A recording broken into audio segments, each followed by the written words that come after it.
An accident swept chef Su Hanyun from Earth into a distant interstellar era. She was shocked to discover that this technologically advanced world, which had a surplus of males and a scarcity of females, was an enormous culinary desert.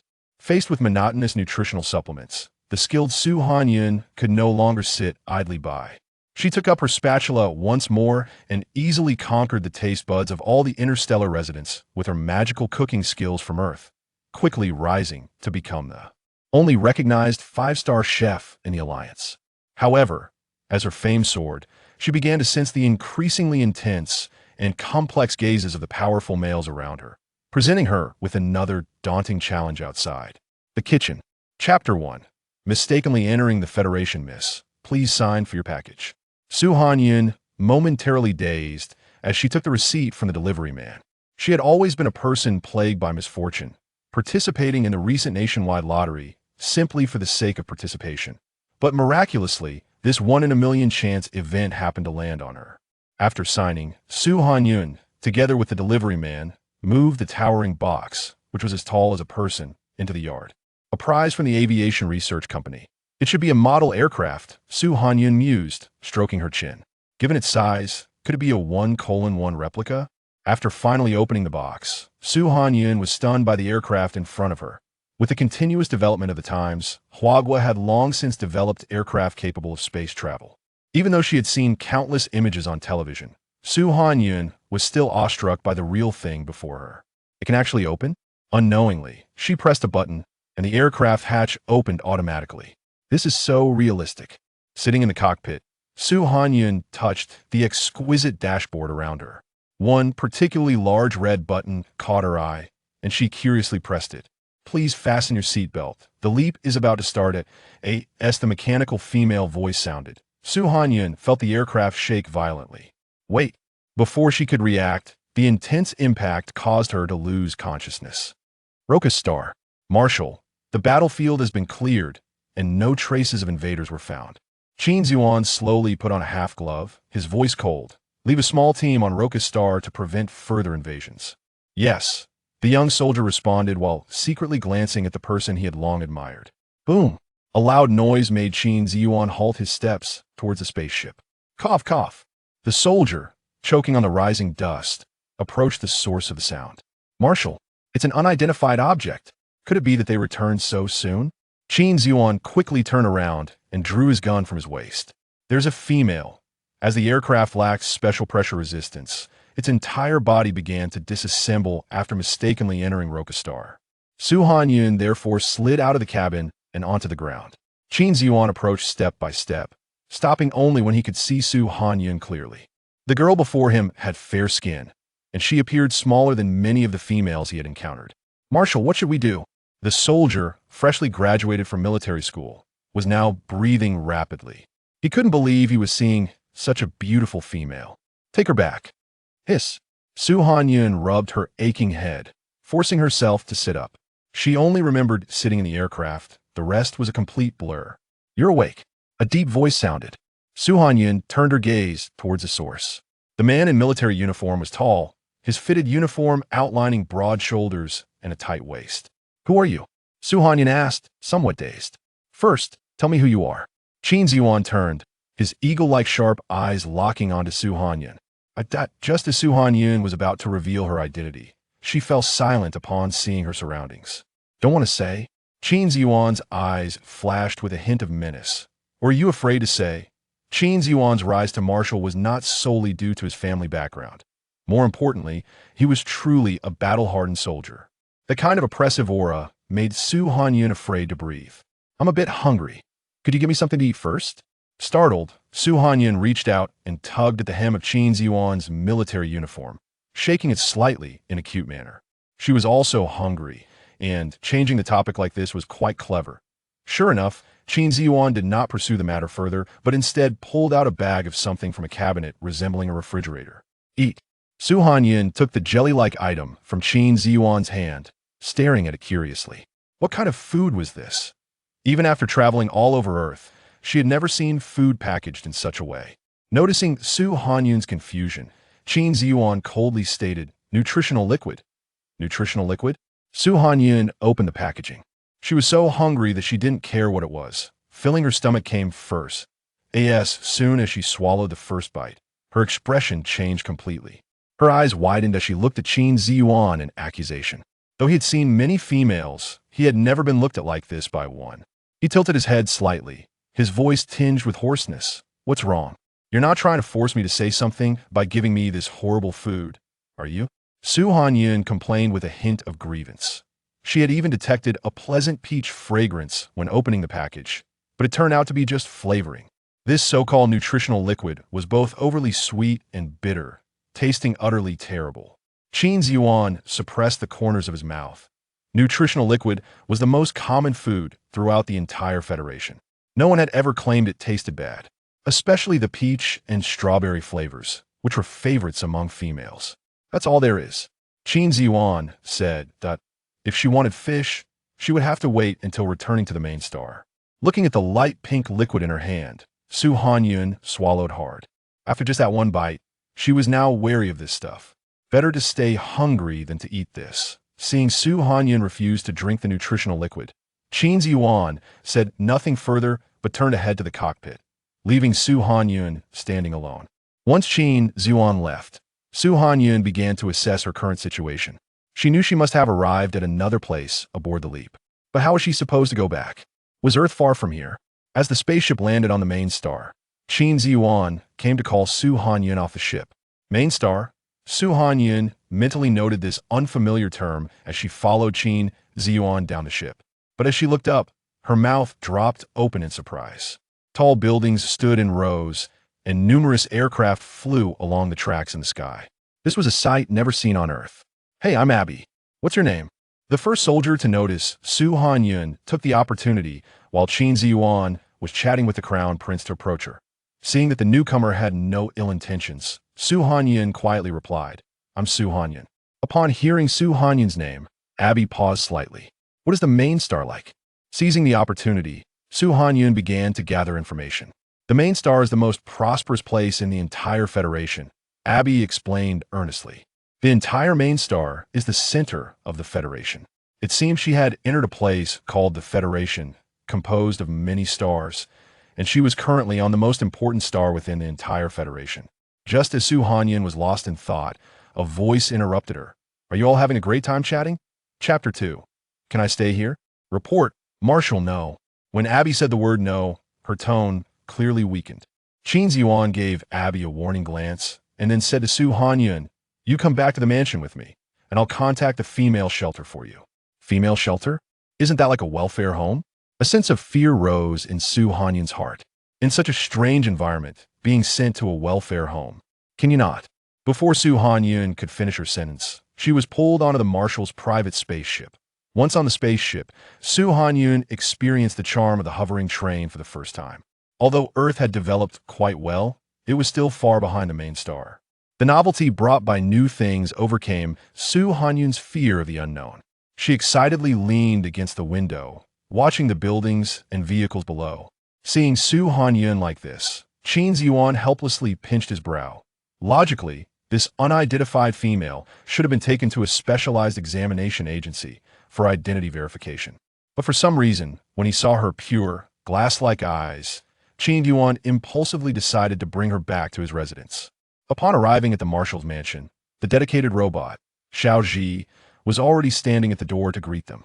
Master, welcome back. Is this a robot? Hanyun tilted her head to look at Xiaoji. Yes. Qin Ziyuan placed his palm on the heavy door, and it opened with a sound. Since he still had official business to attend to, Qin Ziyuan instructed Xiaoji to prepare fish for Hanyun before heading to his study. Looking at the unappetizing fish on the plate, Hanyun turned her head. Xiaoji, what kind of fish is this? This is top-grade aquatic fish, very tender and delicious. Xiaoji displayed a standard smile with 8 teeth visible on its human-like exterior. That should be better than the nutritional liquid, Hanyun thought, as she forked a piece of fish and put it in her mouth. Before she could savor it, Hanyun couldn't stand the fishy taste and spat it out. Don't you add scallions, ginger, or cooking wine? As one of the top chefs in Huagua, Hanyun simply couldn't understand the taste of steamed fish without any seasoning. Xiaoji clearly didn't understand what Hanyun was saying. It shook its arm. Hello, I don't understand. Su Hanyun weakly face-palmed that it was one thing to end up in a strange place, but how could there be no normal food here? This is top-grade aquatic fish that only a few can afford, and this dish is also the marshal's favorite. Xiao Ji seemed to have realized Su Hanyun's disdain in her words and started to explain. What's wrong? Having contacted the shelter, Qin Ziyuan noticed the situation downstairs and came down to ask. Su Hanyun pointed at the fish on the plate. Is this your favorite food? Yes. Top-grade aquatic fish costs 10 million star coins each. It's freshly caught. Don't you think it's tasteless? Su Hanyun tried to struggle. Not really. Qin Ziyuan felt indifferent because he had been eating this since he was a child. The shelter has been contacted. They will arrive in 15 minutes. Wait. Su Hanyun suddenly had an idea. What is it? Qin Ziyuan frowned. This female was not only picky about the nutritional liquid, but also disliked the aquatic fish.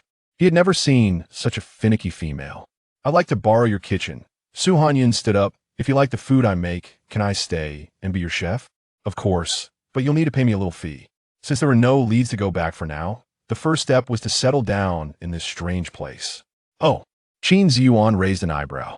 There are dozens of top chefs in the Marshall mansion, implying that Qin Ziyuan had basically tasted all the delicacies. Then do you want to try something different? Su Hanyun said. She was confident in making something unique. All right. In the kitchen, Su Hanyun saw neatly arranged spice boxes. Considering that the spices here might be different from those on Earth, she deliberately tasted each one.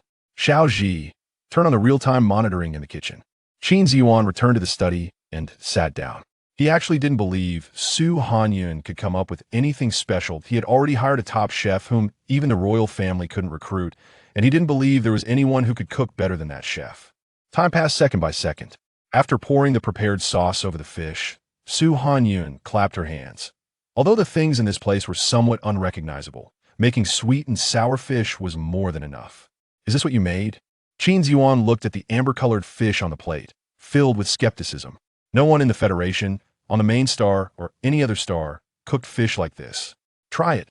As a chef, Su Hanyun most wanted to receive feedback from diners. Qin Ziyuan, half convinced, picked up a piece of fish and put it in his mouth.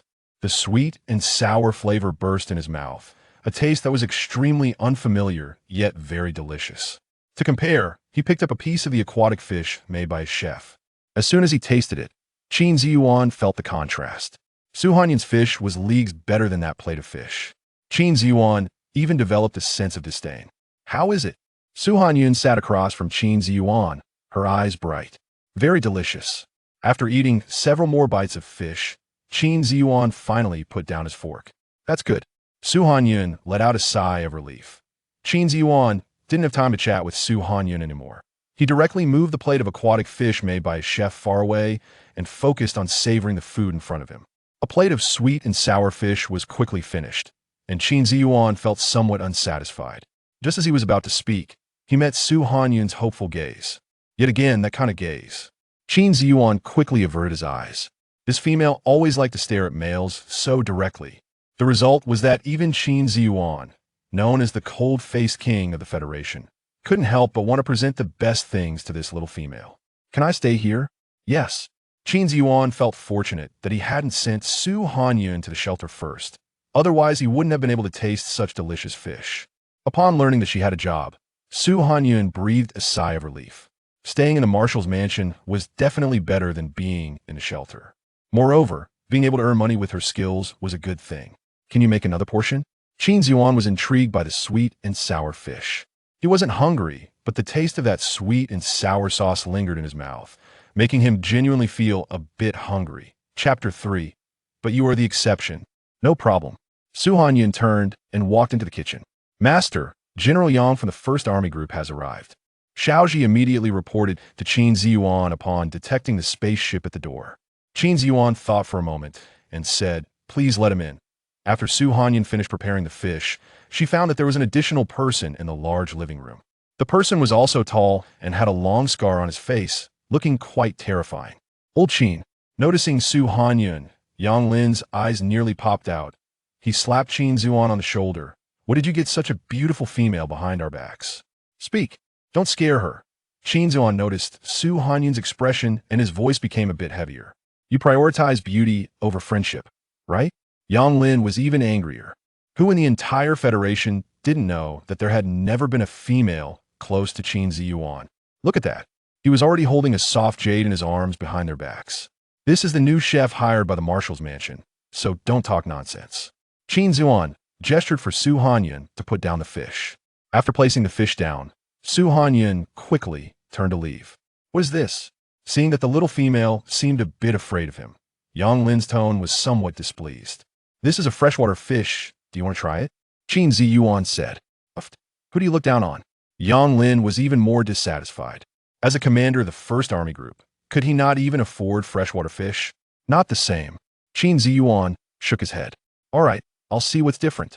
Yang Lin was extremely dismissive. This time, Su Hanyun made steamed fish. She wanted to use the same steaming method to prepare the freshwater fish. Looking at the freshwater fish that looked no different from what he usually ate, Yang Lin glanced at Qin Ziyuan with disdain. I say, old Qin, you're not being blinded by the female, are you? This is just steamed freshwater fish. What's so different about it? Qin Ziyuan also didn't expect Su Hanyun to change the cooking method. He recalled the taste of the sweet and sour fish he had eaten. It will definitely be different. Yang Lin said as he picked up a fork, stabbed a piece of fish, and put it in his mouth. What the hell? Is this freshwater fish? After just one bite, Yang Lin looked incredulously at the fish in front of him. What's wrong? Seeing Yang Lin's reaction, Qin Ziyuan felt a bit nervous. He forked a piece of fish and eagerly put it in his mouth. Steamed fish and sweet and sour fish are two different flavors. Steamed fish retains more of the freshwater fish's freshness and has a salty and fragrant taste. This is too delicious. Having eaten nutrient solutions in the army for so long, Yang Lin couldn't stop once he tasted such a special fish. He didn't have Qin Ziyuan's elegance and just went for it with a fork. More than half of the entire freshwater fish ended up in Yang Lin's belly. Su Hanyun observed Yang Lin's reaction in the kitchen and chuckled softly. She knew that people in this place had never eaten well. Can you tell me your name? Yang Lin almost teleported to the kitchen. Me? Su Hanyun looked at Yang Lin's appearance and was still a bit scared. My name is Yang Lin. Yang Lin completely ignored Qin Ziyuan's somewhat unpleasant expression. Do you want to come work for me as a chef? Don't worry, I can offer you the highest salary. Maybe not. Su Hanyun said weakly. She had just gotten a job. How could she switch so quickly? All right. Qin Ziyuan stepped forward, blocking Su Hanyun behind him. Seeing Yang Lin's aggressive gaze, Qin Ziyuan felt a surge of dissatisfaction. Your First Army Group has other matters, right? No. As soon as Yang Lin's words fell, he received a message on his light brain. He frowned and shouted, Old Qin, you're abusing your power. After shouting, he tried to lower his voice and said to Su Hanyun, well, my door is always open for you. Yang Lin, such a tough guy, tried hard to speak in a softer tone, causing Su Hanyun to laugh out loud. Hearing Su Hanyun's laughter, Qin Ziyuan felt even more dissatisfied. After sending Yang Lin away, Qin Ziyuan took Su Hanyun to the living room. I don't like crowds, so none of the chefs live in the Marshal's mansion. Qin Ziyuan took out a key. But you are the exception. You live next to me. Su Hanyun had no particular reaction to this, but the artificial intelligence beside her, Xiaoji, had its mouth shaped into a big O. As the artificial intelligence beside the master, it had never seen anyone able to live in the Marshal's mansion. Oh, right. Su Hanyun looked at Qin Ziyuan. I saw that your fridge is filled with fish. Won't you get tired of it? Can I go shopping at the supermarket? For the first time, a man who usually had freshwater fish for every meal thought about trying something else. He waved his hand. The spaceship outside is already parked. You can take it to the shopping area. Of course. All the shopping expenses will be charged to the Marshal's mansion. That's great. Su Hanyun's eyes lit up. Qin Ziyuan was dazzled by that smile, and he coughed lightly to cover it up. After boarding the spaceship, Su Hanyun set off for the shopping area of the main star. Because the Marshal's mansion had an independent air route, Su Hanyun arrived at the shopping area quickly. As soon as she got off the spaceship, she heard an unhappy voice. Who are you? How can you take the Marshal's mansion spaceship? Feeling the other party's obvious hostility, Su Hanyun naturally would not reveal her identity. You dare to ignore me, miss? Alice stomped her foot in anger. Who are you? Su Hanyun turned around to look at the girl with golden wavy hair. Should I pay attention to you? Having been pampered since childhood, Alice had never faced such disrespect. She stepped forward, raised her hand, and pretended to slap Su Hanyun. Su Hanyun firmly grasped Alice's wrist. Miss, you're being a bit excessive. Ouch.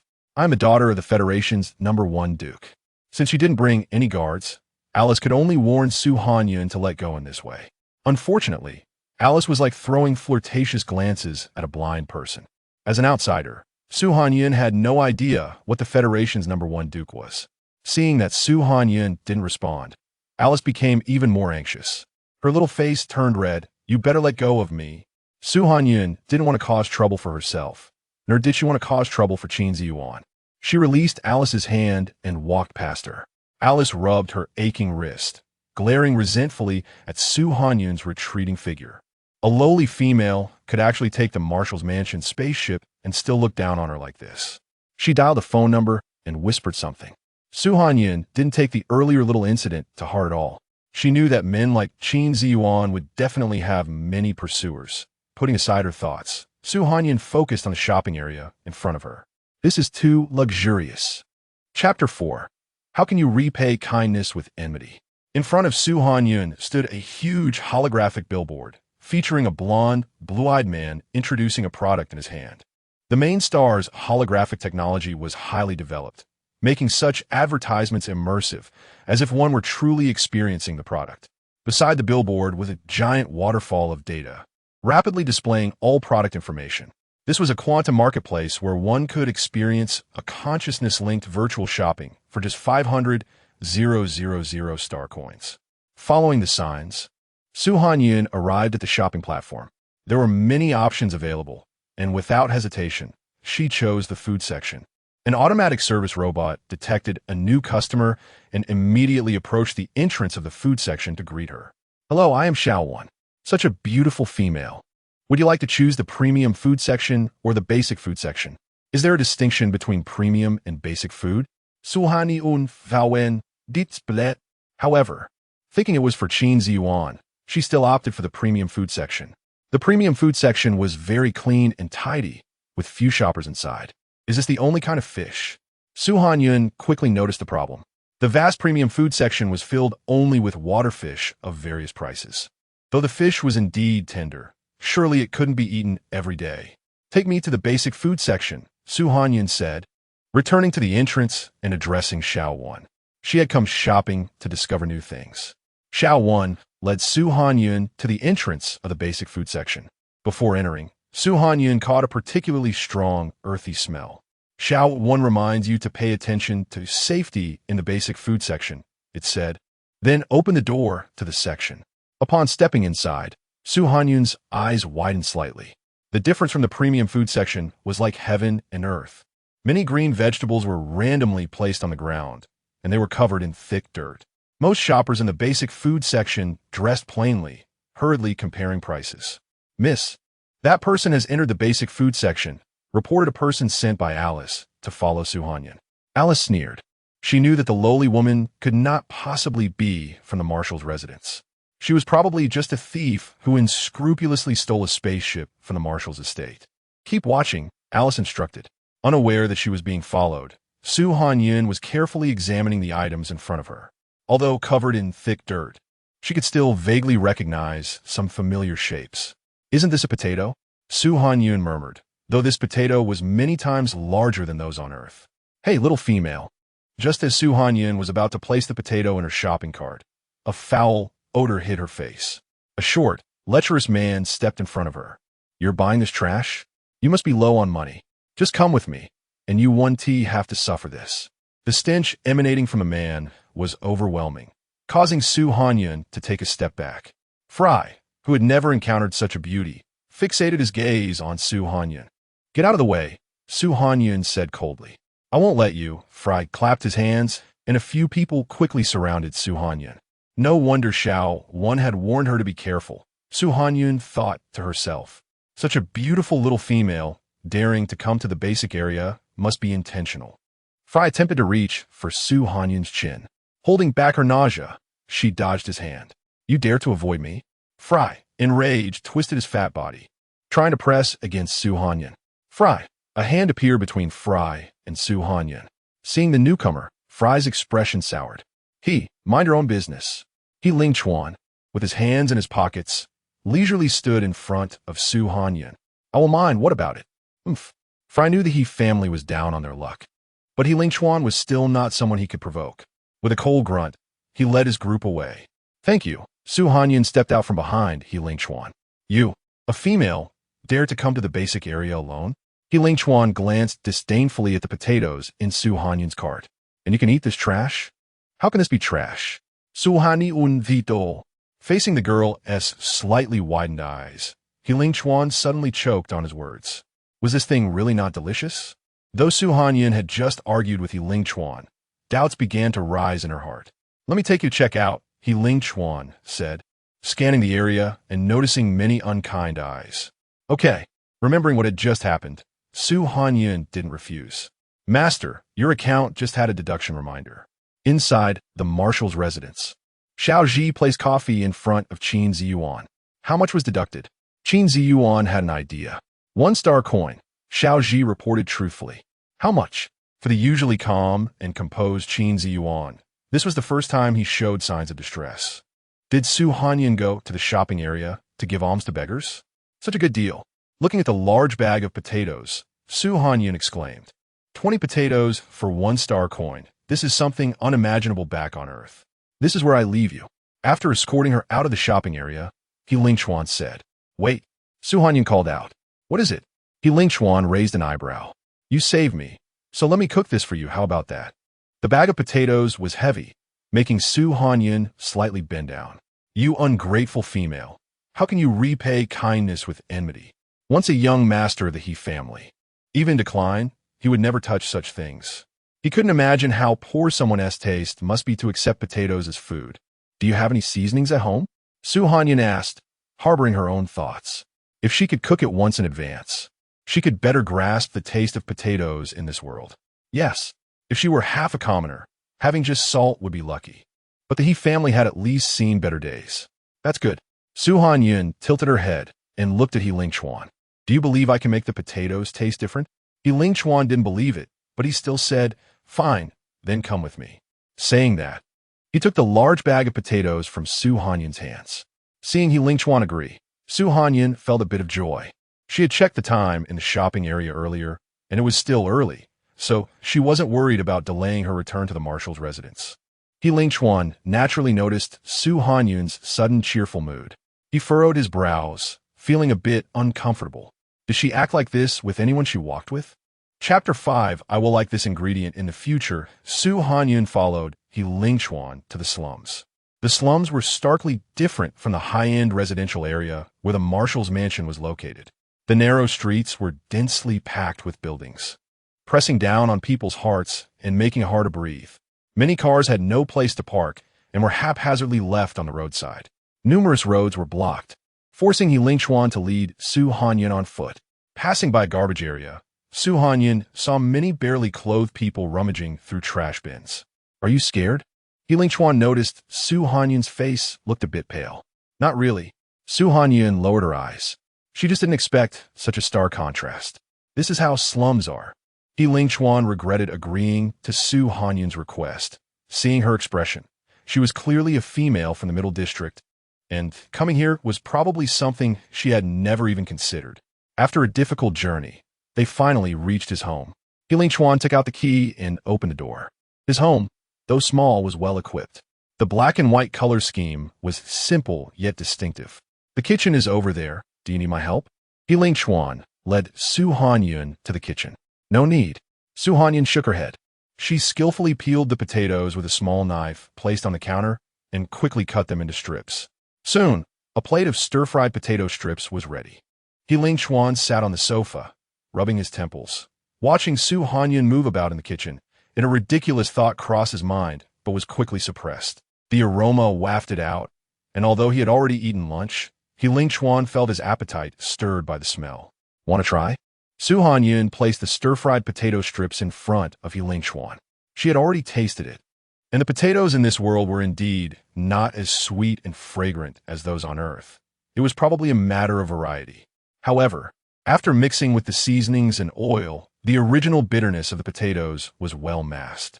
The cut potato strips turned golden and tempting under the heat of the oil. He Lingchuan even felt a bit impatient to taste them. He picked up his chopsticks and took a bite.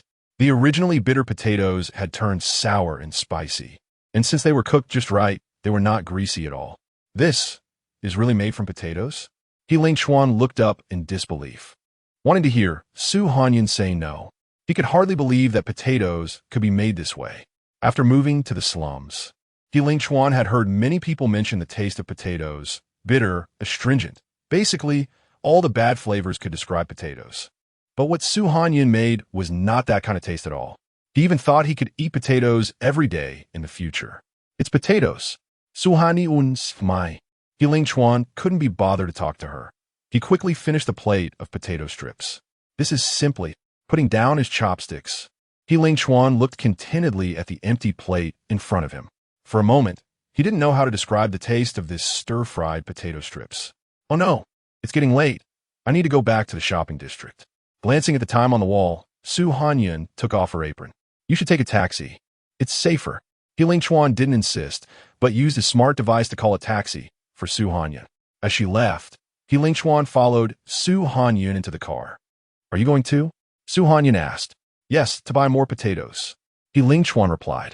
Actually, it was to see Su Hanyun off and add her as a friend. There probably wasn't another female in the entire Federation who was as skilled in cooking as her. Upon arriving at the shopping district, the spaceship of the Marshal's mansion was still in place. Su Hanyun bid farewell to He Ling Chuan and turned aboard the spaceship. Back at the Marshal's mansion, Xiao Ji was cleverly standing at the door. Please input identity information. Su Hanyun didn't think much and directly entered her information into the panel. At the same time, Qin Ziyuan, who was in the study, also received a copy. Su Hanyun, Qin Ziyuan murmured. Such a name is quite strange. He remembered that in the upper-class families, there was no one with the surname Su. Could it really be, as he guessed, an outsider? But how could an outsider have such a name? Qin Ziyuan curled his fingers and tapped lightly on his knee. Su Hanyun went to the kitchen and took out the remaining potatoes. She deliberately left 3, planning to let these sprout. She had noticed a patch of land in the Marshal's mansion yard when she came in. She could definitely try to cultivate a better variety of potatoes there. I'm back. Qin Ziyuan's voice suddenly echoed in the kitchen. Yes, I'm back. Su Hanyun turned around. Qin Ziyuan's gaze was firmly locked on a large bag Su Hanyun had placed on the counter. He was curious about what ingredients could be bought for 1-star coin. Noticing Qin Ziyuan's gaze, Su Hanyun took out a potato from the bag. This is what I bought in the food district. I wanted to try it at home. Qin Ziyuan frowned. He wasn't unaware of potatoes.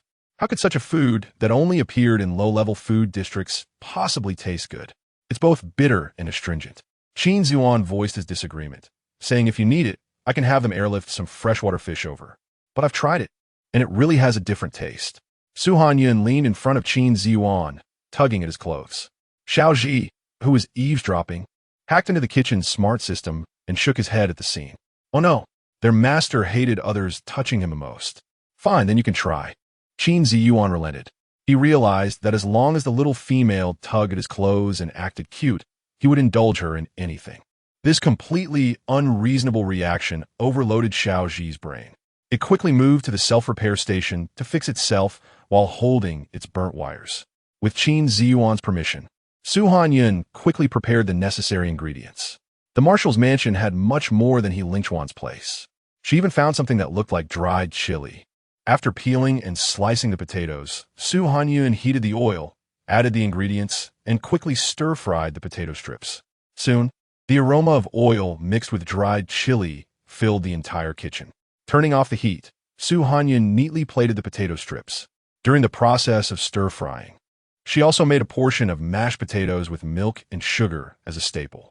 Having smelled the fragrance for a while, Qin Ziyuan looked at the food in front of him, somewhat incredulous. Could something that people in the slums disdain truly be made into a delicacy?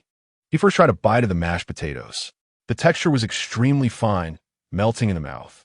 Not only was there no bitterness, but it also exuded a hint of sweetness. Then, Qin Ziyuan picked up a potato strip and put it in his mouth. Crispy and delicious, with great color and flavor. I think I will like this ingredient in the future. Chapter 6. What is this called? After Qin Ziyuan finished eating, Su Hanyun casually had some herself. She took the key and went to the room assigned to her by Qin Ziyuan. The recently repaired Xiao Ji moved in front of Su Hanyun with great awareness. Miss Su, this button is for the smart home system. Just press it to summon me, Xiaoji patiently explained. Xiaoji, what is a light brain? Su Hanyun suddenly asked. Before they parted today, Ling Chuan had asked her for the contact information of a light brain. Since she had no idea what a light brain was, she could only refuse. Xiaoji immediately displayed an encyclopedia entry about the light brain on its panel. After Su Hanyun carefully read it, she understood the basics. The light brain in this world is similar to a mobile phone on Earth, but much smarter. It can project directly into the air and won't be seen by others. Su Hanyun pondered for a moment and then searched for information about Earth. However, Xiaoji's response was, search error. Was there no information about Earth here? Su Hanyun was startled. Meanwhile, Xiaoji had already synchronized the content. Su Hanyun searched to Qin Ziyuan. Master, having a light brain would indeed be very convenient, Xiaoji added. I will pay her a salary. Qin Ziyuan frowned slightly, seemingly dissatisfied that Xiaoji would question him. Xiaoji, tormented by its master's lack of romantic understanding, still forced a smile. As expected, it shouldn't have hoped that its master would give her one. After learning about the light brain from Xiaoji, Su Hanyun began to think about how to get one. Since she couldn't find any information about Earth, she should first adapt to life here. Sitting by the soft bed, Su Hanyun's fair face was wrinkled in thought. If she had a light brain, could she gather some clues to return to Earth? Lost in these thoughts, Su Hanyun unexpectedly fell asleep. The next day, Su Hanyun got up early to prepare breakfast for Qin Ziyuan. What is this? Qin Ziyuan, dressed in a soft fabric pajamas, walked to the dining table. This is a potato pancake, Su Hanyun introduced. Having experienced it twice before, Qin Ziyuan now trusted Su Hanyun's cooking skills. He picked up a fork and put the potato pancake in his mouth. The pan-fried potato pancake was fragrant, crispy on the outside and tender on the inside. Even though Qin Ziyuan had mentally prepared himself, he was still amazed by the flavor of the fried potato pancake. Master, Chef Li has arrived, Xiaoji suddenly appeared. After finishing the last piece of potato pancake, Qin Ziyuan put down the fork. Because Su Hanyun's presence was somewhat sudden, he forgot to inform his original chef. Place it in the previous position. Qin Ziyuan stood up. Following Qin Ziyuan's instructions, Xiaoji took the breakfast from Li Wei. Li Wei originally wanted to deliver the breakfast and leave, as the marshal did not like them lingering in the marshal's residence. However, he couldn't help but be drawn in by the faint aroma that filled the air. Since the house had an automatic cleaning device, after Su Hanyun finished breakfast, she went to the front yard. She planned to check if the land was suitable for planting potatoes. Hey, hello. Li Wei stood for a while, and, seeing Su Hanyun come out, thought she was a new nanny hired by Qin Ziyuan. Hello. Su Hanyun was suddenly grabbed and felt a bit dazed. I am the chef for Marshal Qin. Li Wei, fearing Su Hanyun would misunderstand, took the initiative to speak. I wanted to ask if the marshal had breakfast this morning. As one of the top chefs in the Federation, Li Wei could naturally smell that the aroma was a mix of oil and other ingredients. He has eaten. Su Hanyun ziplit hon stili. What did the marshal have for breakfast? Li Wei asked impatiently. Pan-fried potato pancakes. Potatoes? Li Wei's eyes widened in disbelief upon hearing what Su Hanyun said. Yes. Su Hanyun not that. How could that be? Li Wei shook his head wildly. Who used such ingredients for the marshal? I did. Su Hanyun took out the potatoes she had prepared for sprouting from her pocket. Ridiculous. Li Wei slapped his hand and shouted angrily. In the Federation, food had strict classifications and grades. Only foods with delicious meat, like the water fish, could be served at tables in a high-class area. How could such a lowly food have such an aroma? Li Wei grabbed the potato from Su Hanyun's hand and crushed it under his foot. How could it not? Su Hanyun frowned tightly, watching the potato mash stained with mud under Li Wei's foot. It's because you can't cook that you think potatoes are inferior food. What a joke.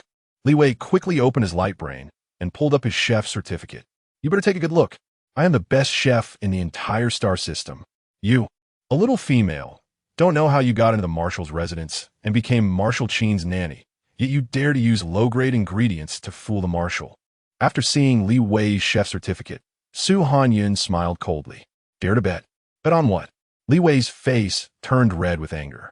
Su Hanyun glanced at the crushed potato and said, let's both prepare a dish. As chefs, you should be able to tell which one tastes better. If mine is better, you quit your job as a chef and leave. This was the first time Li Wei had encountered someone daring to compete with him in cooking. What if mine tastes better? I will leave, Su Hanyun said. Deal. Li Wei agreed without hesitation. He thought Su Hanyun was just bluffing and didn't understand anything. He was sure he would win this bet. After obtaining Qin Ziyuan's permission, Su Hanyun went to the kitchen with Li Wei. To be fair, we will use the same ingredients. Li Wei cast a contemptuous glance at Su Hanyun. I have already ordered 2 water fish for delivery. Okay. Su Hanyun already had a plan in mind. Master, there's an intense cooking competition downstairs. Aren't you going to take a look? The innate 8 trigrams sacred body Xiao Ji reported the situation to Qin Ziyuan while checking the current battle situation through the kitchen smart system. Not going. Qin Ziyuan's cold profile was illuminated by the sunlight. All right. Xiao Ji, who had already calculated that Qin Ziyuan would not agree, immersed itself in the kitchen competition. Oof. If you think you can win by playing tricks, that's impossible. Li Wei looked at the dough in front of Su Hanyun. Su Hanyun ignored him and continued with her actions. She cut the whole water fish into 2-centimeter square cubes, then added dry starch and used a rolling pin to flatten them into round, thin skins. After that, she took out a bowl, added other ingredients, and mixed them evenly with her hands. Li Wei watched Su Hanyun's movements and then looked at his steamed fish. He had never seen this method of cooking fish before. With each little dumpling rolling in the boiling water, Su Hanyun scooped them into a bowl. What is this called? Chapter 7. Whose little female are you? Although Li Wei looked down on what Su Hanyun made, he was still attracted by this novel creation. The thing that looked like a gold ingot lay quietly in the shiny hot soup, emitting a faint, fresh aroma. Su Hanyun placed the steaming wontons on the island counter, saying, I'm making fish skin wontons. This one is steamed fish. Li Wei put on gloves and confidently arranged the fish. Please. Su Hanyun reached out. Seeing that Su Hanyun was perceptive, Li Wei didn't hesitate. He picked up a spoon and scooped up a gold ingot. The wonton skin made from fish meat was exceptionally thin. After biting through, delicious juices flowed out, mingling with the fish meat in his mouth, leaving a lasting aftertaste. Not believing that Su Hanyun could make such a delicacy, Li Wei, unable to resist the heat, ate another one. The full fish filling made Li Wei feel an overwhelming sense of reluctance to swallow. Wontons should be served with soup. Su Hanyun used a spoon to fish out the small dried shrimp and kelp from the bottom of the bowl and handed them to Li Wei. After taking a sip of the hot soup, Li Wei didn't know what words to use to describe such a delicious taste. This, Li Wei put down the spoon in shock. He could even determine the winner without tasting his own dish. Before tasting the fish skin wontons, Li Wei had never imagined their flavor would be like this. I lost. Li Wei lowered his head, tightening his fists in frustration. Can you tell me how to make it? He looked up, hope flashing in his eyes. To become such an outstanding chef, Li Wei not only had superb culinary skills, but, more importantly, he had a heart that loved food. The peach-flavored nutrient solution was developed by him and sold out immediately upon release. Now, with such a special delicacy before him, Li Wei had lost all sense of pride. Of course, Su Hanyun nodded. She detailed the method of making fish skin wontons to Li Wei. You just tell me like this? Li Wei looked at Su Hanyun in astonishment. He had only said it casually and didn't expect to get an answer. After all, Su Hanyun's dish could be considered a secret recipe. Even if sold on the market, it could fetch a high price. Yes, Su Hanyun openly extended her hand. I know you are a renowned chef, so I want to use the method of making fish skin wontons to befriend you. Li Wei's eyes turned red. He remembered how arrogant and rude he had just been. My name is Su Hanyun. Su Hanyun introduced herself. Li Bei siga deeply. According to their bet, he had to resign from his position at the marshal's mansion. Resigning from the marshal's mansion, he feared he would never find another job in his life. According to our agreement, you have to resign from the marshal's mansion. Su Hanyun tilted her head. Yes, I accept defeat. Although Li Wei was reluctant, he was not someone who couldn't afford to lose. The dejected figure quickly disappeared from the kitchen, and Su Hanyun stared at that silhouette, lost in thought. She had won. Watching the live feed playing on Xiao Ji's panel, Qin Ziyuan showed a hint of a smile in his eyes. That bowl of fish skin wontons looked delicious at first glance. Yes. Xiao Ji waved his newly bought anthropomorphic shell arm to show support for Su Hanyun. Agreed to Li Wei's application and settle his wages. After Qin Ziyuan said this, he returned to his previous work. However, that steaming bowl of fish skin wontons seemed to be enticing him, occasionally popping into his mind and interrupting his thoughts. At noon, Qin Ziyuan rarely finished work early. Since there were leftover wontons, Hanyun simply cooked a portion of fish skin wontons for Qin Ziyuan. She didn't know that her actions were exactly what Qin Ziyuan wanted. Looking at the small and cute gold ingot-shaped wontons in the bowl, Qin Ziyuan contentedly picked up his spoon. Li Wei is really impressive, right? Hanyun sat in the corner of the dining table, propping her head up while watching Qin Ziyuan. As a national banquet chef of Huagua, Hanyun had seen countless people eat, but very few had the noble demeanor that Qin Ziyuan had in every gesture. He is the developer of the peach-flavored nutrient solution. Qin Ziyuan glanced at her, his fingers casually resting on the table. At that time, the royal family offered 50 million star coins but couldn't hire him. Peach-flavored nutrient solution? Unpleasant memories surged to the surface. Then he just left like this. Don't you think it's a pity? Hanyun asked tentatively. She was afraid Qin Ziyuan would blame her for this matter. After all, from what Qin Ziyuan said, he must have put in a lot of effort to keep Li Wei as the head chef. Those with ability should be kept. Qin Ziyuan leisurely wiped the corner of his mouth. What are you worried about? Nothing. Hanyun was a bit distracted. She suddenly thought that she could also try to improve the nutrient solution of this world. Can I try to improve the nutrient solution? Oh. Qin Ziyuan leaned back in his chair, his knuckles rhythmically tapping on the table. The nutrient solution was the most commonly used food in the Federation and one of the military's most important supplies. Although Qin Ziyuan had not reported Hanyun's identity, it didn't mean he would easily let her touch military matters. I've eaten the nutrient solution.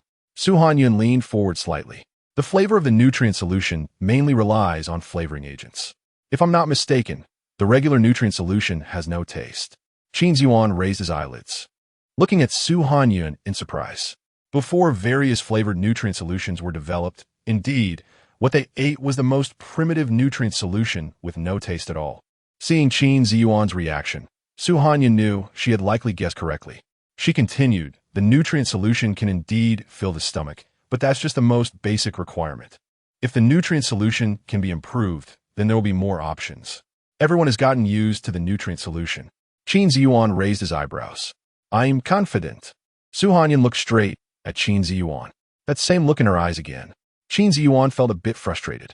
He prided himself on not being easily swayed by anyone. Yet he repeatedly fell under the pure gaze of this little female before him. Prepare. I'll take you to the lab tomorrow. Seeing Qin Ziyuan agree, Hanyun's excited cheeks flushed slightly. She loved interacting with food, and if she could improve instant food products for better flavors, it would definitely be very fulfilling. The person in front of her was so excited that Qin Ziyuan seemed to be somewhat infected by it, the corners of his mouth slightly lifting. The next day, Hanyun had prepared early. Boarding a special spaceship, Hanyun followed Qin Ziyuan to the research institute. Wait for me here. Qin Ziyuan quickly instructed Hanyun and then turned to leave. Just as Hanyun was getting a bit bored waiting, a strange voice rang out. Whose little female are you? Chapter 8, How did you end up with him? Hanyun turned around.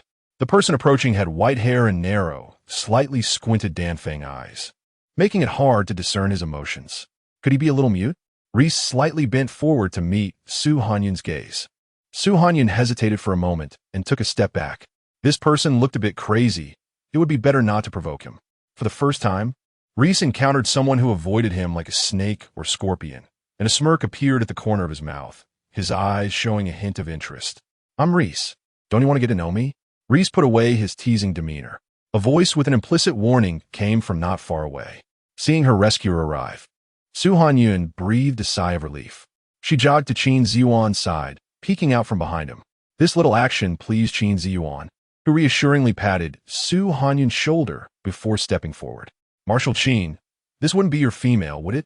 Reese's lips curved up, but his smile did not reach his eyes. This has nothing to do with you, Qin Ziyuan replied calmly.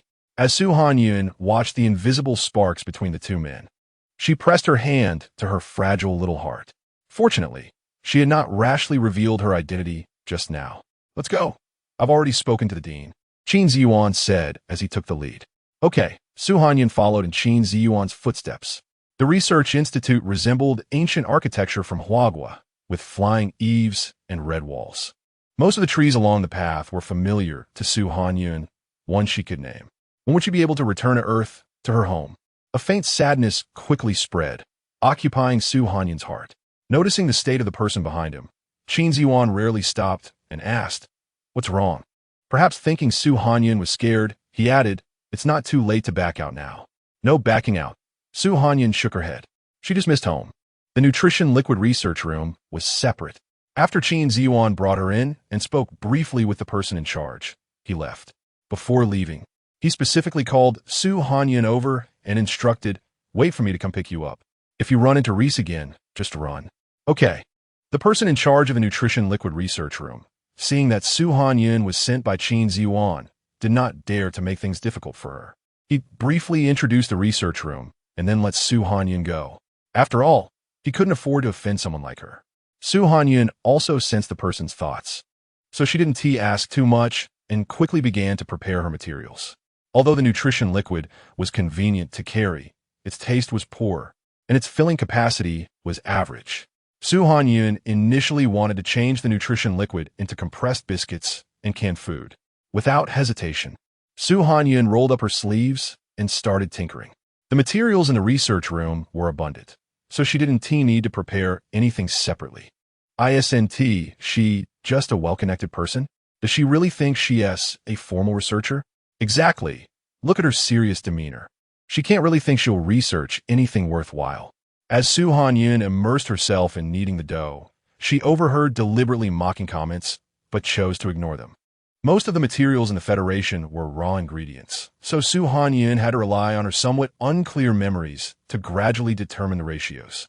Hey, just as Su Hanyun was about to knead the dough until it was non-sticky, a researcher who had just mocked her deliberately walked over and knocked over the water she had set aside. Excess water spilled onto the dough, rendering it unusable. Su Hanyun glared at the person who had caused the mess. "Oh no, I accidentally bumped into it." "You're not angry, are you?"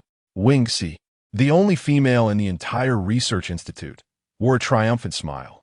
"I am," Su Hanyun replied flatly, as if not expecting Su Hanyun to say that. Wang Xi's expression faltered. "I just accidentally did it. You're gonna hold a grudge?" "Apologize." Su Hanyun took off her gloves and pressed her hands on the table. She was a few centimeters shorter than Wang Xi, but at that moment, the pressure she exuded was far greater than Wang Xi's. Wang Xi stepped back in fear, but felt humiliated. She pointed at Su Hanyun. "Why should I apologize to you? You wasted our research room's resources, and I haven't even asked you to compensate." The person in charge of the research room had long noticed the situation, but didn't dare to intervene. Wang Xi was the daughter of a political figure. If he went up to mediate, he wouldn't gain favor from either side. "I'll say it again, apologize." Su Hanyun didn't want to listen to Wang Xi's nonsense. Wang Xi couldn't tolerate such humiliation, glaring at Su Hanyun before slamming the door and leaving. Su Hanyun expressionlessly took the dough out of the bowl and poured out the excess water. "Little Su, do you need help?" The person in charge dared to approach only after Wang Xi left. "I'm fine." Su Hanyun shook her head. She had hoped to make a simple version of compressed biscuits to show Qin Ziyuan today, but it seemed likely that wouldn't happen now. Su Hanyun pushed open the research room door and sat on the steps to take a breath. A faint floral scent wafted through the air, calming her mood significantly. What a coincidence. Suddenly, someone appeared beside Su Hanyun. Seeing the little female, still unwilling to speak to him, Reese felt a bit defeated for the first time.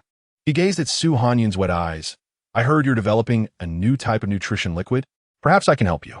Su Hanyun was successfully caught off guard by Reese. She turned her head. "Help me?" With such a soft voice, Reese's eyes narrowed slightly. In fact, he had known Su Hanyun was brought by Qin Ziyuan. Otherwise, he wouldn't have dared to approach her. However, he didn't expect that everything about Su Hanyun seemed to align with his aesthetic preferences. Even her voice was so pleasant. Of course, Reese smiled and leaned a bit closer. "What can you help me with?" The proximity made Su Hanyun uncomfortable, and she raised her hand to block the space between them. "In the entire research institute, whatever you want, I can get it for you," Reese said, playing with the ring in his palm. Normal researchers would need to submit applications for what they wanted, and the ones who approved those applications were me. If that's the case, it would indeed be much more convenient, Hanyun thought to herself. Making a simple version of compressed biscuits was relatively easy, but if she had to adhere to military standards, it would be much more challenging. Many of the ingredients involved were unknown to her in this world. Reese could help her with that. Then Hanyun hadn't finished her sentence when she was abruptly pulled to her feet by a strong force. She heard an angry voice. What are you doing with him? Chapter 9, What reward do you want? Although Qin Ziyuan's expression remained unchanged, the anger in his eyes was evident. Knowing that Hanyun didn't have a light brain, he specially came to the research institute to pick her up. As he approached, he saw Hanyun together with a very familiar and annoying male. Marshall. Hanyun's wrist was pinched painfully. How can you treat our beautiful little female like this? Seeing Qin Ziyuan angry, Lays felt quite pleased. He stood up and casually draped his arm over Qin Ziyuan's shoulder. Qin Ziyuan quickly shook off Lays' arm and shot him a warning glance before taking Hanyun away. It hurts a bit, Hanyun whispered, unable to bear the pain. Qin Ziyuan suddenly stopped, and Hanyun, unable to break in time, bumped directly into his back. The well-trained man's muscular back was hard. Hanyun touched her nose bridge. That was close. I didn't get squished. I told you, if you encounter Lays, you can just run. Qin Ziyuan said in a low voice. He said he could help me. That's why I was there. Hanyun explained. He's not a good person, Qin Ziyuan said. He didn't want to involve innocent people in past grievances. Lays had no principles when it came to achieving his goals. A pure and beautiful female like Hanyun was a natural prey for Lays. I understand.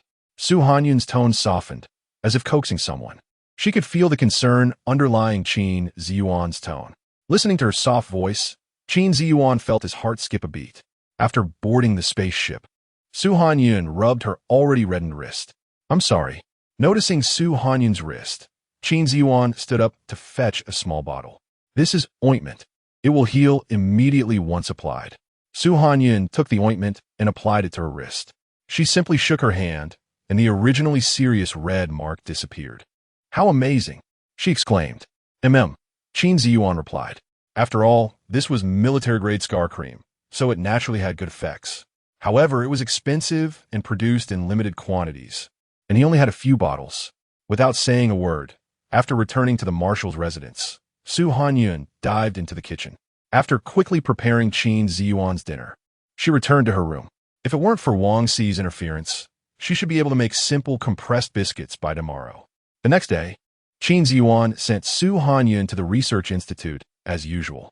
Hanyun was initially worried about Qin Ziyuan's lunch, but when Qin Ziyuan sensed her concern, he said, I have matters at the military department these days, so I won't be back for lunch. Okay. Hanyun felt relieved. After dropping Hanyun off, Qin Ziyuan went to the military department. Why has the marshal been coming so frequently these days? A soldier, after saluting Qin Ziyuan, asked another soldier who was there to take over. I don't know. The other soldier looked in the direction where Qin Ziyuan had disappeared. Did the royal family not grant the marshal a month off because the mission on Rokastar was completed well? The two exchanged glances, expressing their confusion about a workaholic who took a vacation yet still came to work. Hanyun arrived at the lab and quickly put on her lab coat. Following yesterday's steps, she began kneading the dough. Today, Shi was not in the lab, so Hanyun quickly finished kneading the dough. She divided the dough into several parts, flattened them, and used a sharp knife to poke holes in them. After placing them in the oven, Hanyun clapped her hands, knowing that soon the simple compressed biscuits would be ready. Xiao Su, the things made in the oven don't taste very good. The person in charge noticed Hanyun's actions and reminded her. He didn't believe Hanyun could make anything worthwhile. Okay, Hanyun replied, but didn't turn off the oven. This was a crucial step. Seeing that Hanyun wouldn't listen to his advice, the person in charge frowned slightly. When the baking time was over, Hanyun took the biscuits out. Through her gloves, she tested the hardness of the biscuits. Looks good. Hanyun placed her hand on her chin. Is this what you researched? The person in charge's tone was not very pleasant. After all, he thought Hanyun was just playing house in the lab, wanting to indulge in the experience of being a researcher. Because they had just come out of the oven, they were still very hot. Hanyun placed a tray of compressed biscuits in front of the air vent. I guess it's just some random stuff. The person in charge was unimpressed. After all, those things looked unappetizing at a glance, and after being baked in the oven, the taste was probably even worse. After cooling the compressed biscuits, Hanyun packed them into a food bag and quietly waited for Qin Ziyuan to arrive. What is this? When Qin Ziyuan arrived, he noticed the bag in Hanyun's hand. This is the improved food similar to nutrient solution. Hanyun lifted her head and shook the bag of compressed biscuits. So soon? In just 2 days, you've managed to research this? Qin Ziyuan raised an eyebrow as he looked at the girl with her face raised to meet his gaze. Actually, it could be done in 1 day. Hanyun silently thought to herself. Back at the marshal's residence, Hanyun decided to taste the flavor herself first. She soaked the biscuits in water and then stirred them. The self-made compressed biscuits had a moderate sweetness and saltiness, and they were very filling. It worked. A smile appeared on Hanyun's face. She took the remaining compressed biscuits to Qin Ziyuan's study. Gourmet. Qin Ziyuan's voice came from a study. Hanyun pushed the door open and found the entire study was different from what she had imagined. She thought that in such a developed place, the study would be minimalist, probably with only a few paper books. But on the contrary, Qin Ziyuan's study was filled with paper books. In front of him were several books, each with detailed annotations. What is it? Qin Ziyuan calmly turned his gaze to Hanyun. I just tried it myself. I've successfully made the most basic version. Hanyun said. Oh. The tall man supported his head and looked at the bag of brown biscuits. If it passes the test and can be implemented, then I should be able to get a reward, right? Hanyun blinked her eyes. She was really eager for a light brain. God knows how envious she felt when she saw the person in charge skillfully using the light brain to solve problems in the lab. Of course, Qin Ziyuan said. Then how we test it? Hanyun asked eagerly. Are you confident? Not rushing to agree. Qin Ziyuan leaned back in his chair, his gaze sharp. Do you want to try? Hanyun was a bit confused. No. Qin Ziyuan shook his head. What reward do you want? Chapter 10. Compressed biscuits, I want a light brain. Hanyun tightened her grip on the edge of her clothes. The normal price for a light brain is between 10,000 and 20,000 star coins.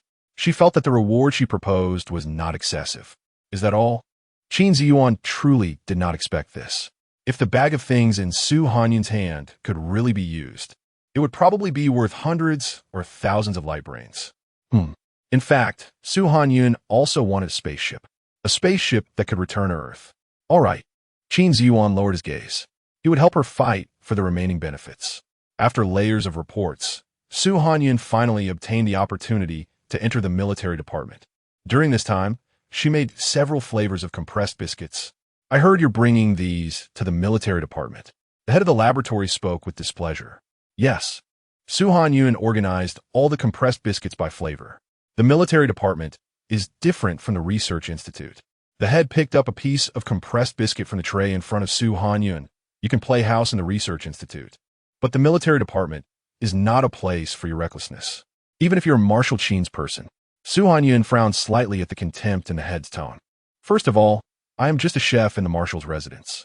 Hanyun said seriously. Secondly, I am not playing house. This sentence is just self-deception. The head was certain that Hanyun's things were not worth mentioning, so his attitude remained poor. He didn't want this matter to involve him. Hanyun also didn't want to prove anything in front of the head. She put the compressed biscuits into her backpack. Then you don't have to worry about it. After leaving the laboratory, Hanyun waited at the door for Qin Ziyuan to pick her up, because she was about to prove whether the compressed biscuits were feasible. Hanyun felt a bit nervous. It's you. Wang-Si was furious when she saw Hanyun standing at the door of the laboratory. She never thought someone could confront her and still be unharmed. No matter how she acted cute in front of her father, Hanyun was unaffected. Instead, she had been locked up at home for several days. Hanyun pursed her lips and did not respond. What are you pretending for? Wang-Si strode up to Hanyun, her eyes filled with anger. Don't forget you still owe me an apology for the last incident. Hanyun's slender fingers slowly rested on Wang-Si's shoulder, leaning close to her ear. I didn't come looking for you, yet you dare to come find me? I wouldn't dare. Wang-Si felt a sense of fear towards the female who was nearly a head shorter than her. Very good. Hanyun nodded, her red lips curling up. I will always remember this matter. Until Hanyun left, Wang-Si could not break free from that sense of fear. In frustration, she threw the experimental equipment in her hand to the ground. I remember you. I will make you pay. Thinking of what was about to happen, Wang-Si's face twisted into a smile. The journey to the military department needed to be kept confidential, so the spaceship switched to a stealth mode. Unable to see the scenery outside, Su Hanyun felt somewhat idle. Your identity is unclear. If anyone asks, just say I pick you up on Locust Star. The emotions in Qin Ziyuan's eyes were complicated. To ensure that Su Hanyun's compressed biscuits could pass the experiment in the military department, Qin Ziyuan created an identity for her. He knew that what he was doing was somewhat crazy, but whenever he thought of Su Hanyun's bright eyes, he couldn't help himself. Moreover, that time, Su Hanyun searched for entries about Earth on Xiao Zhi's smart panel. He deliberately made Xiao Zhi show a search error, which was also for his own selfish reasons. Although he didn't know why Su Hanyun knew about Earth, Qin Ziyuan could sense that she did not have any special intentions. Su Hanyun was unaware that the person sitting opposite her was gambling his career on her identity. She simply held her backpack, feeling anxious. After arriving at the military department, a dedicated soldier came to pick her up. Hanyun. Abby did not expect the person she was ordered to pick up was the little female she had met last time. Abby. Su Hanyun recognized Abby and greeted her with a smile. Marshal, all the test personnel are ready. Abby saluted Qin Ziyuan loudly. All right. Qin Ziyuan strode forward. The test personnel for the compressed biscuits was a small team from the First Army. Before Qin Ziyuan pushed the door open, they were engaged in a heated discussion. I heard that the improved item this time was invented by a little female. Nonsense. I think you're just infatuated with females. Hey, do you think this new type of product will taste good? The last peach-flavored nutrient solution was not to my liking. As soon as Qin Ziyuan opened the door, everyone fell silent instantly. The entire team stood up and said in unison, Marshal, hello. No need to be formal. Qin Ziyuan raised his hand in greeting. Su Hanyun found that she really liked the way Qin Ziyuan looked when he saluted in military uniform. His long fingers rested on the brim of his hat, exuding the unique straightness and toughness of a soldier. This is the developer. Qin Ziyuan stepped aside. Su Hanyun was not at all shy. She confidently stepped forward. Hello, everyone. I am Su Hanyun. It's really a female, and such a beautiful female. The whole team stared intently at the petite figure. The product I developed is called compressed biscuit. Su Hanyun took the compressed biscuits out of her backpack. She distributed the different flavored compressed biscuits to the team members. Marshal Qin. Just as Su Hanyun was about to explain how to eat them, she was interrupted by a voice. Commissioner Wang. Qin Ziyuan greeted coldly. This time, I am the witness. I hope Marshal Qin will take care of me. Remembering the grievances his daughter had suffered, Wang was also angry. He deliberately bribed the head of the military department to make him the witness for this trial. As long as he speaks, that little female who made things difficult for his daughter would never pass the test. Although he didn't know why the person had changed. Qin Ziyuan had never had much contact with Wang Wen. My daughter is also a researcher in the Nutrient Solution Laboratory. I made the decision to bring her to see the world without permission. Marshal Qin wouldn't disagree, right? Wang Wen said. Wang-Si, standing behind Wang Wen, shyly stepped forward and called out sweetly, Marshal. Qin Ziyuan merely nodded slightly and said nothing further. Wang Wen walked up to Su Hanyun and directly snatched a piece of compressed biscuit. After sniffing it, Wang Wen said unhappily, this thing doesn't smell like anything. It definitely smells good. Everyone in the First Army's team silently refuted in their hearts. That aroma they had never smelled before. Oh no, my teeth. Chapter 11. The bully has come to his head. Wang Wen covered his loose tooth with his hand, his entire old face twisted in pain. Seeing Wang Wen like this, Su Hanyun covered her mouth with her hand, but her eyes had already turned into crescent moons from laughter. Unexpectedly, Wang Wen, who found himself in such a predicament, threw the compressed biscuit on the ground with force. How can you expect everyone to eat this kind of thing? Wang Wen questioned loudly. Wang-Si, who hurriedly stepped forward to support Wang Wen, also criticized, I know you don't like me, but you can't make this kind of thing to harm everyone. The entire team looked at each other upon hearing Wang Wen and Wang-Si's words. Could it be that this female-made item really isn't tasty? Their teeth should be better than Wang Wen's, so maybe they could bite into it. Ignoring the two who were aggressively confronting him, Hanyun took out a piece of biscuit and began to demonstrate to the experimental team of the First Army, explaining that before eating, the biscuit needs to be soaked in water. Once the biscuit is fully softened, it can be eaten.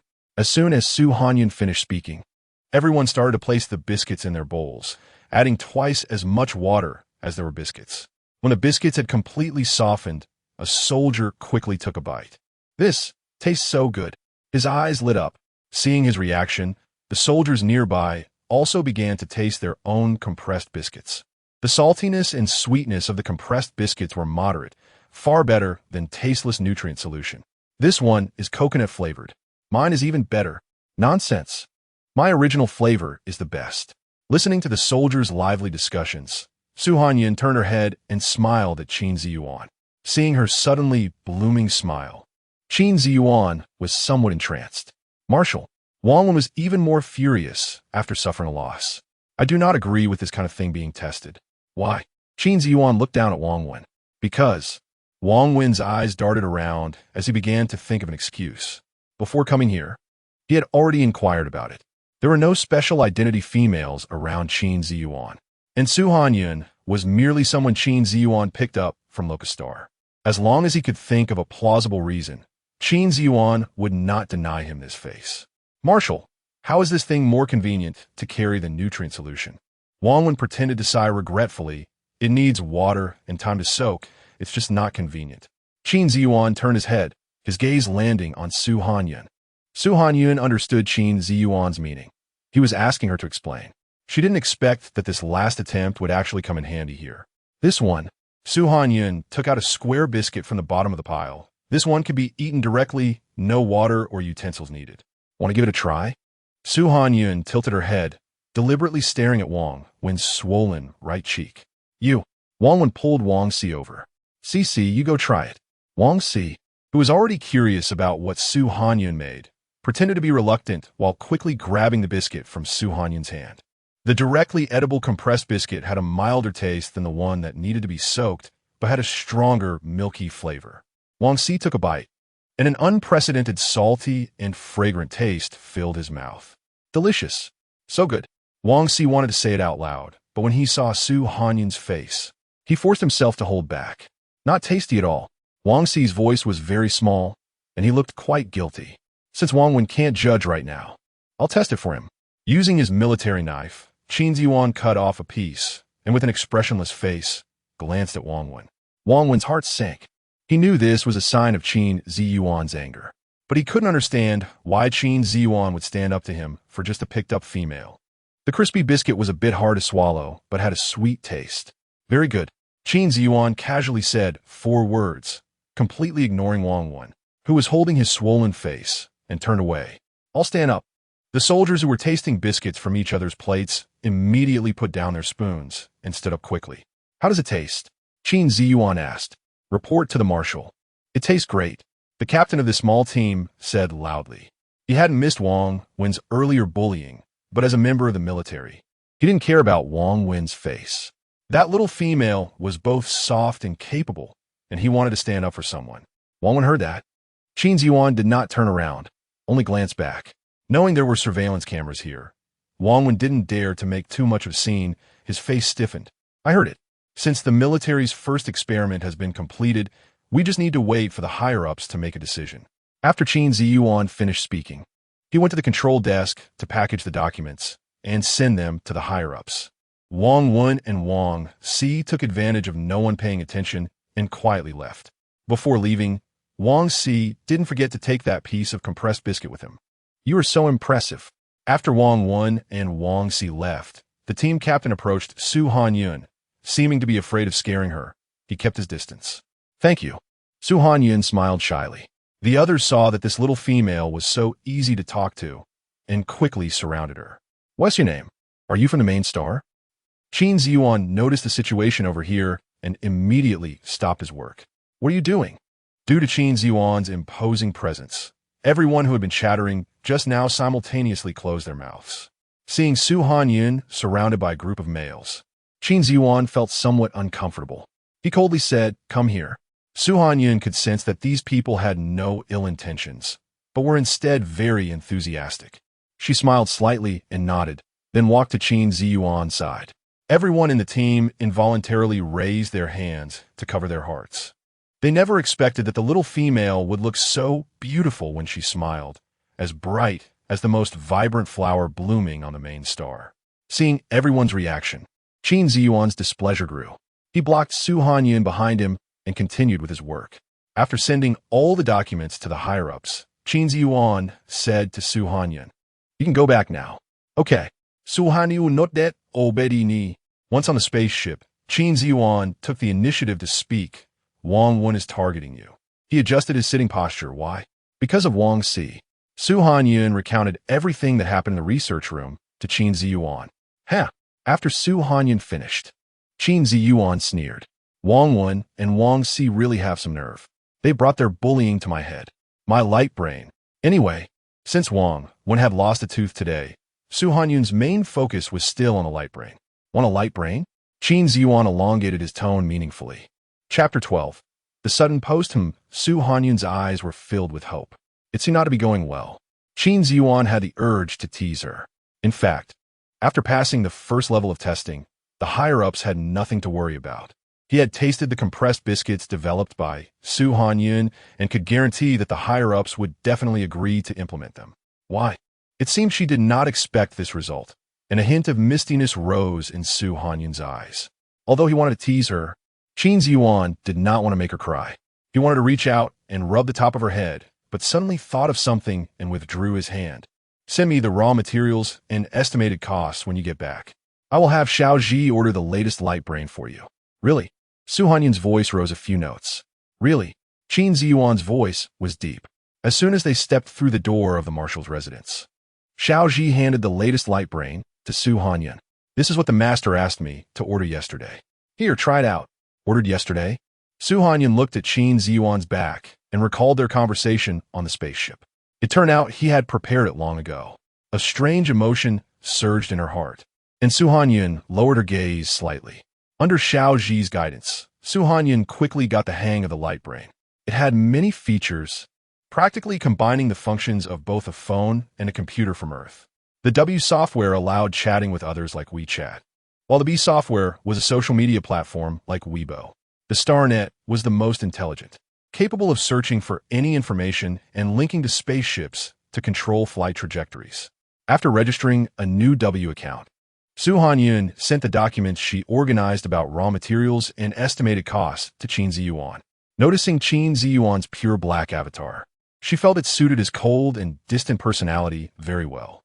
As expected, after tasting the compressed biscuits, the higher-ups quickly agreed to issue them. Moreover, the cost of the compressed biscuits was even lower than that of the cheapest nutrient solution. However, only Su Hanyun knew how to make the compressed biscuits, so the official decision was to keep it confidential for now, waiting until it could be mass-produced before making a grand announcement. Qin Ziyuan relayed this news to Su Hanyun, along with the official decision to grant her a position. "You can enter the research room directly without taking the exam. You can think about it." As he said this, Qin Ziyuan subconsciously pressed his lips together. He did not want Su Hanyun to work in the research room, as that would mean he could not enjoy a variety of delicious food anymore. "Okay, I will consider it," Su Hanyun replied. After Qin Ziyuan left, Su Hanyun opened the B software. A post that had only a few hundred likes before was now trending first. Before Qin Ziyuan had come to find her, she had seen a post on B software. The content roughly stated that the instant food product the official was about to launch was not only unappetizing, but that the person who invented it was also suspected of taking credit for someone else's achievements. This stirred up a lot of waves. Many people left comments, some questioning the authenticity of the post, while others directly criticized it. Interesting. Su Hanyun browsed through the comments. She had not been aware of the official stance, so she had not paid much attention. But since Qin Ziyuan had already told her that the official decision was to keep it confidential, it was clear that this post was not just normal complaints. Was someone deliberately doing this? At that moment, in the committee office. "All right, I have instructed those people to create more articles." Wang Wen covered his still swollen face. "I definitely can't let that Su person have it easy. Dad, is this really okay?" Wang Si was somewhat worried. During the last experiment, although Qin Ziyuan's actions were fair, he did not give Wang Wen any face. Furthermore, She had paid to hear from the head of the research room that Su Hanyun and Qin Ziyuan's relationship was not ordinary, which made her even more furious. Someone is on our side, Wang Wen said confidently. Who? Wang Si asked. You'll find out soon.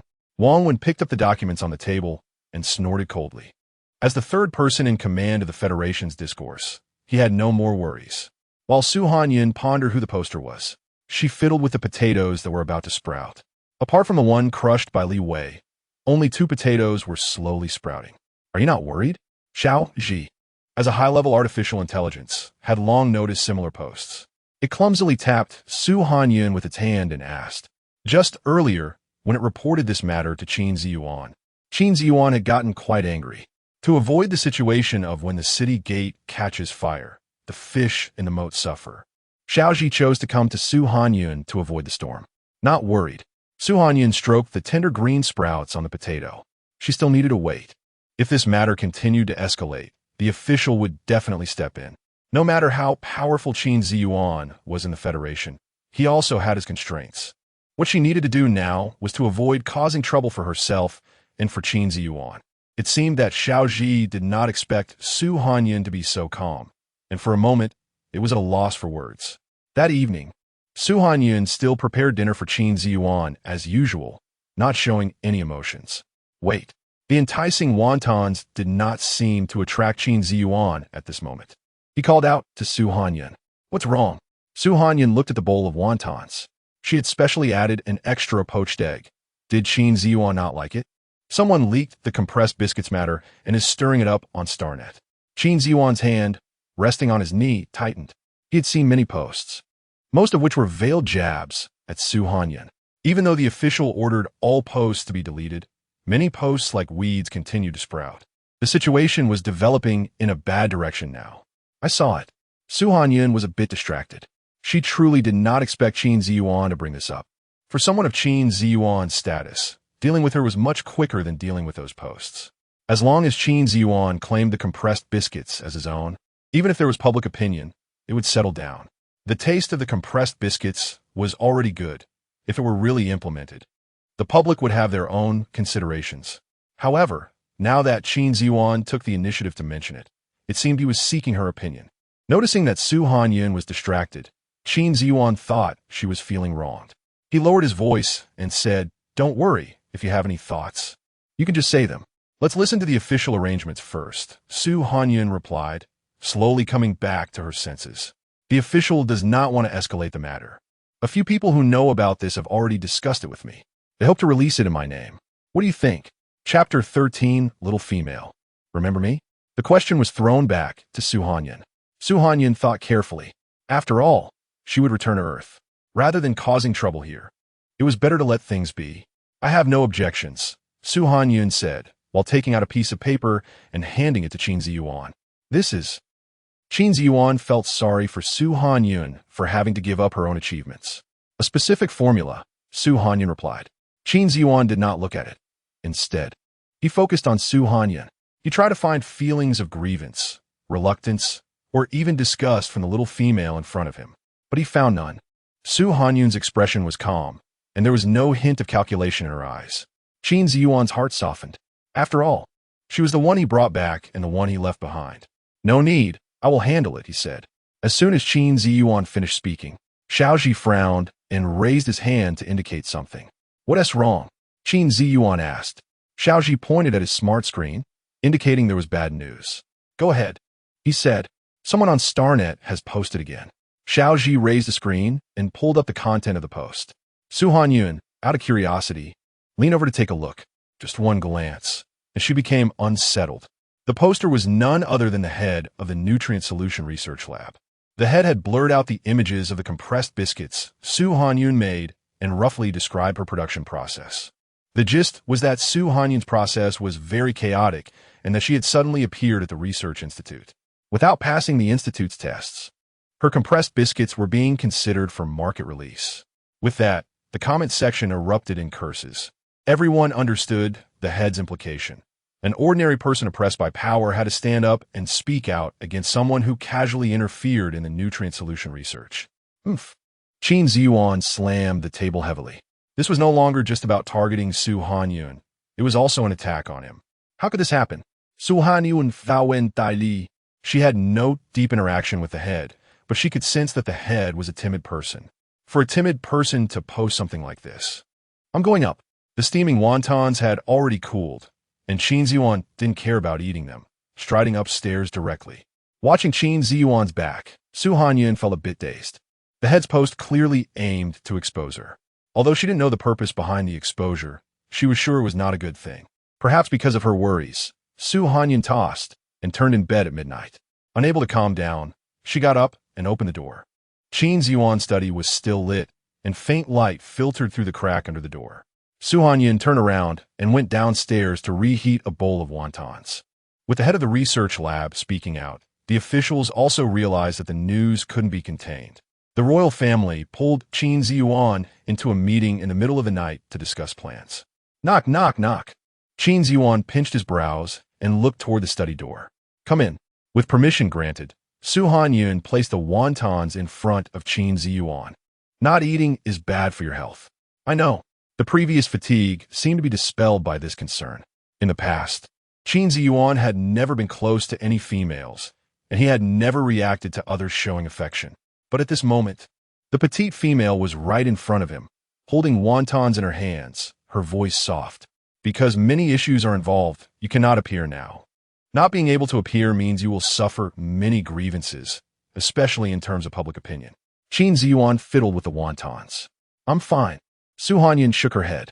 The study was very quiet, and the steam from the wontons clouded Su Hanyun's vision. How confident are you in making military-grade compressed biscuits? Qin Ziyuan asked. It depends on whether I have the materials. I could figure out the ratios myself. At this point, Su Hanyun thought of Lay's. Although he didn't have a good relationship with Qin Ziyuan, she still needed him to make military-grade compressed biscuits. Good. Qin Ziyuan's hand, resting on the table. Form a loose fist. He would dig out those who arranged this surprise bit by bit, and then give them a surprise in return. Su Hanyun didn't stay long in the study because she saw a communication request from the royal family. Closing the door behind her, she took a deep breath. The situation was still tricky, but as long as she could research military-grade compressed biscuits, it would be her moment to fight back. The next day, Su Hanyun got up early and prepared breakfast. After eating, she went to the research institute as usual. The head of the research lab was surprised to see Su Hanyun back. His eyes widened. Su Hanyun smiled slightly at the head and said clearly, Good morning. Good. Good. The head was somewhat frightened. Su Hanyun's appearance indicated that at least Qin Ziyuan was on her side. However, thinking of the star coins in his account, he still mustered the courage to ask, What are you doing back here? Of course, I'm here to make compressed biscuits. Su Hanyun replied cheerfully as she walked to her workstation. So openly, the head had no way to stop her. Su Hanyun gathered the things she needed and then went out to find Lay's. Little female, remember me? Lay's striking white hair caught Su Hanyun's attention from afar. This is what I need. See if you have it. Su Hanyun didn't have time for small talk with Lay's. Add me on a light brain. It'll be easier for me to tell you. Lay's wouldn't miss such an opportunity. After adding Su Hanyun as a friend, he leaned against a nearby pillar. You're in the eye of a storm right now. How dare you come out like this? Noticing the curious glances from passing researchers, Lay's casually remarked, Why shouldn't I? Su Hanyun's bright eyes shone even more under the sunlight. Lay's was momentarily distracted and coughed lightly to cover it up. Su Hanyun spent the entire day in the research lab, while the head was on edge all day. After work, he went as agreed to the slums beneath the main star. Is there anything else you need me to do? The head rubbed his hands, not daring to look at the person in front of him. Isn't she still making that thing? The cloaked figure in front of the head took out a small vial, which contained a reagent that could cause severe diarrhea. Understood. The head quickly grasped the person's intent. If this goes well, you'll get 2 million star coins deposited into your account. The person patted the head's shoulder. Do a good job. Not only will you get money, but you'll also get a position. After the head left, the cloaked figure took off the hood. Chapter 14 Press Conference. The golden hair was particularly eye-catching under the sunlight, and the person smiled slightly before turning to leave. Les quickly prepared what Su Hanyun needed. Military compressed biscuits required a leavening agent, and Su Hanyun did not expect that the Federation actually had similar reagents. It took Su Hanyun 2 whole days to produce the initial version of the military compressed biscuits. When Qin Ziyuan came to pick her up, she specially brought a piece of the military compressed biscuit. This is the initial version I made. After boarding the spaceship, Su Hanyun eagerly shared the biscuit she held with Qin Ziyuan. The taste of the military compressed biscuit might not be that great, but its nutrition was definitely sufficient, and it could be stored for a long time. Shall I contact you? Qin Ziyuan's features softened. As long as the military compressed biscuit received approval from the higher-ups, a press conference could be held. By then, Su Hanyun would no longer have to suffer grievances. Okay, Su Hanyun replied while opening the B app, knowing that the current B website was filled with insults towards her. Qin Ziyuan reached out to block the screen of her holographic computer. Looking at the large, bony hand in front of her, Su Hanyun was somewhat entranced. Although she didn't have a hand fetish, Qin Ziyuan's large palm and long fingers were quite attractive. Noticing Su Hanyun's gaze, Qin Ziyuan quickly withdrew his hand. Right now, the B app is full of baseless accusations. Once I contact the officials and hold a press conference, everything will come alight. Qin Ziyuan's Adam's apple bobbed. Su Hanyun smiled at him. It's fine. She actually found the people online quite interesting. An anonymous user revealed her identity, and the insults spread from her to Locust Star. Many people began expressing dissatisfaction with Locust Star and even threatened to expel it from the Federation. Qin Ziyuan frowned at those outrageous statements. As his investigation deepened, the people behind the scenes began to surface. However, it was not yet time to take action. To continuously improve, Su Hanyun did not rest and spent all her time in the research lab. Fortunately, Qin Ziyuan had lunch at the military department every day, so Su Hanyun didn't have to worry about cooking for him. The military compressed biscuits quickly passed the upper-level tests, and the press conference was scheduled for Tuesday. You'll have a fixed position at the front, so you don't need to be nervous, Qin Ziyuan said. The Federation's press conferences were usually very intense. Different television stations competed fiercely for questioning opportunities, often resorting to snatching. Sometimes reporters would deliberately make things difficult by asking particularly unreasonable questions of the spokesperson. Initially, the officials requested Su Hanyun to attend as the spokesperson, but Qin Ziyuan really didn't want her to face those aggressive reporters. After consulting Su Hanyun, Qin Ziyuan secured this opportunity in front of the higher-ups. Okay, Su Hanyun felt somewhat excited. The press conference proceeded as scheduled, and Su Hanyun sat at the front according to her number. Having never experienced a Federation press conference, Su Hanyun was genuinely taken aback. Since the person being questioned was Qin Ziyuan, everyone rushed to ask questions. Although the microphone had been passed to one reporter, it was snatched away by another. Marshal Qin, it is said that the person who developed the so-called compressed biscuits is one of your people. Is there some insider information we don't know about? After hearing this sharp question, Su Hanyun couldn't help but glance back at the reporter who asked. There is none. The development of the compressed biscuits was reasonable and compliant. Everything was conducted in the research lab, and we have complete monitoring records, Qin Ziyuan replied calmly. Then why does Miss Su have the ability to directly participate in the research lab? The microphone was snatched away by another reporter. The regulations of the Research Institute do not prohibit this. Qin Ziyuan answered calmly. It is said that Miss Su can board your spaceship and enter the Marshal's residence. I don't believe there is no connection between these. The reporter relentlessly pursued. Hearing this, Su Hanyun looked at the person in surprise. What you said has nothing to do with the compressed biscuits, and I will not answer. Qin Ziyuan's eyes narrowed. He clearly knew that this reporter had been instructed by someone, and as for who that person was, he would soon find out. As the questioning session ended, the royal secretary brought out 2 pieces of compressed biscuits. These are 2 flavors of biscuits, called compressed biscuits. The royal secretary divided the 2 flavors into several pieces and placed them in a bowl to dissolve. This thing looked strange. It didn't seem appetizing. It's just a biscuit. How good can it be? Haven't you ever eaten the biscuits in the shopping area? Amidst the discussions, the royal secretary distributed the compressed biscuits. Just as everyone was about to try them, Su Hanyun stood up. Everyone, please wait. Some sharp-eyed individuals recognized Su Hanyun as the person who developed the compressed biscuits through the photo of the research lab's head. It's her. She is the female. This remark stirred up a wave of excitement, and all the reporters turned to Su Hanyun. Such a beautiful female. Could it be that she really Her eyes are so beautiful. She's really so petite. I like her. One female reporter among many was holding her face. She had always had no resistance to beautiful females. The moment she saw Su Hanyun, she forgot all the questions she had prepared to embarrass her.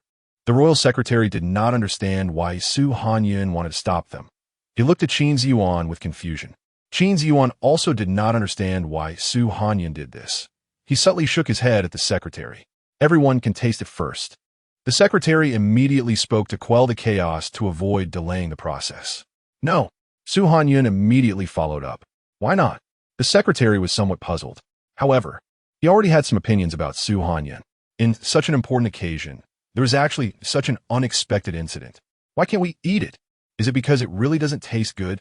I think so too. Otherwise, why would she stop the secretary's actions with such guilt? I said she was relying on Marshal Qin's connections. Look, now it's out in the open. She's scared. All the reporters began to speculate on why Su Hanyun didn't let them taste it. They unanimously concluded that it was because Su Hanyun felt guilty. The Federation had developed for many years, and nutrient solutions had existed for just as long. They had always consumed nutrient solutions. How could a food that was suddenly better and more convenient than nutrient solutions appear? Listening to the unfettered suspicions of the crowd, Su Hanyun smiled and took out a USB drive from her pocket. After you watch the contents of this USB drive, you'll understand why. Chapter 15. Quickly get out of the way. The contents of the USB drive were projected onto the computer, and everyone at the press conference was staring at the screen. They were eager to know what was inside. Soon, a man appeared on the screen, wearing a mask, who showed his ID to the security guard backstage. The guard hesitated for a moment, but still let the man in. The man looked around quickly, then took out a small bottle from his pocket and added something to the compressed biscuits prepared for the press conference. If I'm not mistaken, the bottle in his hand contained a reagent that could cause discomfort. Su Hanyun stood on the stage of the press conference. Isn't this a blatant attempt to frame someone? Who knows if it's real or fake? What if it's been doctored? Watching the reporters below, discussing fervently, Su Hanyun turned to a person in the corner of the press conference. That person was clearly panicking, trembling involuntarily. Still hiding? Su Hanyun said as she walked toward him. All the reporters instinctively parted to make way for her. George, the head of the nutrition laboratory, really doesn't want everyone to see your face, does he? Su Hanyun tilted her head, locking eyes with George, who had nowhere to hide. What? Everyone around gasped. George looked completely unwell. He had no idea how Su Hanyun discovered his actions and recorded evidence. His brain was spinning wildly, trying to find an excuse to brush this off. Qin Ziyuan, however, did not intend to let him have his way. He waved his hand, and the military police outside the press conference rushed in an orderly manner, pinning George down. As the mask that could hide his face was removed, George appeared directly in front of everyone. Is it really him? This is unbelievable. George's face turned red, and he trembled as he pointed at Su Hanyun. How can you prove that the person in the video is me? Does doing such a thing lower your IQ? Su Hanyun looked at George with a gaze that suggested he was foolish. If it's not you, why are you so nervous? George was at a loss. Yes, why was he so nervous? I have other evidence here. Would Mr. George like to see it? Su Hanyun said with interest. No, that's not me. George was sweating profusely, looking extremely panicked. If it weren't for the military personnel holding him down, he felt he would collapse to the ground. Ever since you posted on StarNet, I noticed you've been following me, observing my production process. Su Hanyun slowly said, deliberately bringing the microphone closer to her mouth so that everyone could hear. Actually, I've known for a long time that you wanted to replicate my process for the people behind you. I just didn't expect you to be so stupid.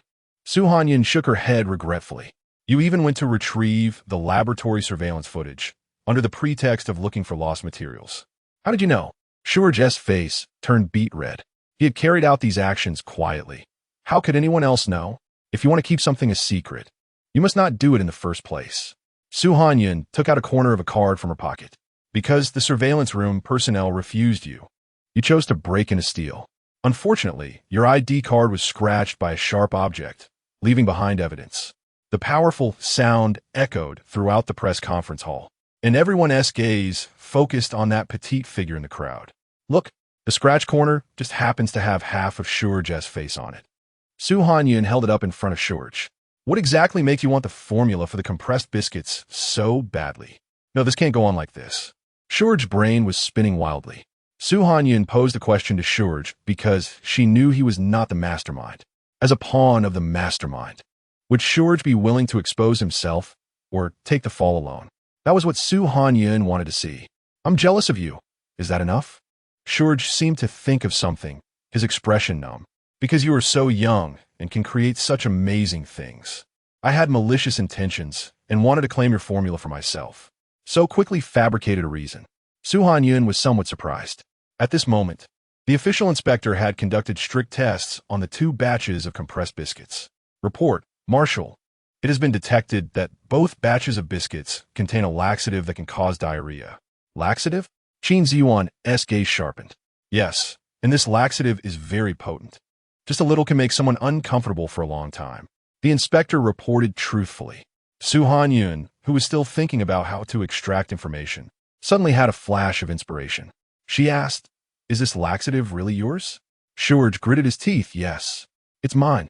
"Then that's strange." Hanyun stroked her chin. "Since it's yours, it proves you can obtain such a laxative. Such a potent laxative. Buying and selling it is illegal, right? You didn't get it from the hospital. Where did you get it?" Hanyun pressed on relentlessly, not giving Shurj a chance to breathe. "The black market." Shurj was already unsure of what he was saying. "I bought it from the black market." He couldn't expose the mastermind behind it. Even if he went to jail, the people behind him could bail him out. But if he exposed the mastermind, he would definitely not have a good outcome. Investigate it. Qin Ziyuan could see Hanyun's intention. He immediately instructed his subordinates. It's about to be hard to hide now. Shurj's hands trembled violently. After a while, Qin Ziyuan's subordinates reported back. They were top hackers from the military. Through Shurj's StarNet account, they found no purchase records from the black market. Even if it was an offline transaction, the black market people would still collect payment online. As long as there was a purchase, there would definitely be evidence left. However, apart from a few very large recent transfers, Shurj's account showed no abnormalities. How do you explain this? Qin Ziyuan personally stepped in to question him. "You have no right to do this." Shurj suddenly shouted loudly, "I want to hire a lawyer. If it were someone else, they might indeed have no right to do so." Qin Ziyuan showed Shurj's Marshal S badge. "Unfortunately, I precisely have this right." "Then you have no right to check my account." Shurj shouted. Hanyun felt that this matter could completely be left to Qin Ziyuan. She turned around, preparing to take out the compressed biscuits again to let the reporters on site taste. Just as she turned, suddenly, Qin Ziyuan's voice rang in her ear. "Quickly get out of the way." Chapter 16. Who are you? Hanyun hadn't reacted yet when she felt a sharp pain in her left shoulder. By the time she realized what had happened, her left shoulder was already drenched in blood. Qin Ziyuan was initially instructing his subordinates when he sensed something was wrong upon seeing Shurj pull out a knife. But because he was a second too slow, Shurj's knife had already plunged into Hanyun's left shoulder. "Are you okay?" Qin Ziyuan, who was used to seeing blood, was flustered for the first time. He didn't dare to touch Hanyun and could only awkwardly wrap his arms around her. "It still hurts a lot," Hanyun said with a pale face, struggling to speak. This was her first time being stabbed. She hadn't expected it to hurt so much. "Take her away. Call a doctor," Qin Ziyuan said urgently. The reporters nearby were stunned, and by the time they realized what had happened, Shurj had already been taken away. "I'm sorry I didn't tell you in advance." Hanyun looked at Qin Ziyuan and smiled apologetically. She had kept silent to prevent the second person from knowing, which could lead to information leaking. "I know." Qin Ziyuan's gray eyes were filled with panic. "I've already made a backup. It's in a backpack I carry with me." Hanyun's voice was growing weaker. "You can let the reporters taste the backup compressed biscuits. I think I'm a bit tired." As soon as Hanyun finished speaking, she closed her eyes. The doctor arrived quickly. The nurse initially wanted to carry Hanyun to the ambulance, but Qin Ziyuan wouldn't let go of her. The nurses had no choice but to allow him to do as he pleased. As the backup compressed biscuits were distributed, different flavors were placed in front of all the reporters. One reporter couldn't help himself and took a bite before the biscuit could dissolve. Can there really be such delicious biscuits? the reporter said incredulously. The female reporter next to him thought he was exaggerating, but when she tasted the compressed biscuit, her eyes widened in surprise. She had never tasted something so savory before. Moreover, she hadn't eaten lunch because she was on a diet. Although she'd been a bit hungry, after eating just that small piece of compressed biscuit, she felt completely satisfied. The reporters, who had originally planned to conduct interviews, no longer cared about who got the microphone. They quickly finished the compressed biscuits in front of them and looked longingly at the bowls in front of others. Although the press conference was being live-streamed, there was a time delay. By the time the reporters finished tasting, the segment of the press conference began to appear online. Ling Chuan frowned in displeasure when he saw the reporters questioning Qin Ziyuan. Pretentious. But when the camera turned and a certain little female appeared on screen, he sat up straight from the sofa. Isn't this? She asked the hot topic recently discussed online. Ling Chuan was aware of the rumors circulating online, but narrowed his eyes in displeasure. How could such a beautiful and lovely female be associated with Qin Ziyuan? As soon as he saw Su Hanjun get into trouble, he disregarded everything else, grabbed the coat on the sofa, and rushed outside. When Su Hanjun slowly woke up, her head was still dizzy. She wanted to raise her hand to rub her temples, but felt a sharp pain radiating from her left arm. Hiss! Hearing the sound from beside her, Qin Ziyuan immediately bent down. How do you feel? Su Hanjun couldn't speak due to her dry throat, so she weakly nodded. Qin Ziyuan pressed the bell in the room, and the doctor arrived quickly. Marshal, there's nothing major, just a bit of excessive bleeding, the doctor said after examining Su Hanjun. Good. Qin Ziyuan's voice was as cold as ice. He really hadn't expected that something could happen to someone right next to him. Suddenly, he felt someone tugging at his sleeve. Don't be angry, Su Hanjun said in a fragmented manner. Qin Ziyuan's heart fluttered at her simple concern. Yet, it felt like a huge surprise had struck him, filling him with happiness and satisfaction. What's wrong with me? I'm not angry. You just need to rest well. Seeing her awake, Qin Ziyuan felt a weight lift off his shoulders. He tucked the blanket around Su Hanjun and then turned to inquire about Shurj's situation. Shurj was tight-lipped.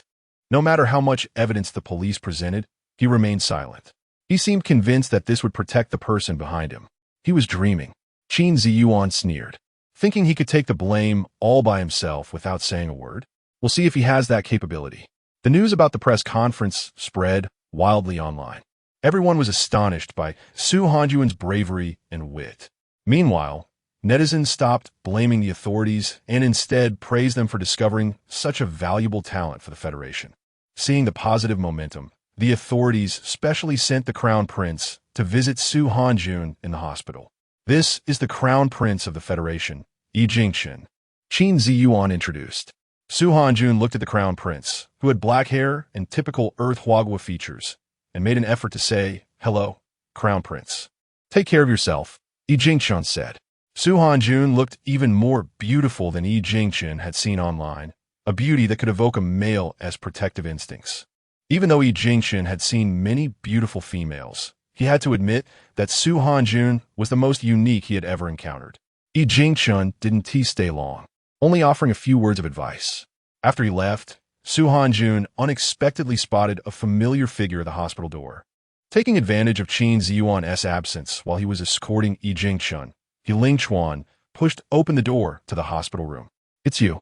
Since Su Hanjun didn't have much strength, Ling Chuan almost didn't catch what she was saying. "You remember me?"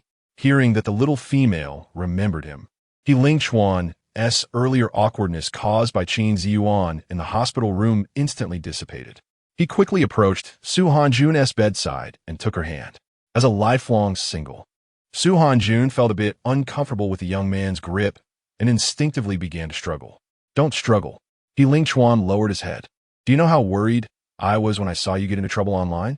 Su Hanjun couldn't believe that her dish had made such an impression on Ling Chuan, and feeling soft-hearted, she allowed him to hold her hand. Seeing that Su Hanjun had softened, Ling Chuan took advantage of the situation, like a dog that had just been fed. "Can I touch your wound?" "No." Su Hanjun firmly refused. Her wound was still incredibly painful. "All right then." Ling Chuan's dog-like eyes drooped. Feeling inexplicably sympathetic towards Ling Chuan, Su Hanjun immediately explained. "It still hurts. Then let me blow on it." He Lingchuan's eyes lit up. Just as he leaned down, a furious voice rang out. Who are you? Chapter 17, I'll come to see you again. He Lingchuan did not expect Qin Ziyuan to return so quickly. Caught off guard, he took a punch to the face. Has the He family fallen so low that they've forgotten their manners? Qin Ziyuan said, Humph, wiping the blood from the corner of his mouth. He Lingchuan released the hand he was holding onto Su Hanjun. Su Hanjun was completely bewildered. Don't. Su Hanjun's voice was too soft for the two men, who were in a heated argument, to hear. Marshal Qin, I know Junjun. I just came to visit, He Lingchuan said, his voice lowering. Does Marshal Qin have to manage such trivial matters? Do we need to knock out the guards at the door to enter the ward? God knows the tension Qin Ziyuan felt when he returned and saw the guards lying on the ground. The atmosphere in the room became increasingly oppressive. Su Hanjun didn't want the two men to continue arguing, so she struggled to reach for the nurse's bell at the head of the bed. Bang! Due to her weak left arm, Su Hanjun fell directly to the ground. This indeed stopped the two men from continuing their argument. Qin Ziyuan and He Lingchuan both rushed over, wanted to pick Su Hanjun up and put her back on the bed. Each extended a hand, unwilling to yield to the other. The floor tiles in the ward were still very cold, and Su Hanjun didn't want to sit on the icy ground any longer. She tugged at the nearest He Lingchuan. Could you go buy me candy? With hopeful eyes, He Lingchuan found it impossible to refuse. He pouted, released her hand, and got up to leave. Qin Ziyuan picked Su Hanjun up and placed her back on the bed, tucking her in. What are you moving around for? Don't argue. Su Hanjun said, grabbing Qin Ziyuan's sleeve. He Lingchuan is someone I met in the shopping district. He's not a bad person. Hearing her stuttering explanation, Qin Ziyuan's anger had already dissipated by more than half. He sighed. I'm just afraid you might get hurt again. Su Hanjun shook her head and withdrew her hand. When the sleeve loosened, Qin Ziyuan felt a twinge of dissatisfaction. If that jade-like little hand could keep holding onto the corner of his clothes, how wonderful it would be. Qin Ziyuan called for the doctor again, and when he learned that Su Hanjun wasn't injured from the fall, he finally relaxed. Junjun, this is the best candy from the main star. Just as the doctor left, He Lingchuan returned. He held out the candy he had in his palm to Su Hanjun. Seeing He Lingchuan like this, Qin Ziyuan turned away in disdain. Thank you. Su Hanjun slowly took one. As long as you like it, He Lingchuan said. Just leave after delivering the candy. Qin Ziyuan's voice was flat. He Lingchuan, who was about to confront Qin Ziyuan, suddenly softened to the sight of Su Hanjun's blinking eyes. I'll come to see you again. He Lingchuan's face suddenly broke into a smile as he looked at Su Hanjun. Okay, Su Hanjun replied. The ward was quite boring, and seeing that Su Hanjun was feeling a bit better, Qin Ziyuan brought over his light brain for her to play with. As soon as she opened the B software, Su Hanjun was flooded with posts about compressed biscuits. What a beautiful little female. So capable, mine. I don't know what you're rambling about. She's clearly mine. So this post isn't about discussing compressed biscuits. Watching these amusing comments, Su Hanjun couldn't help but smile. Now, public opinion had shifted, and everyone was criticizing the post that had previously attacked Su Hanjun, especially Shurj, who had become a live target. Su Hanjun finally found a thread that was purely about discussing compressed biscuits and discovered that everyone was curious about their taste. All the reporters at the press conference had posted about the taste of the compressed biscuits they had tried. The more detailed the descriptions, the more they piqued the public's curiosity. Now everyone was demanding that the official release the compressed biscuits quickly. You've been playing for quite a while. Should we take a break? Qin Ziyuan said as he pushed the door open and entered. Su Hanjun felt a bit embarrassed and straightened up to get a chair for Qin Ziyuan. She really didn't expect him to take such good care of her. Every meal was brought to her by Qin Ziyuan. Knowing that Su Hanjun didn't like the taste of fish, he specifically had the chef prepare other dishes. Whenever Qin Ziyuan had time, he basically stayed in the ward. Such care made Su Hanjun feel somewhat touched. Shurj still hadn't revealed who was behind him. After Qin Ziyuan sat down, he skillfully picked up the fruit on the table and began peeling it. He could endure this? This surprised Su Hanjun. She had thought someone like Shurj would quickly spill the beans about his backer to exchange for a lighter sentence. The police found out that Shurj's mother was seriously ill. Qin Ziyuan handed the peeled fruit to Su Hanjun's mouth, which was why he was doing this. Was he afraid that the person behind him would harm his mother? Su Hanjun bit into the fruit. This fruit was also called an apple in the Federation, but it was smaller than the apples on Earth, though sweeter. Maybe. Seeing Su Hanyun biting into the apple, Qin Ziyuan awkwardly turned his gaze away. You don't have to worry. I'll get him to talk. Okay. Su Hanyun would not plead for Shurj. Since Shurj wanted to ruin her reputation, he would have to bear the consequences. At this moment, in the Duke's residence. Fool! A bunch of fools. Alice paced back and forth in the courtyard. She had long known about the events that took place at the press conference. But there was nothing she could do now. I even gave him such a strong laxative, and this fool got caught. Alice stomped her foot hard. Miss Wang-Si is asking to see you at the door.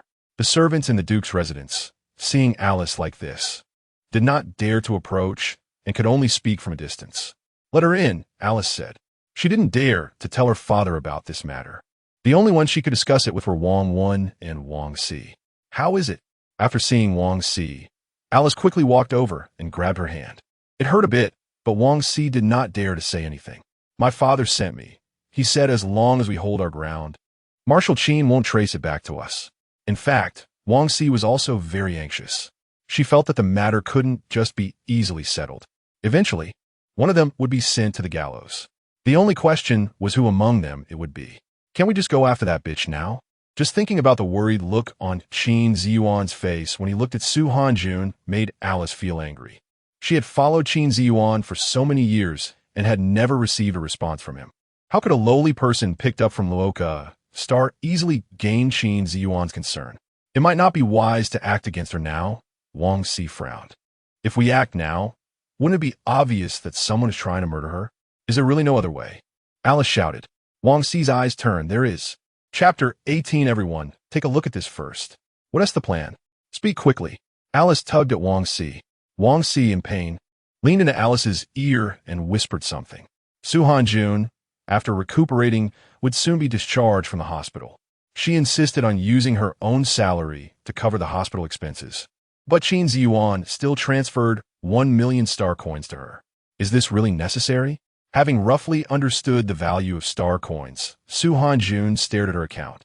Her mouth almost agape. You deserve it. After Qin Ziyuan said this, he took Su Hanyun onto the spaceship. Do we have any leads on the person behind this? Once on the spaceship, Su Hanyun looked at Qin Ziyuan. Yes. Qin Ziyuan nodded. Under his constant pressure, the police had provided a preliminary assessment. However, due to the high status of those involved, the police could only do so much. Who is it? Su Hanyun already had her suspicions. There were only a few people she had encountered in this place, and it was quite obvious who would want to frame her. It can't be said for now. Qin Ziyuan paused and said. He knew things weren't that simple, and revealing the information to Su Hanyun now might not be a good thing. All right. Su Hanyun understood that Qin Ziyuan must have his reasons for saying this, so she didn't ask further. Because Qin Ziyuan had interfered, He Lingchuan had only managed to visit the hospital once. This time, he finally entered the ward, only to find it empty. Damn it! He Lingchuan gritted his teeth. He crushed the candy in his hand, cursing Qin Ziyuan in his mind countless times. Mr. He, someone is looking for you. A young nurse outside nervously opened the door and spoke to He Lingchuan in the ward. Who? He Lingchuan instantly became alert. She only said to give you this, and you would go meet her. The nurse took a badge from her pocket and placed it in He Lingchuan's hand. Seeing the familiar badge, He Lingchuan's body tensed. Take me to her. After returning to the marshal's residence, Su Hanyun found that the potatoes she had left in the kitchen had sprouted. May I use that small piece of land in the yard? Su Hanyun blocked Qin Ziyuan, who was about to go upstairs. Sure. Qin Ziyuan glanced at the potato in Su Hanyun's hand. You can use the entire yard as you wish. Great. Su Hanyun's eyes lit up as she jogged outside. Watching the girl's cheerful back, a flicker of darkness passed through Qin Ziyuan's eyes. Su Hanyun didn't know if the soil in Qin Ziyuan's yard was suitable for growing potatoes, but she could only plant them here. After digging a suitable hole, Su Hanyun placed the sprouted potato into the hole and covered it with soil. Miss Su, are you going to farm? Little Ji, who hadn't seen Su Hanyun in a while, approached her with a small dog model he had recently bought. Little Ji, what happened to you? Su Hanyun was surprised to see the now fluffy Little Ji. I bought it because the model is really cute. Qin Ziyuan had given Little Ji some permissions, so Little Ji could purchase some models on the Star Network. It's really cute. Su Hanjun petted little Xi's long fur. She suddenly thought of her dog back on Earth. Her dog on Earth also had long fur like little Xi, and it felt very nice to touch. Because she had to go on a business trip. She had sent that dog to a friend's house. But when she returned, she boarded the spaceship to the Federation. She really missed home.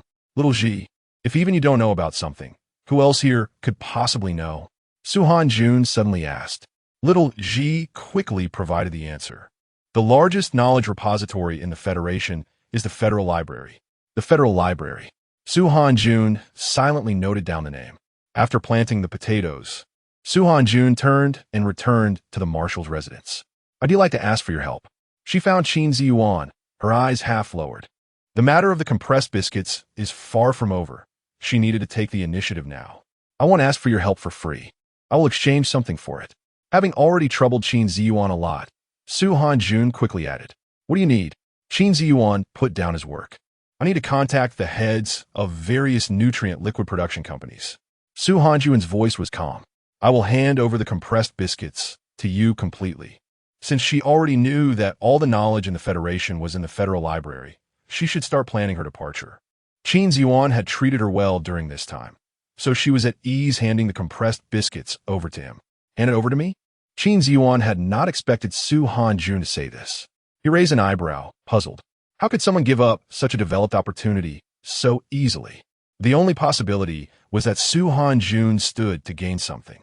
But the little female in front of him looked at him earnestly and didn't seem to have ulterior motives at all. Let's discuss this later. I will help you contact the heads. Qin Ziyuan turned around. Su Hanjun didn't expect Qin Ziyuan to be so efficient. In just one day, he had already found the CEOs of the 5 largest nutrient liquid manufacturers on the market. In the Federation, the production of nutrient liquids can be dispersed among various companies. Each company can purchase the production methods from research labs. To ensure that Su Hanjun understood the situation, Qin Ziyuan took the time to explain in detail on the spaceship. So that's how it is. Su Hanjun Bonde. No wonder the authorities also have nutrient liquid research labs. It turns out they profit by selling the formulas to businesses. Upon arriving at the agreed location, Su Hanjun walked into the room alone. Hello everyone, I am Su Hanjun. 4 CEOs were already seated at the round table, and Su Hanjun slightly nodded. In response, there was silence and a particularly harsh sneer. Have a seat. One of the gray-haired CEOs said indifferently. You all should already know about the compressed biscuits. Su Hanjun got straight to the point. The one who had sneered earlier impatiently slammed the table. You're just relying on Marshal Qin's name. Don't think you can stir up any trouble in front of us. If it weren't for Marshal Qin, would you even have the chance to speak at the same table as me? Mr. Zhou, don't get agitated. These young ones always think there's something special. We should listen to their opinions more. The gray-haired CEO seemed to be speaking up for Su Hanjun, but his words were also filled with dissatisfaction towards her. Mr. Zhou's face turned red with anger. What are you saying? She has disrupted our entire nutrient liquid industry and is so brazenly inviting us. Isn't that just looking down on us? He stood up pointing at Su Hanjun. I tell you, I won't show you any pity just because you're a female. In my eyes, you're just a junior showing off in front of the experts. Su Hanjun looked at Mr. Zhou, who was so agitated, shook her head, and took out a document from her bag. Everyone, please take a look at this first. Chapter 19 Rong Yin. President Zhou was so angry that his nose was almost crooked. He didn't expect Su Hanjun to completely ignore him. Since the most formidable President Rong hadn't arrived, he decided to leave as well. President Zhou forcefully pulled out a chair, shot a glare at Su Hanjun, and pushed the door to leave. Su Hanjun didn't care. She simply gestured to the remaining 3 people. Miss Su, although I don't know what your intentions are for meeting us, I don't think any of us will be interested in what you've proposed, said the older president with gray hair. The others didn't speak, but they clearly agreed. Just as President Zhou had stated, the emergence of compressed biscuits would definitely impact the nutritional liquid industry. Su Hanjun placed her hands on the table. If you all want to develop something new, want to take a look? Just when one of the presidents was about to take a look, the door to the room was opened from the outside. A young man stood at the entrance against the light. President Rong, except for Su Hanjun, everyone else stood up respectfully. Rong Yin raised his hand and walked over to sit at the round table. Su Hanjun looked at Rong Yin. She had heard of his reputation from Qin Ziyuan, young and capable, known by everyone. She just didn't expect him to be so young, with a noble and handsome face, his thin lips pressed together like a flower on a high mountain. President Rong. Su Hanjun extended her hand. Rong Yin looked at the delicate white hand in front of him. You are quite capable. His tone was very calm, making it hard to discern his emotions. Pushing the document over, Su Hanjun said, President Rong, take a look. With his long fingers pinching the edge of the paper, Rong Yin casually picked it up. But after reading all the content, his expression immediately changed. You're not joking with me, are you? Rong Yin frowned. Of course not. Su Hanjun smiled slightly. This is my sincerity. Although Rong Yin was young, he had experienced a lot. He had never seen someone like this before. I will cooperate with you. Rong Yin said solemnly. Pleasant cooperation. Su Hanjun's eyes lit up. The emergence of compressed biscuits would definitely impact the nutritional liquid industry. If she relied solely on herself for production, she would probably exhaust herself without producing much. Since this was the case, she could completely sell the production of compressed biscuits to companies that manufacture nutritional liquids. This would both eliminate the disadvantages posed by the economic downturn for the nutritional liquid companies and facilitate the promotion of compressed biscuits. This is my business card. Feel free to contact me. Rong Yin took out a gold-embossed business card and placed it in Su Hanjun's hand. The moment their fingertips touched, Su Hanjun felt as if she had touched a piece of cool jade. Shall we take a look? The other presidents began to panic. Since President Rong has agreed, it should be fine. Now that I have partnered with President Rong, it wouldn't be appropriate to collaborate with anyone else. Su Hanjun looked at everyone. She had initially planned to hand over the production of compressed biscuits to the 5 largest companies. But since no one besides Rong Yin was willing to respect her and look at her proposal, she decided not to give it away. This won't do. The older president, forgetting about his cane, hobbled towards Su Hanjun, clutching his business card. Rong Yin was a shrewd person. Seeing his reaction made it clear how enticing Su Hanjun's proposal was. Leda, since Miss Su has already spoken, why must you insist? Rong Yin propped one hand on the table, slightly raising his gaze. Leda's hand froze in midair, unable to withdraw or proceed. Everyone in the industry knew Rong Yin's temperament. If he had set his sights on a project, he would hold on tightly and never let go. Those who could share a piece of the pie with Rong Yin were probably yet to be born. Moreover, besides Rong Yin, they were merely involved in the production of nutritional liquids.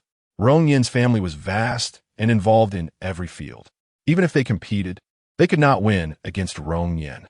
President Rong is right, Leda said, his teeth nearly grinding together. He regretted not taking the initiative to look at the document Su Hanjun had handed over earlier. If only he had been the one to partner with her. In that case, let's disperse. Rong Yin waved his hand. He was not a good person. Since Su Hanjun only intended to collaborate with one person, he would not easily let the opportunity slip away. Seeing Rong Yin preparing to leave, Su Hanjun stood up as well. She had purposely not asked Qin Ziyuan to pick her up today. Wait. Once outside the room, Su Hanjun spoke up.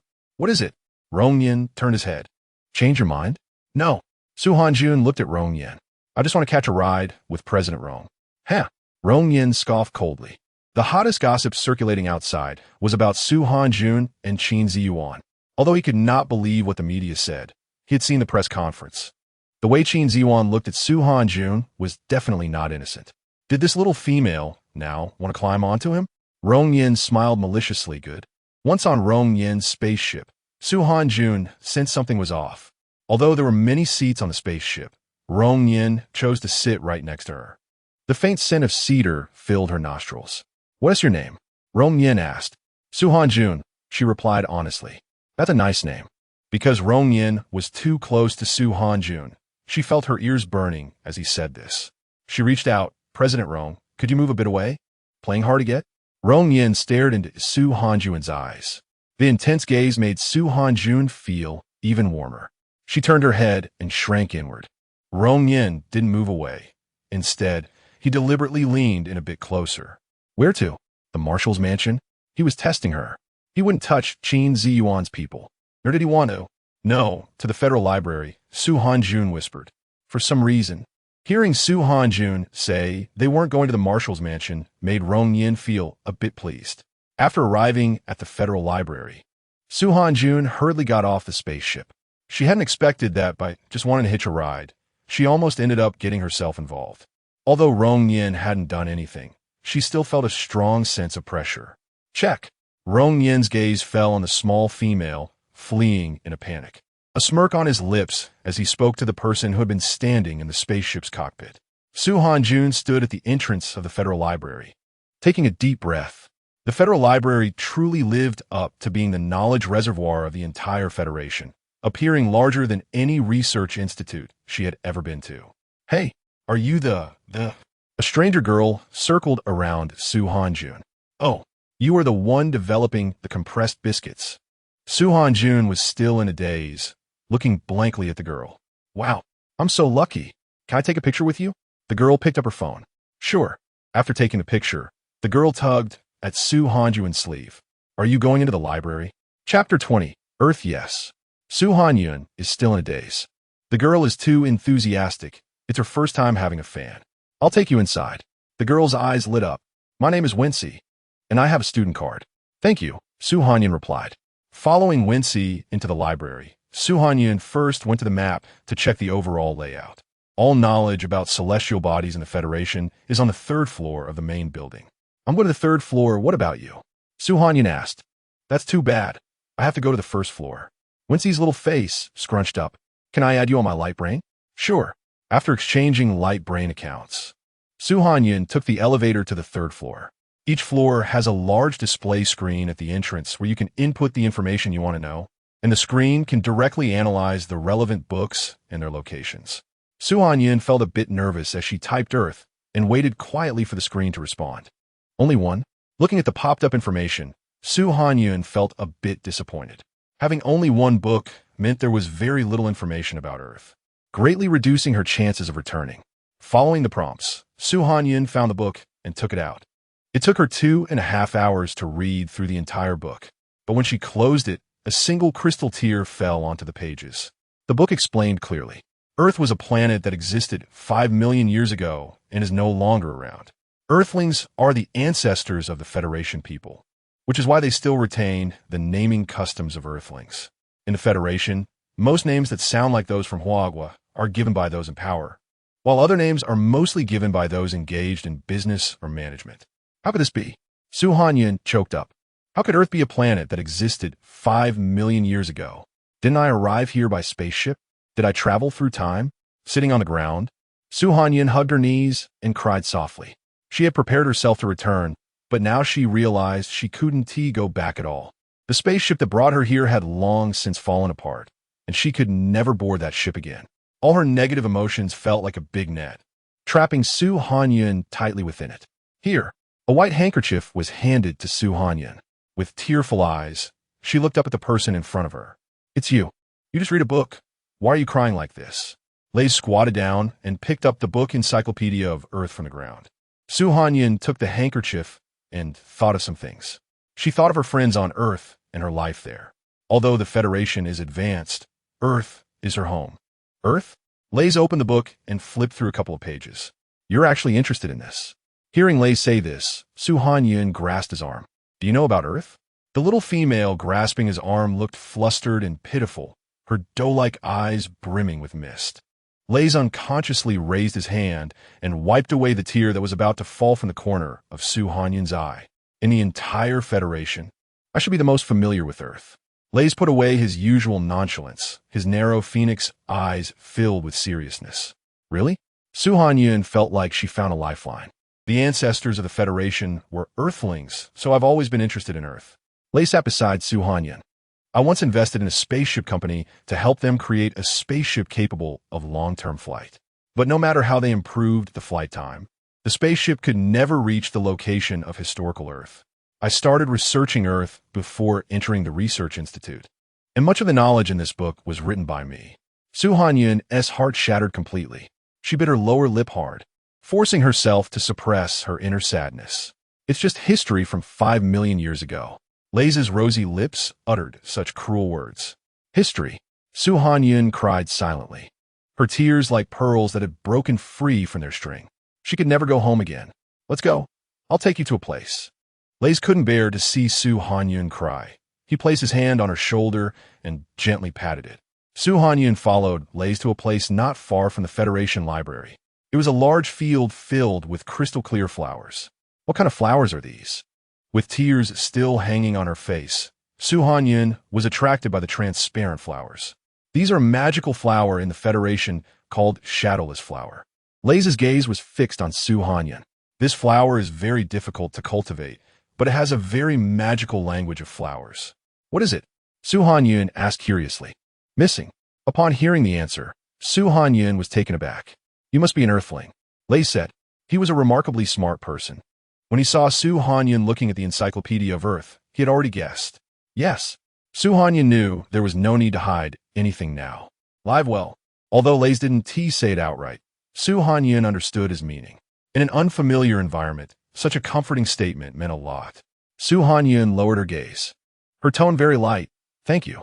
After staying in the flower field for a while, Su Hanyun felt much better. She was already an adult, though sad. She wouldn't go to the extremes of seeking death.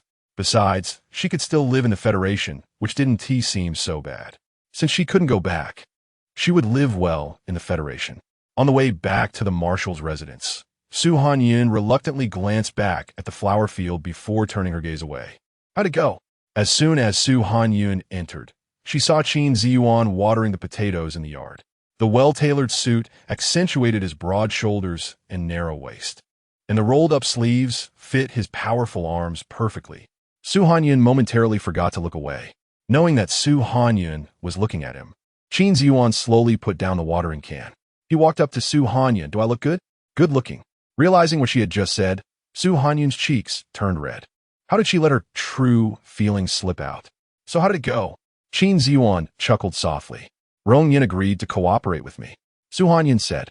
What about the others?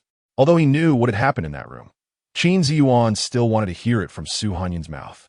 The other executives are not interested in the proposal. Su Hanyun replied. The smile in Qin Ziyuan's eyes grew even more. If the others were really uninterested, then Lita wouldn't have come to the Marshal's residence to seek him out. Someone is looking for you? Su Hanyun immediately realized what was going on. I'm tempted by your proposal. Lita isn't foolish, so how could he just give up? His eyes regained their sharpness. Then in that case, Su Hanyun's long eyelashes trembled slightly. Why not give him a chance? Qin Ziyuan turned back. What chance? Chapter 21 Lam Lita doesn't want to cooperate, does he? Then let him compete with Yen. Su Hanyun's eyes curved into a smile. If Leda has the ability to make Yen give up, then I will cooperate with him. The beautiful little female had a somewhat dark side, and Qin Ziyuan felt a slight stir in his heart. He seemed to unintentionally lean a little closer to Su Hanyun. Then you must be planning to roast Leda over a fire. Leda came to the Marshal's mansion to seek him out, proving that he really wanted to seize this opportunity to continue developing his company. But he couldn't possibly compete with Yen. Let's see how he does. Su Hanyun winked. Today, Leda wasn't friendly to her, so why should she be soft-hearted towards him? As Su Hanyun and Qin Ziyuan walked into the living room, they heard Xiao Ji say, Master, Major Yang has arrived. Yang Lin, why is he here? Qin Ziyuan frowned. He still vividly remembered how Yang Lin had taken Su Hanyun away in front of him. Qin Ziyuan instinctively glanced at Su Hanyun. Let him in. Old Qin. Old Qin. After getting permission, Yang Lin entered the Marshal's mansion, carrying something on his shoulder. What are you doing carrying a lamb? Qin Ziyuan looked at the lamb Yang Lin was shouldering, puzzled. Originally, there were many planets in the Federation where sheep lived, but because someone had tasted the lamb and found it not tasty, all sheep were driven to one or two remote planets. I found this little lamb while patrolling, and it had just died not long ago, so I thought I'd bring it over. Yang Lin's smile grew wider when he saw Su Hanyun. Noticing Yang Lin's gaze, Qin Ziyuan shielded Su Hanyun behind him. So, isn't she good at cooking? Yang Lin had already planned to let her see if she could make something with it. The last time Su Hanyun made the fish soup, it was really delicious. And Yang Lin had thought about it repeatedly after returning home. This time he happened to have some free time, so he decided to come and mooch a meal. Lamb is smelly and foul. You might as well feed it to the dogs. Qin Ziyuan frowned. I can give it a try, Su Hanyun suddenly said. Although she didn't know how the sheep in this federation compared to those on Earth, she hadn't eaten lamb in a long time. Seeing the lamb now made her a bit hungry. All right, if you want to try, go ahead. Qin Ziyuan relaxed. The lamb was not large, but it was still somewhat heavy. After Yang Lin placed the lamb in the kitchen, he kindly asked Su Hanjun if she needed help. Since Yang Lin looked somewhat fierce, Su Hanjun decisively refused. But when she started handling it herself, she regretted it. The lamb was indeed too heavy, and she struggled to lift one of its legs. In the living room, did you come just to mooch a meal? Qin Ziyuan was speaking to Yang Lin, but his gaze never left the kitchen. Hee hee. Yang Lin patted his chest. This is a new trick. The lamb itself had a bad odor, and the meat was tough and smelly. Leaning slightly on the sofa, Qin Ziyuan found a comfortable position. You really trust her? Of course. Yang Lin straightened his body. The first person he thought of when his subordinate brought him the lamb was Su Hanjun. Although Su Hanjun had never butchered a lamb before, she still clumsily managed to break down the entire lamb. She endured the strong, bloody smell and divided all the lamb meat into several parts. She planned to make 2 dishes today, stir-fried lamb with scallions and clear-stewed lamb spine. After selecting the appropriate meat, Su Hanjun stuffed the leftovers into the fridge. The hind leg of the lamb was most suitable for stir-frying with scallions, so Su Hanjun used a knife to slice the meat into evenly thick pieces. The lamb spine was cut into uniformly sized small pieces. When cooking lamb, seasoning is essential. Su Hanjun prepared scallions, ginger, garlic, hot peppers, and coriander in advance. The clear stew of lamb spine was relatively simple. Su Hanjun directly put the lamb spine along with scallions, ginger, garlic, and various spices into the pot to stew together. Smells so good. Yang Lin, who was chatting with Qin Ziyuan in the living room, suddenly caught a whiff of a rich aroma. Qin Ziyuan raised his eyes. He also smelled the strong fragrance. Actually, when Yang Lin brought the lamb, he was worried whether Su Hanjun could cook well. Now it seemed he would be able to enjoy some unique delicacies again. The clear stew of lamb spine was almost done, and Su Hanjun started heating the oil. She added sliced garlic and ginger to the pot along with the scallions to saute until fragrant. The marinated lamb meat was added to the pot, along with a special sauce to stir-fry. Once the sauce thickened, she could turn off the heat. Seriously, old Qin, how much do you pay this little female? Yang Lin couldn't help but swallow hard as he smelled the aroma of the meat. 1 million star coins. Qin Ziyuan put down the military book in his hands. Great. Yang Lin slapped the table and rushed to the kitchen. Just as Su Hanjun was about to serve the 2 dishes, she saw Yang Lin standing at the door. Can I call you Junjun? Yang Lin leaned against the door. I'll offer you 5 million star coins. Come work for me. Unexpectedly, Yang Lin was trying to poach her. Qin Ziyuan, who was following behind Yang Lin, immediately grasped Yang Lin's shoulder. Yang Lin. Ah, old Qin. Yang Lin looked serious. I know you're not picky about food. I will absolutely not treat you unfairly. The next time the alien bugs come, I'll assign you to the Elite Squad. The Elite Squad is a unique Special Forces unit of the 1st Army Group. Everyone in the Elite Squad is an outstanding war machine and has made significant contributions to the Federation. Similarly, the Elite Squad is also a strong security force. Even royal family members have asked Yang Lin to borrow the Elite Squad for their travels. You're so generous. Qin Ziyuan was quite surprised. The Elite Squad was Yang Lin's treasure. Is it a deal? Yang Lin was eager. He was different from Qin Ziyuan. Qin Ziyuan had no particular cravings for food, but he did. The last time a steamed fish was so delicious that it completely opened the door to a new world. Plus, with the recent compressed biscuits, Yang Lin was itching for a taste. No, Qin Ziyuan decisively refused. He would never let Su Hanjun leave. Su Hanjun looked at Qin Ziyuan, then carefully glanced at Yang Lin, and then raised the plate in her hand. How about we eat first? Oomph. Yang Lin turned around. We must respect Junjun's opinion. Stir-fried lamb with scallions and clear-stewed lamb spine were served on the table, and Su Hanjun also prepared rice for the 2. Let's eat together. Qin Ziyuan gestured to Su Hanjun. Okay. Su Hanjun sat down. Yang Lin couldn't hold back any longer. He picked up a piece of lamb and put it in his mouth. The tender lamb had no off flavors. Instead, it was full of meaty aroma. Paired with the crispy and refreshing scallions, his entire mouth was filled with the fragrance of lamb. This is so delicious. Yang Lin's eyes nearly popped out. Qin Ziyuan, seeing Yang Lin's reaction, tasted the clear stewed lamb spine. The rich broth had neither the fishy smell he imagined nor an overly greasy meat flavor. All the flavors were just right. This is lamb? Chapter 22 Private Request. Qin Ziyuan was a bit stunned. Yes, Su Hanyun kindly introduced. This dish is scallion lamb, and this one is clear stewed lamb spine. You know so much. Yang Lin suddenly looked over. His sharp gaze, a result of his military background, was intense. Su Hanyun's palms began to sweat slightly. Should a female who had been picked up know this much? Qin Ziyuan noticed Su Hanyun's reaction and said, "Don't worry about it. Just enjoy your meal." Although he had doubts in his heart, Yang Lin also knew that Su Hanyun was Qin Ziyuan's person. Anyone who could stay by Qin Ziyuan's side definitely wasn't an alien bug. Moreover, alien bugs didn't have females at all. With that reassurance, Yang Lin continued to enjoy the food. The two dishes were quickly finished, and Yang Lin wiped his mouth. Still wanting more? How about it? Will you come with me? Yang Lin raised an eyebrow at Su Hanyun. Hearing Yang Lin try to recruit someone again, Qin Ziyuan's heart tightened. He couldn't help but feel anxious. It was just a small matter. He and Yang Lin had been through thick and thin for many years. And if it were just a chef, he wouldn't care so much. But Qin Ziyuan knew that Su Hanyun was the exception. Not only could this amazing little female turn all sorts of strange foods into delicious dishes, but there were also many aspects about her that attracted him. In an instant, two burning gazes fell on Su Hanyun.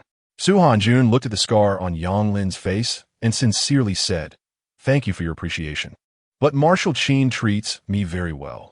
I want to stay here." Upon hearing Su Hanyun say this, Qin Ziyuan's previously tense heart immediately softened. Yang Lin, see get, looks like I'm out of luck. After enjoying the food, Yang Lin didn't linger. As a military commander, he was still quite busy. If it weren't for the chance to eat Su Hanyun's cooking, he wouldn't have come all the way to the marshal's residence. After cleaning up the dishes, Su Hanyun squatted in the yard, tending to the sprouting potatoes. There are still modifications needed. When shall we discuss? Just after watering the potato sprouts, Su Hanyun received a message from Rong Yin. Since she had nothing else to do, Su Hanyun arranged to meet Rong Yin in the afternoon. Seeing the bait taken, Rong Yin leaned back in his chair, a smirk forming on his lips. In the afternoon, Su Hanyun boarded a spaceship and arrived at the address provided by Rong Yin. The Rong Corporation stood in the core area of the main star, its transparent exterior resembling a crystal-clear glass tower. However, this glass was special. Those outside couldn't see what was happening inside. "You must be Miss Su." The receptionist had long known about Su Hanyun and curiously sized her up. "That's me. Su Hanyun, note that. Please follow me."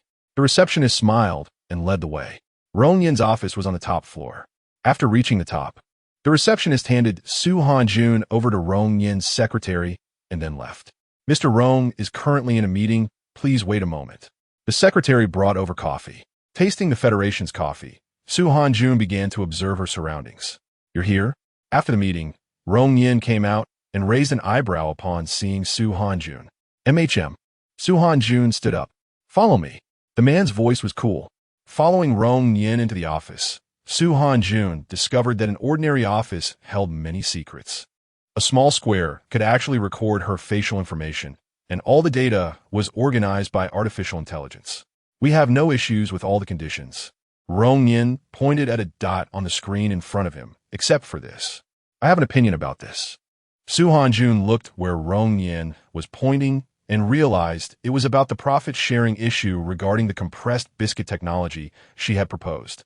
Considering her return to Earth, she had initially offered a 60-40 split, with the Rong Corporation taking 60 and her taking 40. "I think this should change to 70-30. You take 70, and the Rong Corporation takes 30. Rong Yin rested his long fingers on his chin. "What do you think of this change?" Su Hanyun was taken aback. She had thought Rong Yin would find her share too large, but how was it increasing? "Are you sure?" Su Hanyun asked cautiously. "Sure." Rong Yin leaned in slightly. "After all, I want to cooperate with you long-term." The phrase long-term cooperation was emphasized heavily by Rong Yin. "How long-term?" As she watched the handsome face getting closer, Su Hanyun turned her head away. "In the future, we will buy out all your food-related products." The little female's long eyelashes fluttered, stirring ripples in Rong Yin's heart. What enticing condition. Su Hanyun's pupils slightly widened. Although she didn't know exactly how much profit the Rong Corporation could make as a leader in the industry, she would definitely get a lot. If she also developed canned food, wouldn't she just be counting money effortlessly? Su Hanyun's face couldn't hide her excitement, and Rong Yin immediately guessed what she was thinking. Knowing that Su Hanyun was tempted, Rong Yin acted like a seasoned hunter. And you can also choose to join the Rong Corporation and become the head of the food sector. By then, it won't just be a matter of profit sharing. Truly a businessman, Su Hanyun thought inwardly. This kind of gradual persuasion was something she couldn't resist. A 70-30 split was still too much, since it was a long-term partnership. How about a 60-40 split? Su Hanyun thought for a moment and said. She also had her own ideas. If she took such a large share from the Rong Corporation, Rong Yin might not be willing to keep her. It was better for her to take a step back. Okay. Rong Yin looked at Su Hanyun with some surprise. Although she was a bit of a money lover, she wasn't overly greedy, which was unexpected according to his data. Though Rong Yin had the final say in the Rong Corporation, there were still limitations. This little female was willing to take a step back. Since everything has been agreed upon, can I make a personal request? As Rong Yin spoke, his long arms were already propped on either side of Su Hanyun. Surrounded by the scent of cedar, Su Hanyun felt her face heating up. She quickly glanced at the powerful muscle lines and looked away. We are in a partnership now, so I won't agree to any personal requests. Su Hanyun's dam. She had heard from Qin Ziyuan that Rong Yin was quite the gentleman. Although he had built a massive business empire at a young age, he had never been involved with any females, nor had he any scandals. In Qin Ziyuan's words, he was a workaholic. Su Hanyun was self-aware. She didn't think she could charm Rong Yin. But this personal request, was it not allowed? Rong Yin leaned in closer. The warm breath he exhaled brushed gently against Su Hanyun's ear, even though she couldn't see it. She knew she must be as red as a tomato right now. Why don't you change your request? Su Hanyun tried to reason with Rong Yin. I really can't. I'm not in good shape. Rong Yin couldn't help but chuckle. What are you thinking?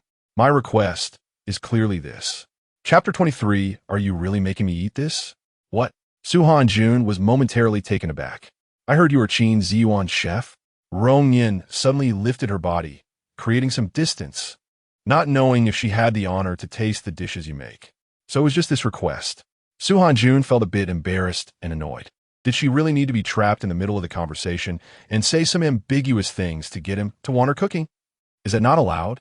Seeing Rong Yin's body about to lean in again, Su Hanyun hurriedly agreed. Fine. There's a kitchen in Rong Yin's office, seemingly for convenience. And even the spatula can be controlled by artificial intelligence. You don't have any ingredients here. Su Hanyun looked around the kitchen and found it was spotless, with not even a shadow of any ingredients. I forgot. Rong Yin leaned against the door. From the tone of Rong Yin, Su Hanyun didn't think he actually forgot. It clearly seemed intentional. Should I go out and buy some? Su Hanyun glanced at the time, realizing she still had plenty of time before returning to the marshal's mansion. I'll go with you.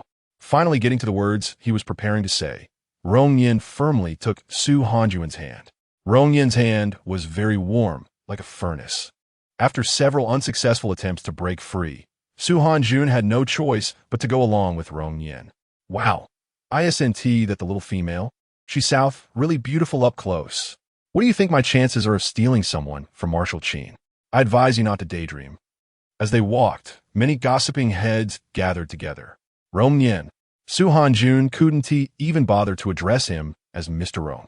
She tugged at the corner of Rong Yin's shirt with her other hand, urging him to let go. With so many eyes on them, she certainly didn't want to be the center of attention. Oh, although Rong Yin responded, he didn't move his hand. In fact, he somewhat regretted directly holding Su Hanyun's hand. He was afraid she would think he was frivolous and not a good person.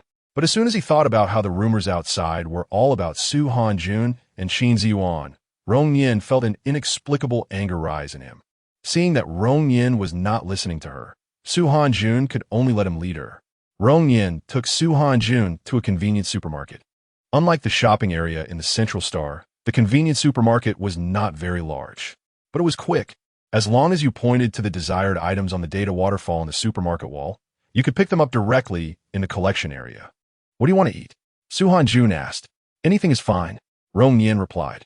He just wanted to find an opportunity to spend more time with Su Hanjun. Although he knew that Qin Ziyuan was very picky about chefs, Rong Yin himself had many well-known chefs from across the Federation. He didn't think Su Hanjun could make anything that would surprise him. There were many vegetables in the convenience supermarket, and Su Hanjun simply chose 2 items, along with some meat and rice. Are you really making me eat this? Rong Yin frowned slightly, looking at the green vegetables in the collection area. Yes. Su Hanjun was just about to make mushu pork, along with a dish of 4 happiness meatballs. Last time in the shopping area, because those vegetables were covered in thick dirt, Su Hanjun couldn't tell what they were at all. But it was much more convenient in the convenience supermarket. Most vegetable names were the same as those on Earth, which saved Su Hanjun a lot of trouble. Rong Yin began to have doubts. Did the little female really have some other relationship with Qin Ziyuan? Otherwise, how could these vegetables, which the poor disliked, end up on the marshal's dining table? Do you have anything you dislike? Seeing Rong Yin's expression was not good, Su Hanjun asked. I dislike everything. Rong Yin replied directly. Then what do you like? Su Hanjun was surprised by Rong Yin's straightforwardness. Besides fish, I can't imagine any other delicacies. Rong Yin looked at Su Hanjun. It really was a vast food desert.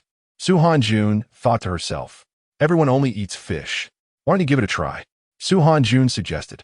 Looking at the big bag of food that only the poor would eat, Rong Yin was about to shake his head when he bumped into Su Hanjun's bright eyes. Those eyes were too pure, without any impurities, looking at him with hope. Rong Yin surrendered. Okay, I'll get a try. Back in the office, Su Hanjun began to busy herself in the kitchen. Rong Yin propped his chin up, feeling quite complicated. If he had known Su Hanjun wouldn't cook, he should have thought of another way to keep her there. Su Hanjun had no idea what Rong Yin was thinking. She quickly soaked the autumn mushrooms and daylilies in cold water, then started chopping the meat. Hearing the chopping sounds coming from the kitchen, Rong Yin's heart tightened. Since the little female couldn't cook, she wouldn't hurt herself, right? He stood up and walked to the kitchen door.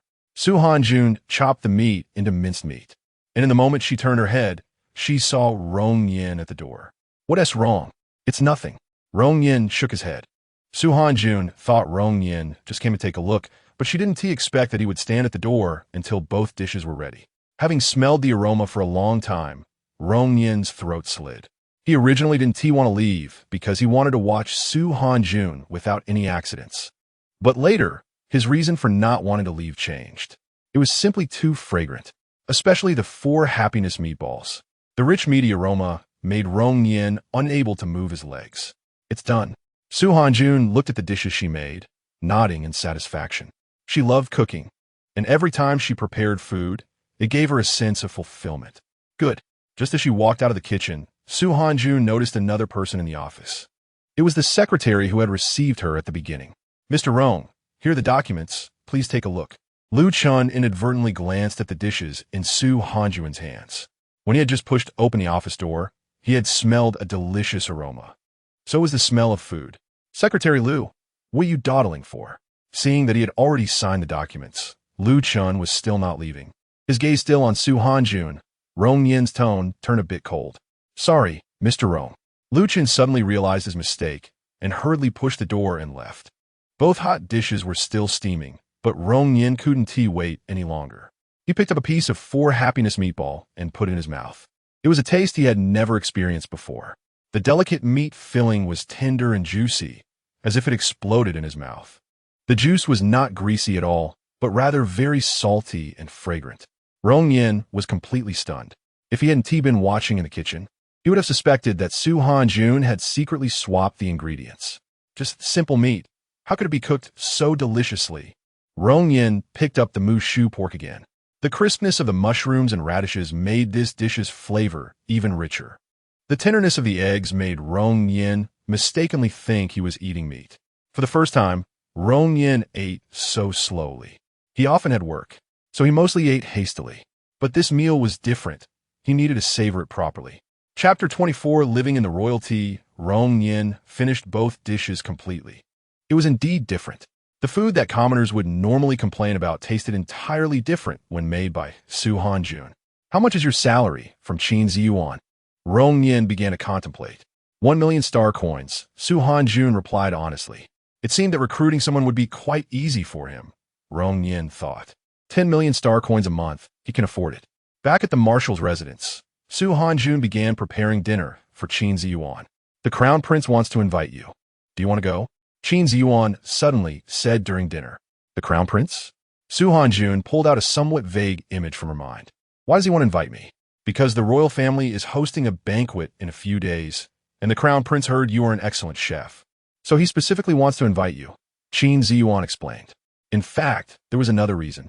Su Hanjun was now a popular figure on the Federal Star Network. The royal family's event was mainly to show their approachability to the public. If they could invite Su Hanjun, not only would it increase the popularity, but it would also ensure the quality of the food. "I'll think about it," Su Hanjun said after considering. "The crown prince will come to invite you personally tomorrow." Qin Ziyuan put down his chopsticks. "Of course, if you don't want to go, then don't. I will take care of everything." Su Hanjun felt warmth in her heart and nodded heavily. The next day, Yi Jingshun indeed came to the marshal's residence. "Miss Su, long time no see." Yi Jingshun had naturally fox-like eyes, and at this moment, they curved into a sly smile. "Your Highness," knowing Yi Jingshun would come. Su Hanjun had brushed up on federal etiquette the previous day. She slightly bent her knees and placed her hands on her lap. "I came this time to ask you for something," Yi Jingshun said as he took a seat. "I'm sure Ziyuan has already told you about it." "I know the general situation." Su Hanjun sat diagonally across from Yi Jingshun. "Do you want to join us?" Yi Jingshun extended his hand. Su Hanjun felt that Yi Jingshun seemed to have a kind of charm that made people unconsciously submit. Since Yi Jingshun had personally come to invite her, Su Hanjun naturally couldn't refuse. She smiled slightly. "It would be an honor." "Ziyuan, you are really fortunate." Yi Jingshun shifted his gaze to Qin Ziyuan. "Having such a compliant, skilled, and beautiful little female by your side." "Your Highness is joking." Qin Ziyuan keenly sensed the subtle emotion in Yi Jingshun's gaze. As a man himself, he understood. "Then I'll come and pick you up tomorrow. You can get used to it first." Yi Jingshun pretended not to hear the implication in Qin Ziyuan's words. "All right," Su Hanjun agreed. Yi Jingshun and Qin Ziyuan had official matters to discuss, so Su Hanjun did not linger. The next day, the royal spaceship arrived on time. "If you have anything to tell me," Qin Ziyuan said as he sent Su Hanjun onto the spaceship, his voice low and serious. "Okay," Su Hanjun lowered her eyes. "I want to be able to prepare good food for you in the next few days." "It's fine." Qin Ziyuan shook his head slightly. He was more worried about whether Su Hanjun could smoothly get through this event with the royal family. "The crown prince?" Su Hanjun was surprised to find Yi Jingshun on the spaceship. "Surprised?" Yi Jingshun's fox-like eyes narrowed as he patted the seat next to him. "Come sit here." Su Hanjun felt that the people of the Federation seemed to enjoy having her sit close to them. Sitting over obediently, Su Hanjun caught a faint scent of fragrance. "Are you just a chef at Ziyuan's residence?" Yi Jingshun asked. Su Hanjun felt a bit nervous sitting next to Yi Jingshun. She had long understood the royal family's standing in the Federation. With one of the heirs to the throne sitting beside her, Su Hanjun felt a little anxious. "Would you consider coming to work for me?" Yi Jingshun smiled, a hint of mischief in his tone. "What?" Su Hanjun looked at him in confusion. "The royal treatment is very good," Yi Jingshun continued. "Not only is the salary high, but there are also many benefits. The crown prince has many talented people around him, so he doesn't lack chefs like me." The little white rabbit did not accept the bait thrown by the big bad wolf. Seeing her politely refuse, Yi Jingshun did not get angry, but instead smiled even more. This little female was indeed more interesting than he had expected. Such a person could only stay by his side. The royal palace was large, and after the spaceship landed, Su Hanjun had to walk quite a distance to reach her living quarters. The royal area was divided into two parts. The outer area prepared for outsiders and royal staff, and the inner area where royal family members resided. "This is your room. You can contact me if you need anything." Yi Jingshun left his account information and then departed. Su Hanjun looked at the room prepared for her by the royal family. It was not large and was decorated in pink tones. "Hey, it's you." A familiar voice rang out. Su Hanjun turned her head and saw Wen Shi. With her twin ponytails bouncing as she hopped over, she looked very cute. You actually remember me. When she seemed very happy, linking her arm with Su Hanyun's. What are you doing here? Not knowing if the royal family's matters needed to be kept confidential, Su Hanyun casually made up a reason. I have business here. I just saw the crown prince bring you here. When she said, with a mysterious expression, You actually know the crown prince? Not very well, Su Hanyun replied. She had only met Yi Jingshun 3 times and could hardly say they were acquainted. Don't hide it from me. When she pulled Su Hanyun to her living quarters. Even I can't say a word to the crown prince. Hearing when she say this, Su Hanyun suddenly realized she did not yet know when she's identity. Those who could live in the royal outer area must also have some status. Are you a member of the royal staff? Su Hanyun asked casually. I'm not. When she's expression showed a moment of panic. I'm just temporarily staying here. So that is how it is. Su Hanyun recalled her experience as a national banquet chef participating in international events on Earth. There would always be many university students volunteering at that time. Perhaps when she's status was similar to that of a volunteer, when she insisted that Su Hanyun come to her room to sit for a while. But Su Hanyun thought of her other matters and declined. After Su Hanyun left, when she fiercely pinched her palm, a cold glint flashed in her eyes, and she didn't even feel when her nails broke the skin. Back in her room, Su Hanyun began preparing the ingredients needed for the banquet. She had a bold idea to include ordinary vegetables from the impoverished areas in this banquet. Since the royal family's purpose in hosting the banquet was to demonstrate their approachability, this wouldn't be inappropriate. But she should discuss it with Yi Jingshun first. What? Yi Jingshun was taken aback. You mean you want to use these things? Chapter 25, Do you know what crime you committed? I want to give it a try. Su Hanyun looked up at Yi Jingshun. After all, this would allow the public to better feel the royal family's approachability. Yi Jingshun showed a hint of confusion on his face. The royal banquet reflects approachability, but there's no need to serve dishes that only the poor would eat, right? If it turns out to be inedible and someone throws up, wouldn't that be a disaster? You just need to cook with the ingredients prepared by the royal family. Yi Jingshun politely declined, and besides, such a large banquet wouldn't have just one chef. All right then. Su Hanyun held onto the hem of her clothes, feeling somewhat disappointed.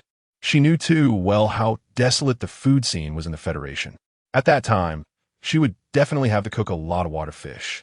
Yi Jingshun looked at the small female in front of him, who suddenly seemed like a wilted flower, and an inexplicable emotion surged in his heart. Prepare well. Yi Jingshun patted Su Hanyun's head. Wait. Just as Yi Jingshun was about to leave, a small hand stubbornly grabbed the corner of his clothes. What's wrong? Yi Jingshun turned around. Can I make one dish first for you to taste, and then you can decide whether to use it at the banquet? Okay? Su Hanyun still wanted to fight for an opportunity. In fact, the banquet itself had nothing to do with her. But as a chef, she really couldn't stand the thought of an entire banquet featuring only water fish. All right, the usually hard-hearted Yi Jingshun still compromised. Following Yi Jingshun into the royal palace, Su Hanyun slightly opened her mouth. It was just like the ancient palaces of Huagua. If it weren't for being in the Federation now, Su Hanyun would have thought she was in the Forbidden City. I have a small kitchen there. Just go directly to my place. Yi Jingshun walked in front, asking, What do you need? I'll have someone buy it. Listening to Su Hanyun list the ingredients like pouring beans, Yi Jingshun's expression changed slightly. So many things that only the poor would eat. Could he really eat them later? I'll have someone buy it for you. Just sit here for a while. Yi Jingshun found a soft stool for Su Hanyun. The person sent to buy the ingredients looked confused. When did their eldest prince start poverty alleviation? The efficiency of the royal family was always high, and the buyers quickly brought back the ingredients Su Hanyun needed. Once she got the ingredients, Su Hanyun wasted no time and plunged into the kitchen. The small kitchen in Yi Jingshun's palace, although not large, was fully equipped. Su Hanyun rolled up her sleeves and began to chop vegetables. Preparing a meal for Yi Jingshun certainly couldn't involve home-cooked dishes. It was just the right time to make dinner, so Su Hanyun decided to prepare 2 signature dishes, sweet and sour pork tenderloin and maple braised pig trotters. While Su Hanyun was preparing the ingredients, the person responsible for buying them reported back to Yi Jingshun with a skeptical expression. Your Highness, is this really going to work? He genuinely thought Su Hanyun was joking. Just the pig trotters she needed took a lot of effort to procure. People in the Federation rarely ate meat. let alone pig trotters. Would the eldest prince, born with a golden spoon, really eat something that even the poorest wouldn't touch? Yi Jingshun had his doubts too, but he didn't show it on his face, only saying lightly, "It's fine." As the sweet and sour pork tenderloin was served, a delicious aroma began to fill the room. This scent was something Yi Jingshun had never encountered before. They never cared about the taste of their meals. Even the chefs in the royal family often overlooked the aroma of the dishes. As this fragrance suddenly appeared, it completely whetted Yi Jingshun's appetite. The person who had just questioned Su Hanyun couldn't help but swallow. He simply couldn't resist this aroma. Once the maple braised pig trotters were served alongside the sweet and sour pork tenderloin, Su Hanyun eagerly watched Yi Jingshun. Yi Jingshun first picked up a piece of sweet and sour pork tenderloin. Although the maple braised pig trotters looked appealing, he still dared not believe in its flavor. As soon as the pork tenderloin entered his mouth, the sweet and sour taste flooded his entire palate. This flavor was very appetizing, and Yi Jingshun picked up another piece. "Is it delicious?" Su Hanyun asked. "Very delicious." Yi Jingshun could no longer afford to speak. His inner resolve strengthened. He must get Su Hanyun to come to him. The person responsible for buying the ingredients watched Yi Jingshun eat so happily that he couldn't help but drool. He looked pitifully at the diminishing sweet and sour pork tenderloin. "You should try some." Sierra was a childhood playmate, and Yi Jingshun didn't observe too many formalities with him. "Thank you, Your Highness." Sierra took a new pair of chopsticks and carefully picked up a piece of pork tenderloin. Having been by Yi Jingshun's side, Sierra had seen many delicacies, but none could compare to this sweet and sour pork tenderloin. Not to mention the taste, even the aroma was unmatched. After finishing the sweet and sour pork tenderloin, Yi Jingshun's gaze shifted to the maple braised pig trotters. Can something like pig trotters really be made delicious? If he hadn't tasted Su Hanyun's sweet and sour pork tenderloin, he would have given a resolute answer, no. But after experiencing Su Hanyun's cooking, Yi Jingshun began to waver. He picked up a small piece of pig trotter and put it in his mouth. Yi Jingshun chewed the tender pig trotter, his pupils widening slightly. There is absolutely no unpleasant fishy or foul taste in this pig trotter. The meat was very tender, yet soaked in the sauce. It was not greasy at all. Such deliciousness. Who would have thought the main ingredient was something that even the lowest class poor would not want to eat? Quickly finishing both dishes in front of him, Yi Jingshun said to Su Hanyun, "Prepare the banquet dishes according to your ideas. If there is anything you need, you can find Sierra." After saying this, he seemed to remember something. "You shouldn't go back these days. Just stay here with me. I will pay you a high salary. The only requirement is that you take care of my 3 meals a day." Su Hanyun was still immersed in the joy of Yi Jingshun's agreement.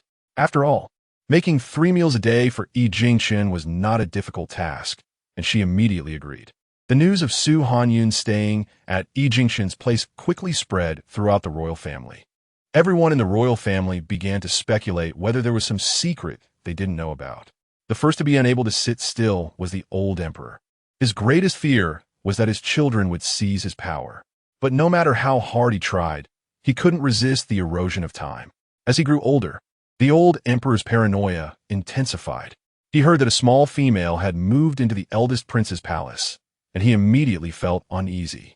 That day, taking advantage of Yi Jingshun's absence, he had someone bring Su Hanyun to him. Su Hanyun, still unaware of what was happening, was covered and brought to the old emperor. "You are Su Hanyun?" The old emperor's voice was very authoritative.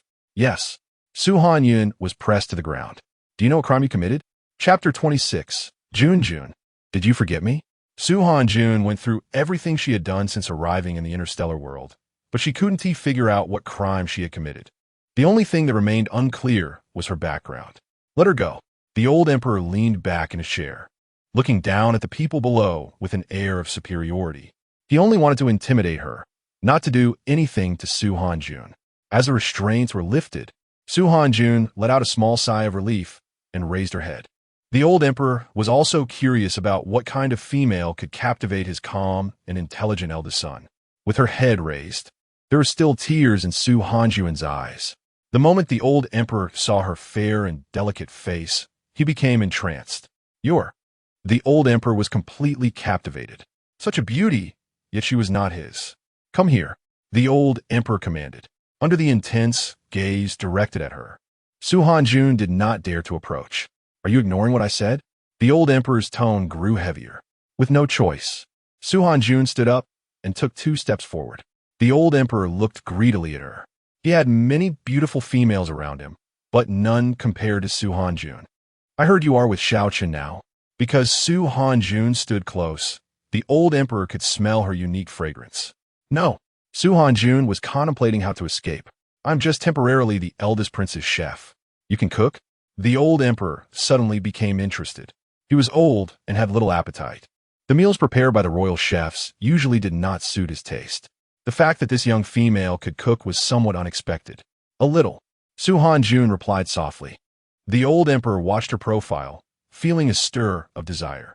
He reached out, wanting to hold her hand. "Why not show me some skills?" Su Hanyun skillfully dodged his lecherous hand. "Of course. Take her there." The old emperor's expression darkened when he grasped at nothing.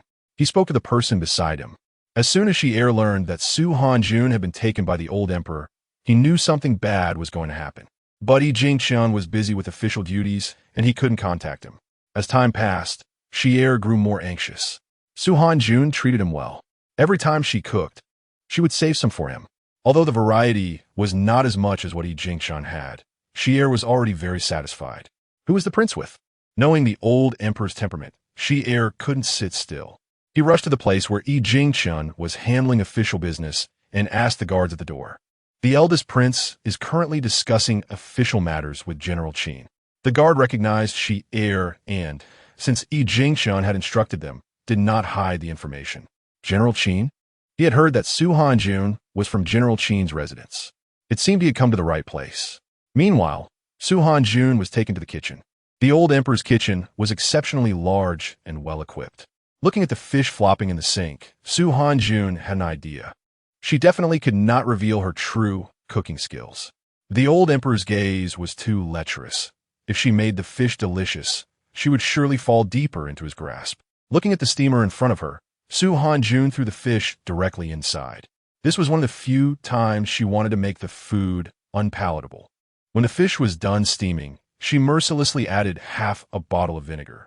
Carrying the pungent fish to the old emperor, Su Hanyun said softly, "Your Majesty, it's ready." The old emperor's sense of smell was dull. He leaned in to sniff, and the strong vinegar smell hit him hard. This is no different.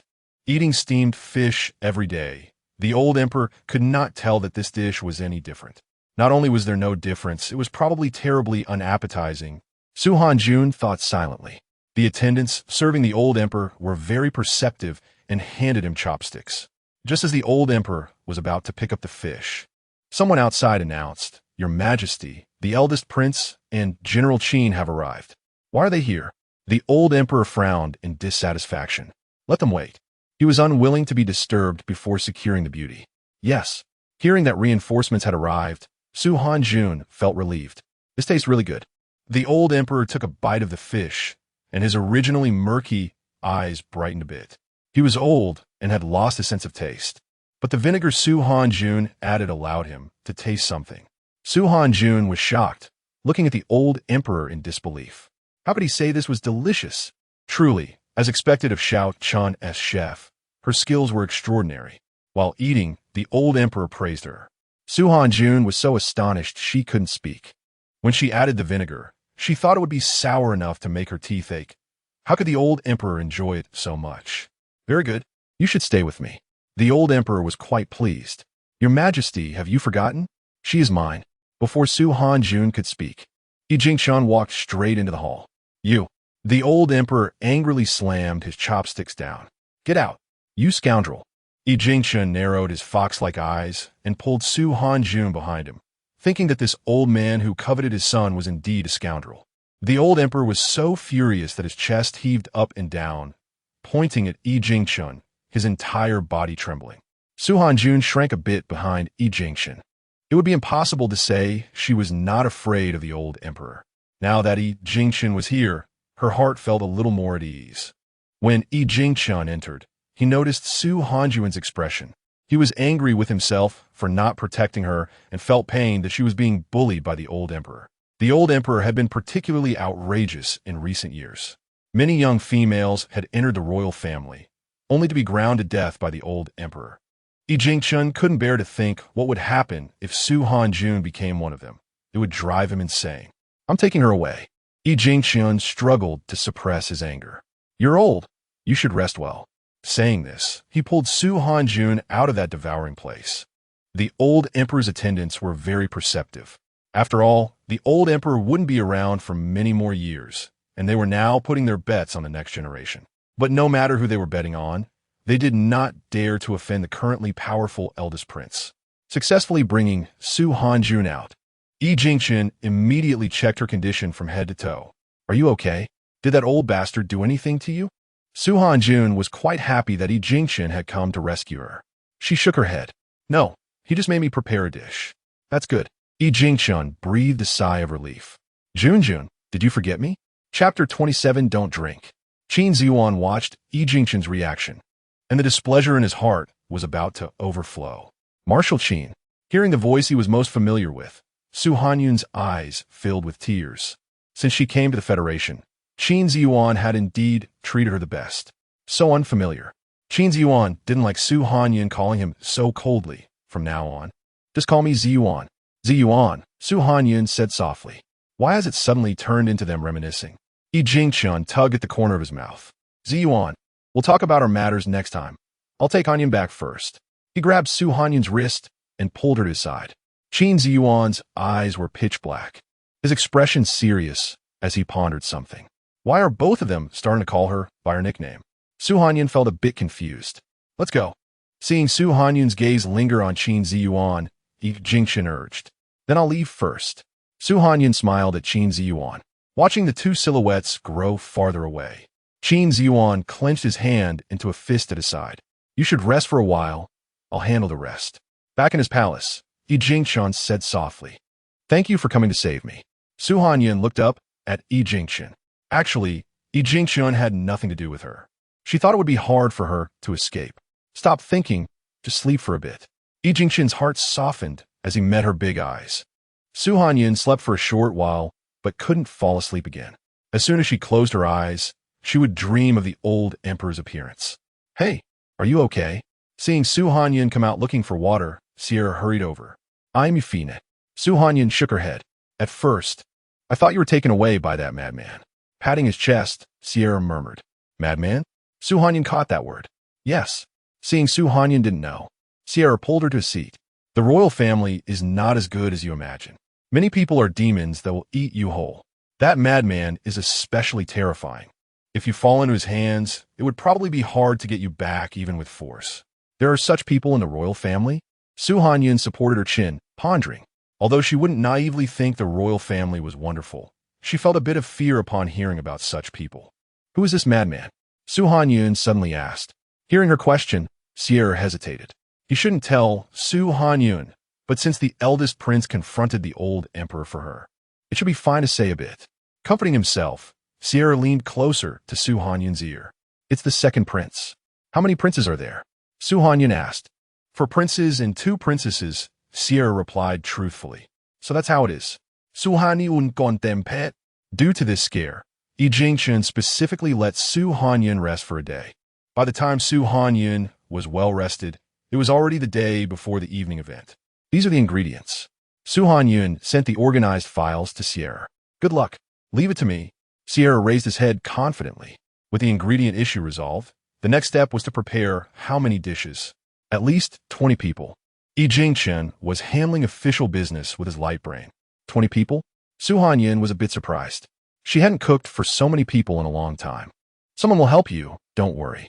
Yi Jingchun had already arranged helpers for Su Hanyun. He was afraid she would get tired if she was left to do it alone. You said you were going out today? Yi Jingchun looked up. Su Hanyun not that. When she had sent her a message yesterday, saying there was something very important. Then I'll send 2 people to protect you, Yi Jingchun said. No need. She thought it wasn't necessary to make such a big deal just to meet when she. Seeing Su Hanyun's conflicted expression, Yi Jingchun sighed slightly. Forget it. I've already found someone to monitor the old emperor. If there's a problem, I can send someone later. Su Hanyun successfully met when she outside. Hanyun, why don't you live outside anymore? When she pouted. I wanted to play with you, but I found out you weren't here. When she was very enthusiastic, but didn't make people feel uncomfortable. Hanyun reached out and pinched Wenxi's cheek. Oh. Wenxi also reached out to pinch Hanyun's cheek. The two of them played around for a while before stopping. Didn't you have something important to tell me? Hanyun, tired, leaned on her knees. I know you're attending the banquet tomorrow. Can I go with you? Wenxi shook Hanyun's arm, her eyes full of pleading. How did she know she was attending the event tomorrow? Hanyun felt a bit suspicious. Is that okay? Wenxi asked you. I can't decide. Although Hanyun wanted to agree, she truly felt powerless. All right, when she knew this couldn't be forced. She took out a bottle of something resembling a drink from her backpack. This is for you. You can drink it tomorrow. It will help replenish your energy. Hanyun felt even more guilty as she saw Wenxi giving her a drink when she hadn't tea helped her. She took it and said seriously, I'll bring you something delicious. I'll be waiting. Wenxi smiled. The two chatted for a while before parting ways. Back with Jinxian, Hanyun looked at the drink in her hand and carefully placed it by the bed. She hadn't tried the Federation's drinks yet and didn't know what they tasted like. Soon, the day of the banquet arrived. Hanyun had been in the kitchen since morning, working with various ingredients. Since this banquet was being live-streamed, Hanyun was particularly picky about the delicacy of the dishes. They not only had to taste good, but also look good on the plate. Brother, I heard there's a very interesting person over there. Jinxian was directing the setup when an annoying fly buzzed over.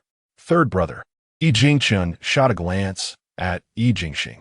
You should worry about how to graduate from the Federal University. Jinxing, who had been looking smug, suddenly looked like he had eaten something bad. The old man said I would graduate smoothly. You actually believe what the old man says? Jinxian's fox-like eyes flashed with mockery. I don't know whether to say you're naive or foolish. You, Jinxing, realizing he couldn't gain any advantage, dropped a harsh remark. Don't get too complacent. Over here, Hanyun had already prepared several dishes. She rubbed her sore arms, planning to take a short break. Hanyun, the thing you wanted. Sierra ran over, holding the drink when she had given Hanyun yesterday. Thank you. Hanyun poured a cup for Sierra as well. Try it. Not long after Sierra drank, he forcefully knocked over the drink in Hanyun's hand. Don't drink. Chapter 28. You're still alive. The splattered liquid dampened Hanyun's hem, and she looked at Sierra in shock. Sierra curled up in pain, feeling as if there was a fire burning in his stomach. Are you okay? Even Hanyun, who was not very bright, understood what had happened. She quickly ran to Sierra's side. It hurt so much. Sierra kept rolling on the ground. Hanyun immediately instructed those around her to find a doctor. Hurry. By the time the doctor arrived, the banquet was about to start. Jinxian sent someone to ask Hanyun to bring the food to the banquet. Seeing Sierra in pain, Hanyun fell into deep self-blame.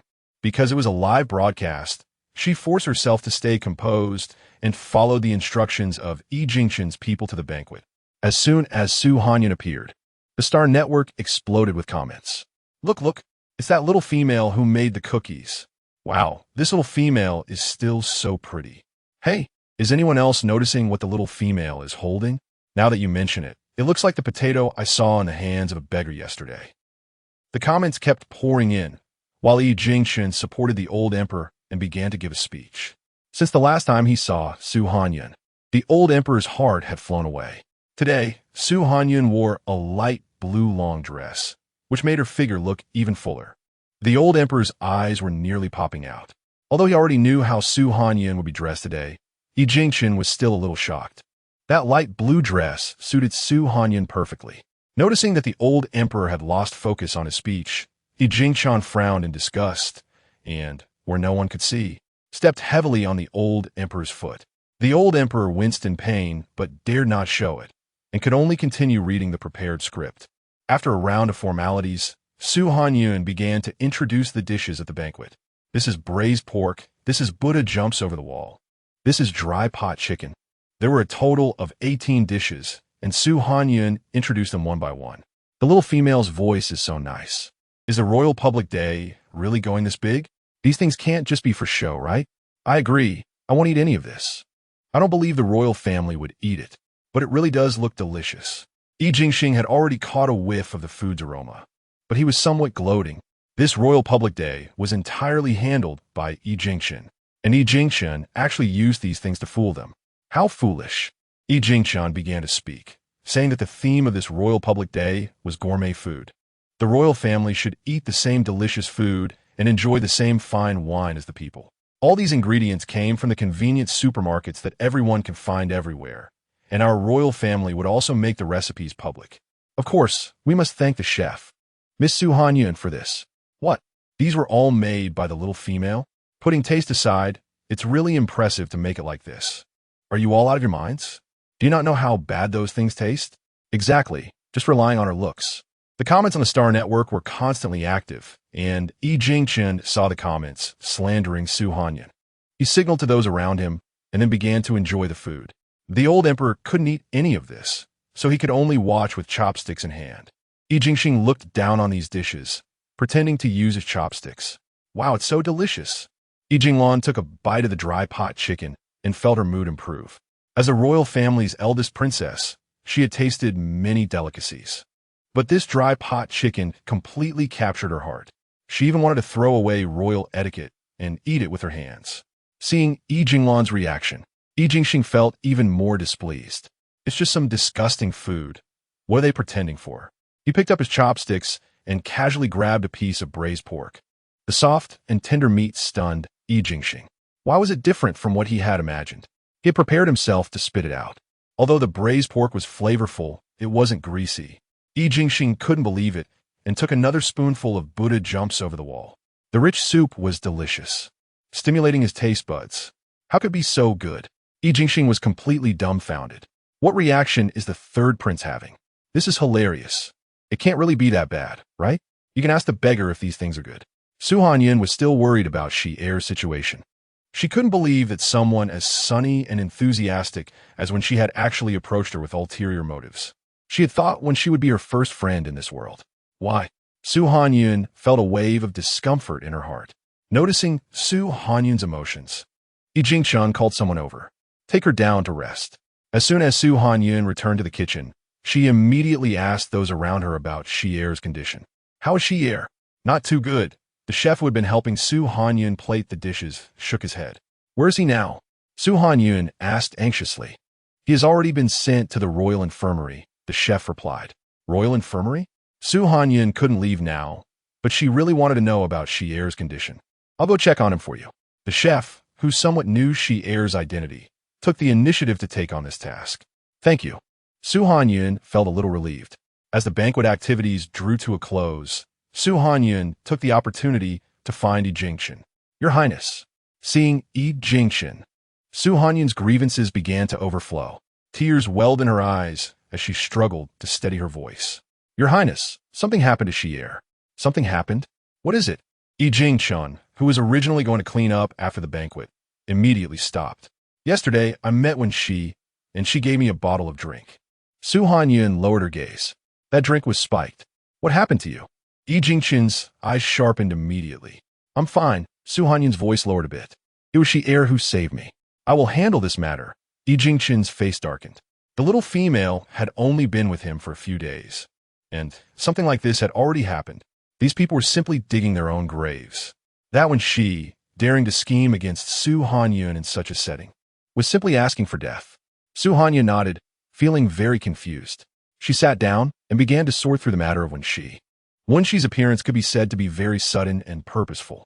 Although she had been very popular on the Star Network during that time, it seemed that even if Wen Shi lived outside the royal family, it was also very intentional. Perhaps she was coming for Su Hanyun. But when she didn't remember her own sins. Could it be that when she was just a gun in someone else's hand? Was there someone behind her? Just as Su Hanyun was thinking, a voice rang out. You're still alive. Chapter 29, she must go save him when Shi's hair was disheveled. And she no longer looked as lovely as before. It's you. Su Hanyun's tone was calm. I thought you would. When she couldn't finish her sentence, she suddenly began to feel resentment, resenting Su Hanyun for provoking such a person. Otherwise, they could have become good friends. Why did you have to do this? Su Hanyun asked. There is no reason. When Shi's body began to tremble slightly. I think you haven't realized the situation yet. Yi Jingchen, who had been silent on the side, squatted down. Do you think you still need to hide anything? As soon as Yi Jingchen finished speaking, Wen Shi's tears began to fall in large drops. She tightly clenched her hands, her face filled with pain and helplessness. If you don't say it now. Before Yi Jingchun could finish his sentence, when she suddenly broke free from the guard holding her down, she rushed straight to Su Hanyun and choked out, "Please, say my brother." "Who is your brother?" Su Hanyun supported when he, before she could finish her sentence, when she fainted. "He? Is it he Ling Chuan?" Su Hanyun could no longer sit still. She grabbed Yi Jingchun's shoulder, her words coming out quickly. "Your Highness, it seems my friend is in trouble." When she must have been threatened to act this way. "What friend?" "I'll send someone to investigate." Seeing the little female so anxious, Yi Jingchun quickly spoke to comfort her. "He Ling Chuan." Su Hanyun voiced her suspicion. At the mention of this name, Yi Jingchun's expression suddenly became serious. "Do you know him?" "I do." In her panic, Su Hanyun didn't notice Yi Jingchun's reaction. "I've already contacted Qin Ziyuan to protect you." Yi Jingchun's large, well-defined hand hovered in the air, brushing away the tears from Su Hanyun's eyes. "I will go save He Ling Chuan." Upon learning that Su Hanyun was in trouble, Qin Ziyuan immediately rushed to the royal palace. "I'm here." Looking at the downcast little female, Qin Ziyuan's heart ached. "You came." Su Hanyun looked up, revealing her long neck. "Yes. The crown prince has already told me about the situation. This should be related to the compressed biscuits you made." Forcing himself to divert his gaze, Qin Ziyuan's voice was hoarse. "Okay." After resting for a while, Su Hanyun went to the royal lounge to see Sierra. Due to the strong effects of the medication, Sierra was now in a deep coma. I asked when and she said there's no antidote. Feeling extremely guilty, Su Hanyun's voice softened. "The royal medical team is the best in the entire galaxy, so don't worry." Qin Ziyuan spoke to reassure her. "If I find out who is behind this, I will definitely not let them go." Su Hanyun gritted her teeth and said, it seemed she sensed something. Alice, playing with water in the Duke's mansion, sneezed. "Miss, do you want to go back?" The nearby servant dared not say much and could only advise softly. "I won't go back." Alice cheerfully grabbed a flower. She had heard her father say that someone was sent to the royal medical room before the banquet. Not having watched the live broadcast, Alice assumed that the person was Su Hanyun, still wanting to compete with me for a man. Alice crushed the flower in her hand, thinking how arrogant. The nearby servant watched in fear and quickly lowered his head. "Take me to the basement to see that person." After playing enough with water, Alice said, "Yes." Remembering the person in the basement, the servant couldn't help but shiver. As the crown prince of the Federation, Yi Jingchun was quick to investigate matters. Moreover, the people involved were foolish, trying to cover their tracks with clumsy methods. "Junyun, I found it." Yi Jingchun immediately went to the marshal's residence after his investigation. "You worked hard." Seeing the dark circles under Yi Jingchun's eyes, Su Hanyun felt a bit embarrassed. "It's worth it to work for you." Yi Jingchun began to admire his own cleverness. He had deliberately asked the royal makeup artist to give him very realistic dark circles. "Your Highness, let us get straight to the point." Qin Ziyuan knew Yi Jingchun's intentions. While disapproving of Yi Jingchun's methods, he shifted the topic back to the main issue. Yi Jingchun placed a photo on the table and pushed it towards Su Hanyun. "Ziyuan, you should be familiar with this person." "Me?" Qin Ziyuan flipped over the photo, his face immediately darkening. Facing his rival in love, Yi Jingchun was ready to take advantage. He smirked. "Junyun, this person is a fervent admirer of Ziyuan." "But I never agreed." Qin Ziyuan immediately interjected. Su Hanyun was a bit confused. Why was Qin Ziyuan suddenly explaining to her? She had never suspected that the person behind this would be Qin Ziyuan. "Alice, I've seen her." Looking at the girl in the photo, Su Hanyun suddenly recalled the person she encountered in the shopping area. "You've seen her?" Qin Ziyuan frowned. "At that time, in the shopping area, she stopped me and said some strange things." Su Hanyun had no intention of hiding anything from Qin Ziyuan. "Damn." Qin Ziyuan's gray eyes flashed sharply. The identity of the first Grand Duke's daughter is indeed difficult to handle. "Yi Hingchen, Taimidimindit." Then, is he Ling Chuan in her hands? Su Hanyun asked eagerly. "In the basement." Although Yi Jingchun didn't like hearing Su Hanyun mention another man's name, he had to maintain his image in front of her. "Then how do we save him?" Su Hanyun asked. "We can't save him." Yi Jingchun shook his head. "Why? We've already found He Ling Chuan. Why can't we save him?" Su Hanyun didn't understand. The first Grand Duke still holds some power in the alliance. Yi Jingchun patiently explained. The evidence we currently have is not enough to break into his house to search. Even if we had evidence to search, there are many political issues involved. Okay. Hanyun lowered her head, her hands tightly clenched on her knees. Wen-Xi's original name was He Wen-Si, and she was the adopted daughter of the He family. Yi Jingchun took out another document, revealing that she had received a photo sent by Alice, which was of Yi Lingchuan being whipped. When she wants to save Yi Lingchuan and can only follow Alice's orders. When Hanyun heard the words whipped, her body involuntarily trembled. Yi Lingchuan must be in a terrible situation right now. She had to go save him. Then when can we save him? Hanyun's eyes were already glistening with tears. We have to wait. Yi Jingchun said solemnly.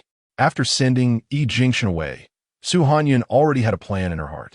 She couldn't just wait for Yi Jingchun to take action. Since this matter arose because of her, she had to do something. Yi Lingchuan had been so humiliated for her. She must go save him. Chapter 30. Junjun, I'm so cold that night. Hanyun secretly opened the door to her room. She had already found out the general location of the Duke's mansion through the star network, and now she needed to bring Yi Lingchuan out. Where to? Just as Hanyun was about to go down the stairs, Qin Ziyuan's voice sounded from behind her. I am Festi. I want to go down for some water. Hanyun quickly made up a casual excuse. You want to go save Yi Lingchuan, right? Qin Ziyuan was not fooled by Hanyun's pretense at all. Ever since Yi Jingchun left, Hanyun had been noticeably absent-minded. She even burned herself while cooking tonight. Even a fool could tell something was off with her. Qin Ziyuan thought for a moment and figured out why Hanyun was acting this way. Hanyun's mind raced. Should she tell Qin Ziyuan about her plan? If she did, would Qin Ziyuan stop her from going? You, Qin Ziyuan said, looking at Hanyun's little face scrunched up in worry and sighed. I'll go with you. What? Hanyun seemed to think she had misheard and asked again. Don't you want to save Yi Lingchuan? I'll go with you, Qin Ziyuan said, feeling a pang in his heart. I'm more familiar with the Duke's mansion than you. And with your capabilities, you won't be able to carry such a big man out. Hanyun thought for a moment. Qin Ziyuan made a good point. Even if she managed to sneak into the Duke's mansion and found Yi Lingchuan, she might not be able to bring him out. But you don't have to go that far. Hanyun shook her head. Since she came to the Federation, Qin Ziyuan had helped her a lot. This matter was already caused by her, and different people were involved because of her. She didn't want Qin Ziyuan to take risks. I'm willing to, Qin Ziyuan said, feeling touched by Hanyun's concern, which eased some of the bitterness in his heart. Let's go. In the end, Hanyun set off with Qin Ziyuan. To conceal their identities, Qin Ziyuan specifically chose not to use the Marshal's Mansion spaceship, but instead hailed a cab. Don't blame yourself. Alice has always been willful and domineering. The cab was a bit small, forcing Qin Ziyuan to curl up next to Hanyun. Don't blame myself? Hanyun lowered her gaze. How could Qin Ziyuan know exactly what she was thinking?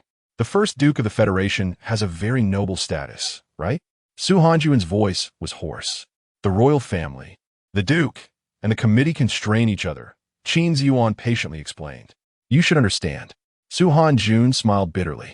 No wonder Alice had used her status to pressure her when they first met.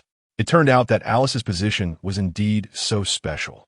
But the first Duke was more of a symbolic figure with no real power, so she was easier to deal with. Besides, Qin Ziyuan added. Hanyun suddenly looked at him. What do you mean by that? Don't worry, I won't let you suffer such grievances, Qin Ziyuan promised earnestly. Hanyun felt a ripple in her heart, her eyes suddenly feeling warm. She was just a cook in the Marshal's mansion. Yet Qin Ziyuan was so serious with her. We're here, Qin Ziyuan said solemnly. The spaceship stopped 2 streets away from the Duke's mansion. In the distance, Hanyun saw a building resembling a medieval castle.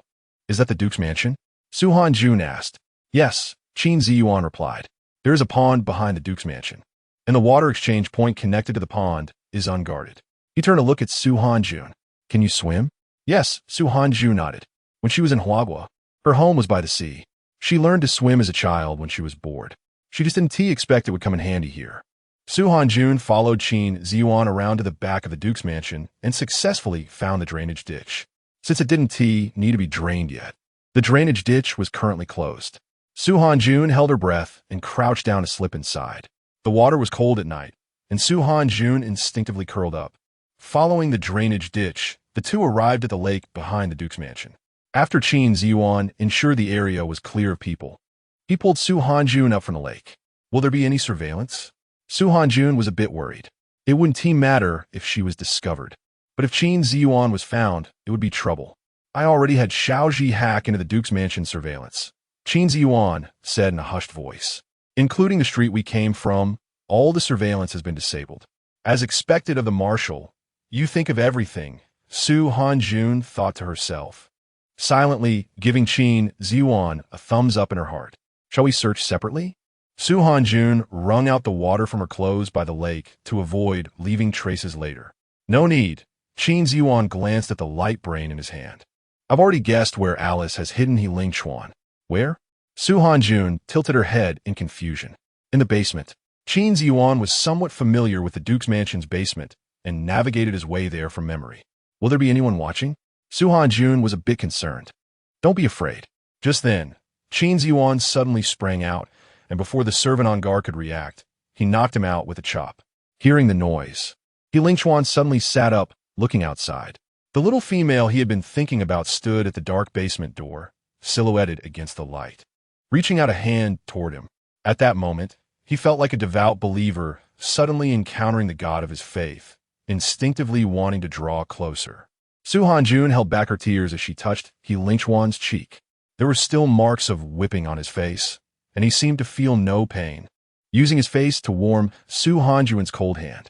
I'm sorry. Su Hanjun caught a whiff of blood. It's okay. He Ling Chuan gently brushed his lips against Su Hanjun's palm. He knew why Alice had kidnapped him. Now that Su Hanjun was standing unharmed in front of him, that was what made him the happiest. Qin Ziyuan did not miss He Ling Chuan's small gesture. He snorted coldly and focused on unlocking the door. Just a young kid, taking advantage of this moment. He was different. He wouldn't do such a thing as taking advantage of someone in distress. After internally belittling He Ling Chuan, Qin Ziyuan felt much calmer. Using a universal key, he unlocked the door and threw off his coat onto He Ling Chuan. With his upper body exposed, it was unclear if it was intentional. Qin Ziyuan turned his head to block Su Hanjun's view. He Ling Chuan understood Qin Ziyuan's intention, but now knew how to make Su Hanjun feel heartache. Junjun, I'm so cold. Chapter 31. Junjun is worried about me. He Ling Chuan's voice carried a hint of grievance. Su Hanjun couldn't bear to see him like this, and immediately turned her head. Softly coaxing, we can go out soon. Just hang in there, okay? What's the point of pretending? Qin Ziyuan, walking in front, was filled with anger. He turned around impatiently and said to He Ling Chuan, hurry up and keep up. Don't waste my Junjun's efforts to rescue you. Okay. He Ling Chuan lowered his head. Junjun, Marshal Qin doesn't like me. Hearing such a green tea remark, Qin Ziyuan wanted to throw He Ling Chuan back in. Su Hanjun had always been soft-hearted. She reached out and rubbed He Ling Chuan's head. Don't think too much. Let's get out first. He Ling Chuan also knew that this wasn't the place to talk. He took the hint, straightened himself up, and followed Su Hanjun. The three of them entered the lake again along the route they came. Just as He Ling Chuan jumped into the water, Alice's two servants happened to pass by the lake. What sound was that?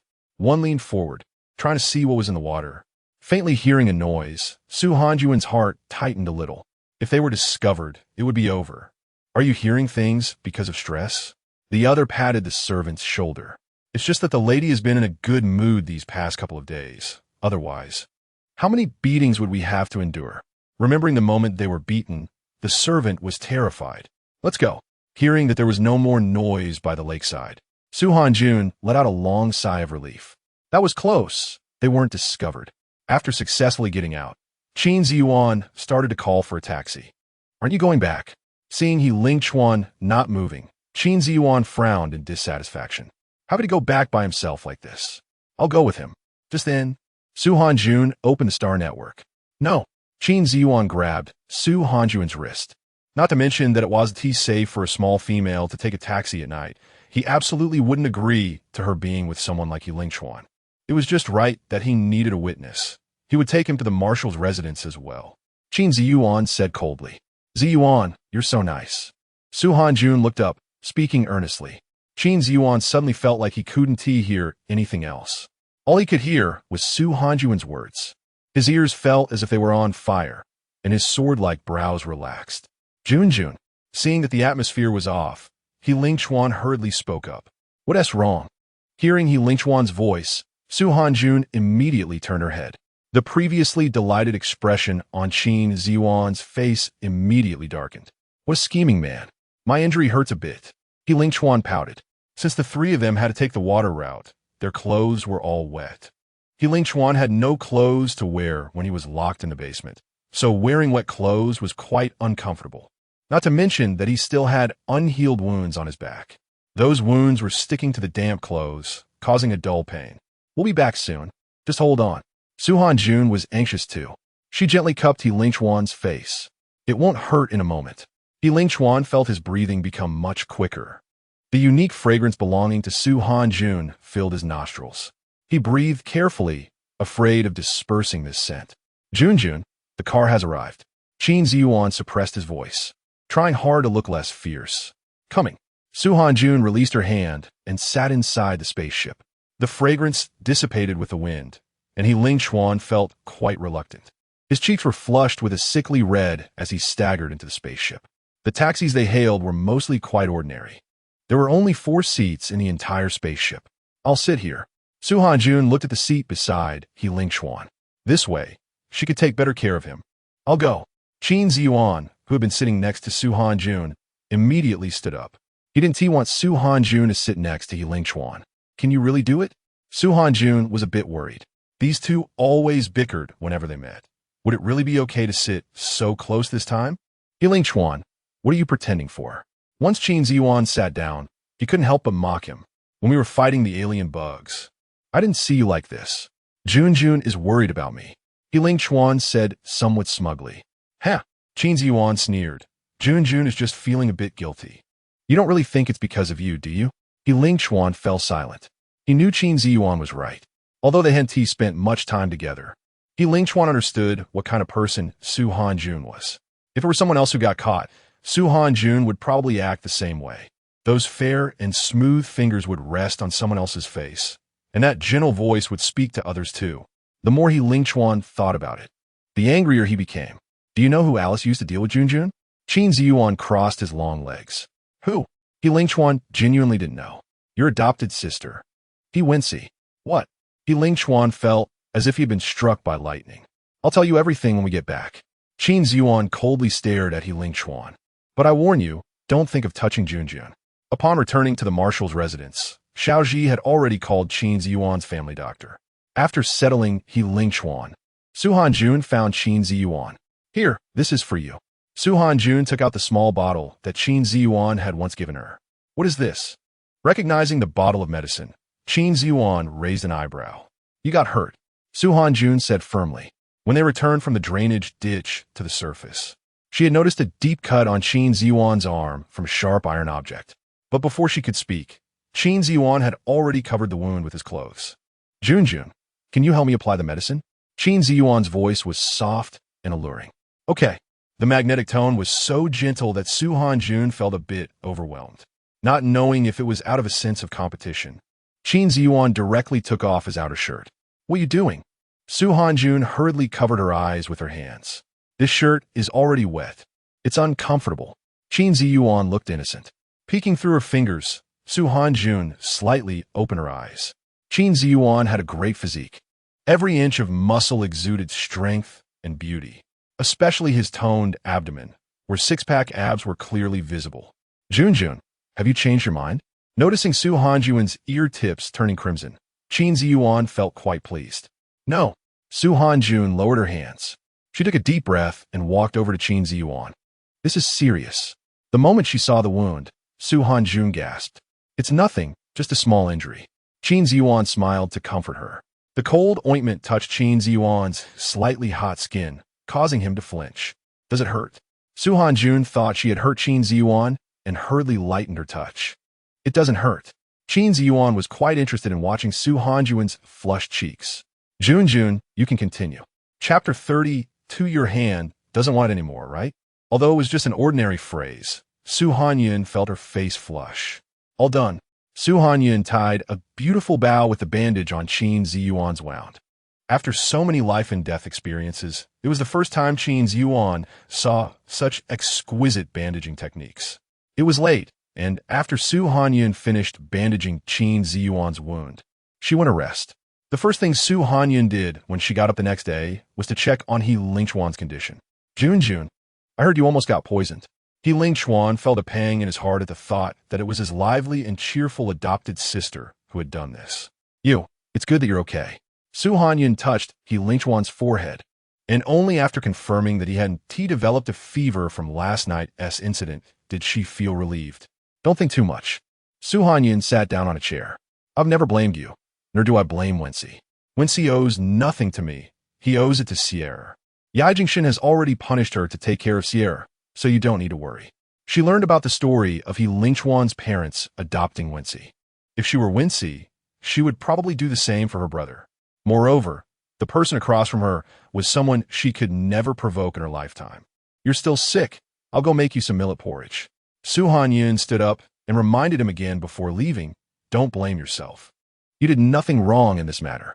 Watching Su Hanyun's retreating figure, He Lingchuan clenched his fists tightly. This understanding little female he foolishly desired to possess. After that incident, the He family quickly fell from grace. He had originally just wanted to support himself and live a carefree life. But now, he wanted to restore the glory of the He family, not just for himself, but to better protect the light that had shone into his heart. Millet porridge? Qin Ziyuan looked at the breakfast in front of him. Try it. Su Hanyun smiled as she placed a spoon in front of Qin Ziyuan. The millet porridge made by the regular chefs in the Federation was not very tasty. The reason was simple.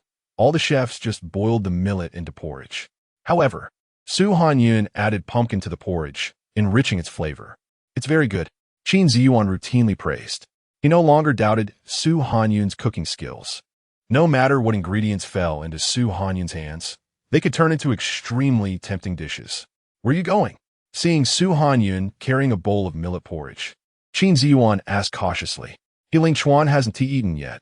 He can't get out of bed right now, so I'm taking it to him. Su Hanyun patiently explained. There's Xiaoji. Qin Ziyuan couldn't bear to see Su Hanyun feeding He Lingchuan porridge. The family doctor had already informed him of the situation yesterday. He Lingchuan was just physically weak and injured. He hadn't lost an arm or a leg, so could he not eat? Ziyuan, Xiaoji is busy.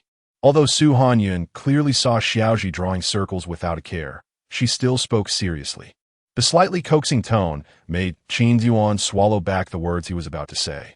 He conveyed an order to Xiaoji and then stood up to take the porridge from Su Hanyun's hands. Upon reaching He Lingchuan's room, Qin Ziyuan set the porridge down with a cold face and quickly left. Do we really need to deploy surveillance? Xiaoji carefully asked, looking at his master's dark face. Of course, Qin Ziyuan replied. Who knows if He Lingchuan can control himself? If something happens, he must ensure he can arrive at the first moment. Jun, I can do it myself. He Lingchuan sighed and struggled to get up. Su Hanyun wouldn't let him get up by himself. She pressed him back onto the bed and began to feed He Lingchuan the millet porridge, one spoonful at a time. Sorry for the trouble, Jun. He Lingchuan turned slightly, revealing a provocative smile to the surveillance hidden behind the wall. When a person went missing, Alice quickly found out. She was furious in the mansion, alarming the Grand Duke. Fei Wu, what are you making a fuss about? Fei Wu said irritably. The dancer from last night had entangled him too much, and he still hadn't recovered. Dad, someone's broken into the house. Alice gritted her teeth. Impossible. The guards of the Grand Duke's mansion were arranged by me, Fei Wu said impatiently. Dad. Alice didn't dare to reveal what she had done. By the way, I forgot to tell you. Fei Wu lay back in his chair, taking the fruit offered by the dancer. Keep your distance from Wang Wan and his family. Why? Could it be that the matter was about to be exposed? Alice clutched her skirt tightly. Several forces have their eyes on him. Fei Wu waved his hand, and the dancer sent a kiss. Now, the chairman is planning to take action against him. Alice took 2 steps back, nearly falling over. How could this happen? There were only a few forces that could make the chairman bow down. No matter what those people were targeting Wang Wan for, it was not good news for her. Grand Duke, Miss Wang Si is requesting an audience outside. Before Fei Wu could speak, Alice said sternly, let her go. Hanyun still didn't know that Alice and the others had already thrown themselves into a disarray. On her way to visit Sierra in the royal medical room, she ran into Jinxing. "It's you." Jinxing spotted Hanyun from a distance.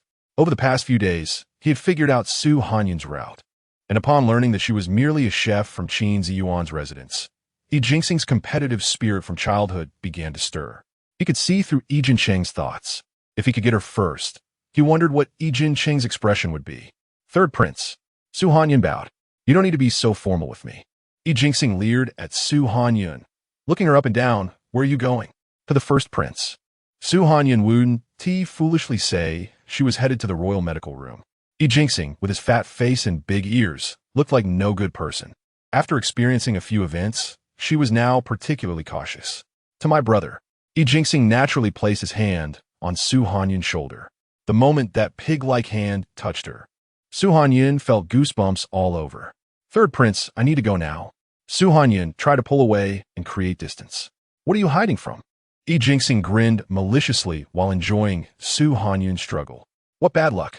Hanyun tried hard to escape that greasy hand. "You are indeed having bad luck today." Jinxing leisurely watched Hanyun's trivial struggles. "My brother is outside and hasn't returned to the royal palace yet. During this time, you can only belong to me. Aren't you afraid?"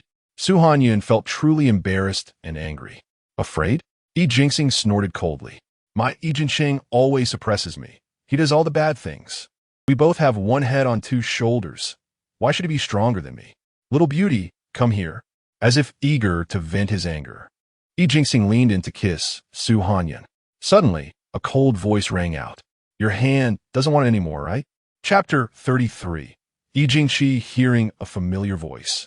Jinxing's face stiffened. He had no need to argue with a madman. "I have things to do. If we meet again, you won't be so lucky."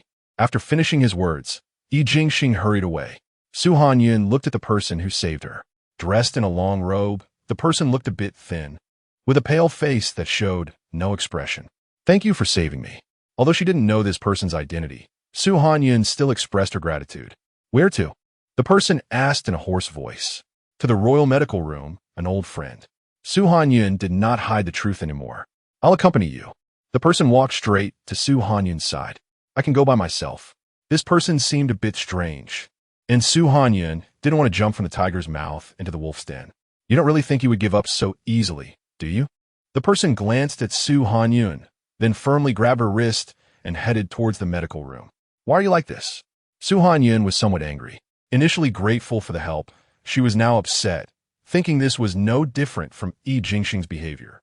Jinxing is still nearby. As soon as I leave, he will come after you again," Jinxing said coldly. He disliked explaining things. Hanyun glanced around and indeed saw a corner of Jinxing's clothing not far away. "I'm sorry, I misunderstood you." "Perhaps not," Jinxing thought to himself. He had noticed such a delightful little female long ago. As a cold-blooded animal with a snake prototype, Jinxing only wanted to tightly bind her in his embrace. Pressing his tongue against his sharp teeth, Jinxing suppressed his inner agitation. "Come with me." The medical room was not far, and when Hanyun entered, she saw that Sierra was already able to get out of bed. "You're recovering so quickly." Hanyun was slightly surprised. When she had said that the poison in the drink was very strong, and a normal person would easily perish. But in just a few days, Sierra had almost fully recovered. "My prototype is a honey badger, so don't worry too much, Junjun." Sierra proudly lifted his head. "Prototype? Honey badger?" Hanyun's pupils constricted. Could it be that Sierra himself is an animal? How is that possible? Sierra looked no different from a normal person. Junjun, seeing Hanyun in a daze, Sierra waved his hand in front of her. "Where's when she?" Hanyun came back to her senses and said, "She went out to buy me some food." Sierra's tone was flat. He had roughly figured out the truth of the matter. Regarding when he couldn't bear to tell her to leave, nor did he want her to stay by his side. "You should rest well. I'll come to see you again." Still worried about Sierra's health, Hanyun pressed him down onto the chair. "Okay." When Hanyun left the medical room, she found that Jinxing had not left. "Are you waiting for someone?" No wonder he could escort her to the medical room. It turned out he was waiting for someone. "Yeah, Yi Vingi, replied coldly. I'm leaving now." Saying this, Hanyun walked down the steps. "Go." Yi Jingqi narrowed his black eyes. Why are you leaving too? Su Hanyun was puzzled. Has the person you were waiting for come out? Waiting for you. After Yi Jingqi finished speaking, he tightened his grip on Su Hanyun's wrist. Before Su Hanyun could react, she felt a chill at her wrist. By the time Su Hanyun realized what was happening, she had already been pulled away for quite a distance. Who are you? Su Hanyun hurriedly pulled back her hand. Yi Vingyi, the second prince? That madman? A shiver ran down Su Hanyun's spine. But she truly could not connect the person in front of her with the madman Xier had described. Don't eat me, I'm not tasty. Su Hanyun forced herself to remain calm. In Xier's story, Yi Jingqi was a monster that devoured people. She thought the kindness she had received was not just Yi Jingqi guarding his food, right? Yi Jingqi raised an eyebrow. He had almost forgotten the rumors he had deliberately created. But now, using this to scare this little female. Don't want to become my food? Yi Jingqi leaned down slightly closer. I don't want to. Su Hanyun felt like crying. No one would want to become someone else's food, right? Then I saved you. Shouldn't you thank me? Yi Jingqi's eyes were filled with desire. I'll make you something delicious. How about it? Su Hanyun cautiously proposed. I don't need a chef. Yi Jingqi hadn't participated in the Royal Open Day, so he still didn't know how skilled the little female in front of him was in cooking. Then you. Let's go. Yi Jingqi suddenly interrupted Su Hanyun's words. Why are you suddenly letting me go? Su Hanyun was filled with questions. Hurry up and go. After saying this, Yi Jingqi staggered and ran in the opposite direction. As she walked out of the royal gates, Su Hanyun looked back in a state of shock. It seemed better for her to come to the royal palace alone, less often in the future. Do you think they will find me? At this moment, Alice was extremely frightened. She grabbed a servant by the collar and asked with a trembling voice. The servant had no idea what Alice was talking about and could only agree, no, miss. I don't think so either. Alice bit her nails. I'm the daughter of the first duke. Su Hanyun returned to the marshal's residence, but Qin Ziyuan was not at home. She went to check on He Lingchuan, then headed to the yard. She had been busy these days, so the potato seedlings were taken care of by Xiao Ji. The potato seedlings had grown quite large, with oval leaves that were almost as big as Su Hanyun's palm. Miss Su, according to intelligent calculations, it will be 2 months until we can harvest potatoes. Xiao Ji had switched back to its humanoid form and walked sideways to Su Hanyun like a crab. Thanks to you watering and fertilizing them, they wouldn't have grown so well otherwise. Su Hanyun gently stroked the leaves of the potato seedlings. There is a type of fruit in the Federation that can accelerate ripening. As long as you crush the fruit and apply the juice to the seedlings' roots, it can speed up the flowering and fruiting process. Xiao Ji pulled up a picture of the ripening fruit on its panel. Then I'll buy one to try. Hearing about such a thing for the first time, Su Hanyun felt quite curious. It's not sold on StarNet. Xiao Ji shook its head mechanically. Not for sale? How could such a useful fruit not be sold? There are many red fruits near the ripening fruit, which are said to be highly toxic. Xiao Ji began to explain. The ripening fruit resembles those red fruits, so no one picks them. Someone accidentally crushed a ripening fruit before, and its juice made the nearby red fruits grow faster. Hence the name. That's strange.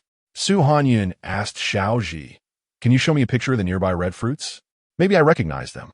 Xiao Ji searched the database and quickly displayed a picture of the red fruits on the screen. Isn't this?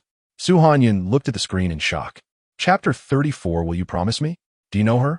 Now, it was Xiao Ji's turn to be stumped.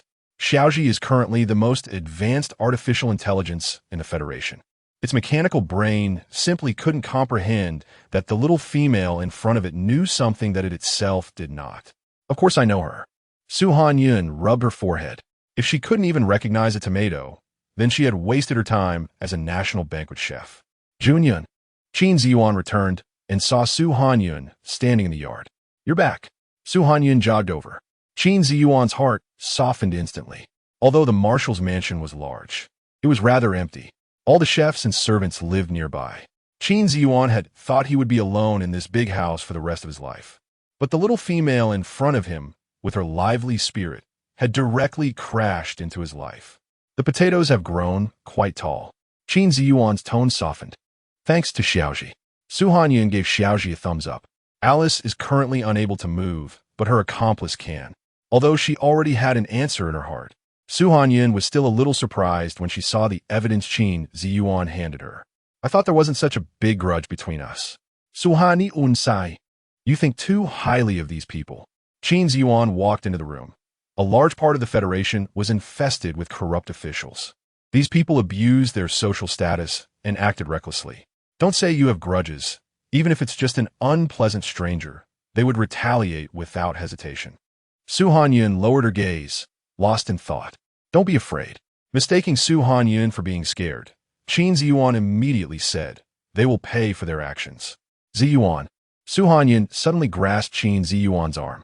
She could clearly feel the robust strength and smooth muscle lines beneath her hand. Realizing what she had done, Su Hanyun quickly withdrew her hand. Feeling the lightness on his arm, the smile that Qin Ziyuan had been forming was instantly suppressed. You don't need to do so much. This matter originated because of me. I can handle it myself. Su Hanyun's voice grew softer. She knew that her survival in the Federation had a lot to do with Qin Ziyuan. Now that Qin Ziyuan was going to deal with Wang Ping, it would inevitably bring the flames of war to her. Su Hanyun didn't want Qin Ziyuan to become a second Heling Chuan. She knew that her current influence was limited, but she would step by step rise to a higher position, making those who bullied her suffer. Junyun. Qin Ziyuan leaned down, his gray eyes meeting Su Hanyun's gaze. Don't worry. How could he not know that Su Hanyun was concerned about him? But for Su Hanyun, he could act like a moth to a flame. At this moment, Qin Ziyuan understood his own feelings. His admiration for Su Hanyun was not simple. It was genuine affection. I said, I willingly do this for you. Qin Ziyuan finally couldn't restrain himself and reached out, gently placing his hand on Su Hanyun's head. Su Hanyun stood there, letting her cheeks warm up. How infuriating. Heling Chuan stood by the floor-to-ceiling window, taking in everything happening downstairs. He hadn't expected that cold guy. Qin Ziyuan could make such a move. What a pity. He was determined to compete. Had enough? Qin Ziyuan went directly to Heling Chuan's room. When did Marshal Qin become a gentle gentleman? Heling Chuan's words were sharp. Junyun is worth it. Not hiding his emotions at all, Qin Ziyuan looked at Heling Chuan openly. Leave Alice to me. Heling Chuan turned and leaned against the window. Do you have that capability? Qin Ziyuan doubted. The He family had long since fallen. Heling Chuan now held no status and could only live in the slums. Just wait and see. Heling Chuan clenched his fists. I will not only avenge myself, but also for Wincy, and I will give this as a gift to her. Qin Ziyuan scoffed and turned to leave. An arrogant rival, he wouldn't care. Qin Ziyuan was always decisive in his actions. Together with Yi Jingxin, they quickly stripped Wang Ping of his official position. Father, how could this happen? Wang Si panicked and accidentally dropped a plate. The crisp sound shattered the calm, and Wang Wen sat dejectedly in a chair.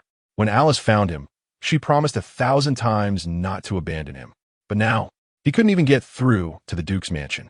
What capability does that bitch have to make so many big shots take action?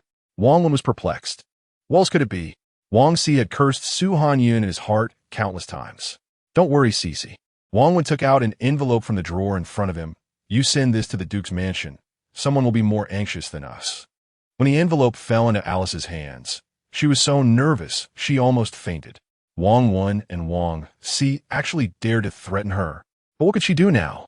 She couldn't just confront Yi Jingxin head-on, right? Qin Ziyuan was also ruthless. She had clearly set aside her modesty as a lady. But Qin Ziyuan didn't care about her at all. Yet Su Hanyun was the one who caught his eye and made him protect her so fiercely. And Yi Jingxin, too, was out of his mind, actually standing up for that bitch. Alice was not a brainless fool. She knew she had likely been exposed.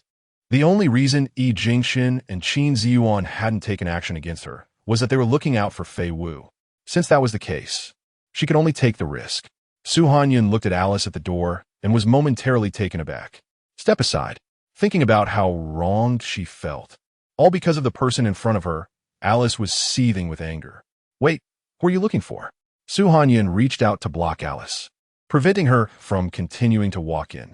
Of course, I'm looking for Ziyuan. Alice deliberately puffed out her chest, showcasing her impressive curves. Does he know? Su Hanyun always felt that Alice's arrival couldn't be for anything good. You're still blocking me. Alice was getting a bit anxious. What was her status that she was being blocked at the door? What are you here for? Just as Qin Ziyuan was thinking about how to get rid of the troublesome Heling Chuan and was about to head out, He saw Su Hanyun and Alice at standoff. Ziyuan. Although she knew that Qin Ziyuan didn't have any feelings for her, Alice still couldn't resist the temptation. She loved seeing Qin Ziyuan in a shirt, looking all reserved. Every time she saw him, she couldn't help but want to get closer. "What are you here for?" Qin Ziyuan frowned. He hadn't gone to find trouble with Alice, but she had come knocking on his door. "In a few days, there will be another banquet, and I want to invite you to be my male companion." Alice pretended to be shy. "Will you promise me?" Chapter 35. You're going too far, no. Qin Ziyuan rejected her without any hesitation. He didn't want to be involved with Alice at all, especially with Su Hanjun still here. Qin Ziyuan's reaction was completely within Alice's imagination, but losing face in front of the person she disliked the most still made her somewhat unhappy. "Brother Ziyuan, my father has been busy with government affairs these days. I want to stay here for a few days, just until the banquet starts, and then I'll leave. Is that okay?" Alice stepped past Su Hanjun and approached Qin Ziyuan, deliberately trying to mimic Su Hanjun's look by widening her eyes. Is she mimicking the frown? Qin Ziyuan silently evaluated in his heart. "No." After rejecting her mercilessly, Qin Ziyuan walked straight past Alice to Su Hanjun. "Let's go." Su Hanjun had long heard about Alice's crazy pursuit of Qin Ziyuan. Now that she was already at the marshal's residence, she merely sighed lightly. "Brother Ziyuan." Alice's eyes turned red. "Alice, there are servants in the Duke's residence.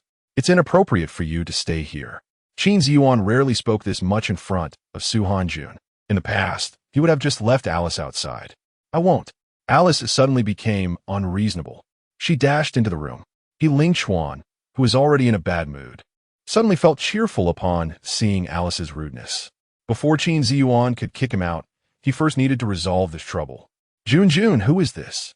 Ling Chuan pretended not to know Alice. "Is this the marshal's sweetheart?" Qin Ziyuan, who entered behind him, had a dark expression. "Alice, what are you doing?" "I want to stay here." Alice pouted defiantly. Her current way of saving herself was to make things irreversible with Qin Ziyuan. By then, even if Jingqian wanted to touch her, he would have to consider Qin Ziyuan's face. Jun, come here." Ling Chuan leaned against the wall, feigning weakness. "The marshal has family matters to deal with. Can you help me check if my injury is healing?" "Okay." As soon as Su Hanjun heard that Ling Chuan's injury was hurting, she immediately ran over to check. Qin Ziyuan watched Su Hanjun obediently walk over, feeling irritable. He did not overlook Ling Chuan's provocative gaze. "If you don't leave, I can have Xiao Ji throw you out." As soon as Qin Ziyuan finished speaking, Xiao Ji appeared from some corner, deliberately showing off his newly bought muscular shell. "You can't do this to me." Alice felt as if her face was being trampled underfoot. When she had someone follow Su Hanjun and discovered her with Ling Chuan, she had been gloating. As expected, lowly people are suited to be with lowly people. But now, even with Su Hanjun in this state, Qin Ziyuan was only angry with her. "Do you know what she has done behind your back?" Alice was already at a loss for words. She pointed at Su Hanjun, who was checking Ling Chuan's injury. "You don't think she's really a good person, do you?" Back in the shopping area, she followed this lowly person home. With all that time, they must have done everything. Slap. A sharp slap echoed in the living room, startling even Su Hanjun. "You hit me." Alice covered her cheek, looking at Qin Ziyuan in disbelief. Is the education in the Duke's residence just to slander people casually? Qin Ziyuan's chest rose and fell. Hearing Alice mention that Su Hanjun had once lived in the same room with Ling Chuan, he felt a twinge of jealousy. But he knew that Su Hanjun was not a casual person and would never do anything with Ling Chuan. Otherwise, with someone like him around, why hadn't Su Hanjun taken action? "You've gone too far." Alice completely broke down. All her pride and self-esteem over the years were shattered by that slap. "I'm not going too far." Qin Ziyuan showed no mercy. "You entered my residence without my permission and dared to slander my people in front of me. If they're essay next time, it won't just be a slap." Seeing Alice's disheveled appearance, Ling Chuan chuckled lightly. He walked over to Alice and leaned close to her ear. "Do you remember me? You wouldn't dare do anything." Alice glared fiercely at Ling Chuan. She had been wondering why this lowly person had disappeared. It turned out he was being hidden in the marshal's residence by Qin Ziyuan. "Really?"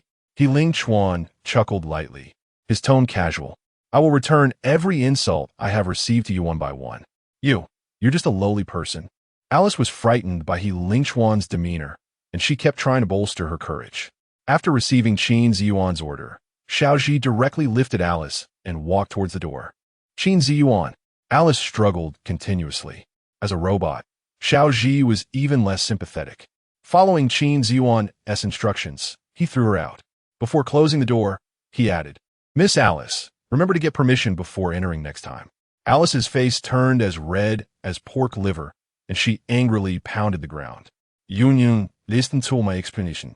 Pushing He Lingchuan away, Qin Ziyuan blocked Su Hanyun, who was about to return to her room. Explanation? Su Hanyun tilted her head. She didn't understand what Qin Ziyuan wanted to explain to her. "There's nothing between Alice and me. You saw it just now? I had Xiaoji throw her out." The usually proud and aloof Qin Ziyuan was now looking down with a serious expression. "I know." Seeing Qin Ziyuan like this, Su Hanyun inexplicably felt he resembled some kind of large feline. Then, Qin Ziyuan wanted to ask if she minded, if she would be jealous, but these words rolled around in his throat and were swallowed back down. His Junjun probably didn't even know about his bad desires. How could he scare her? "I want to try something new for dinner." Qin Ziyuan stared at Su Hanyun. "Okay." Feeling shy under his gaze, Su Hanyun couldn't help but reach out to ruffle Qin Ziyuan's hair. Qin Ziyuan's hair was somewhat stiff and prickly. His face instantly flushed when she patted his head. He straightened up stiffly and almost stumbled back to the study. Watching Qin Ziyuan's somewhat panicked retreat, Su Hanyun chuckled softly. It was the first time she had seen him like this. However, she needed to think of something new for dinner. "Master, aren't you curious about what Miss Su is doing?" Seeing something that was one of Qin Ziyuan's most hated foods being stir-fried in the pan, Xiaoji hurriedly came over to ask. "Chapter 36 want to go in? I can help you." "What?" Qin Ziyuan looked up. "It's this." Xiaoji hurriedly lifted the screen. Su Hanyun was making spicy hot pot. She had prepared fresh duck blood and then went to wash a few shrimp. "Is that blood?" Qin Ziyuan frowned. "Yes. I just asked Miss Su, and she said this is duck blood." Xiaoji replied. "Duck blood?" Qin Ziyuan closed his eyes helplessly. He really trusted Su Hanyun's cooking skills. But how good could duck blood possibly taste? After a long wait for the meal to be ready, Qin Ziyuan washed his hands. "Wait, you can't eat this." As soon as he went downstairs, he saw Su Hanyun blocking the table, preventing He Lingchuan from getting close to the dining table. Feeling secretly pleased, Qin Ziyuan's steps became much lighter. "I have plenty of nutritional liquid. You can eat that." After saying this, he directly sat down in his seat. He Lingchuan looked at Su Hanyun with great grievance. His puppy-like eyes drooped down. "Junjun, why won't you let me eat?" "Because your wound hasn't healed yet." Su Hanyun pointed to a small pot in the kitchen. "Your millet porridge is heating up in there.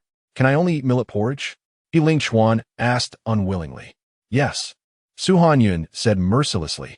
His previously joyful mood turned a bit sour, and Qin Ziyuan said coldly, "Junjun wants you to eat millet porridge for your own good, and you're still picky. I have Junjun's concern." He Lingchuan glanced at the spicy dish on the table. "Some people don't have that." "Umph." Qin Ziyuan snorted coldly. "This is spicy hot pot. It tastes really good. You should try it." After comforting He Lingchuan, Su Hanyun came over to comfort Qin Ziyuan. "Okay." Qin Ziyuan casually picked up a piece of duck blood. He frowned and ate that piece of duck blood. It didn't have the disgusting taste he imagined. Instead, the salty and spicy flavor filled his mouth. As if not believing he was eating duck blood, Qin Ziyuan found another piece. The soft and tender duck blood melted in his mouth, carrying a spicy flavor, and was quite delicious. "The duck blood here is very fresh." Su Hanyun rested her chin on her hand. She remembered the secluded alley where she found the duck blood. In the Federation, it seemed that normal food could only be found in low-level shopping areas and narrow alleys. The aunt selling duck blood was also very kind.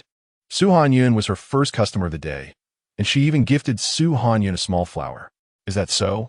Looking at the smile on Su Hanyun's face, Qin Ziyuan could already imagine the scene when Su Hanyun bought the duck blood. The little female in front of him always had this special charm, turning food that everyone despised into delicious dishes.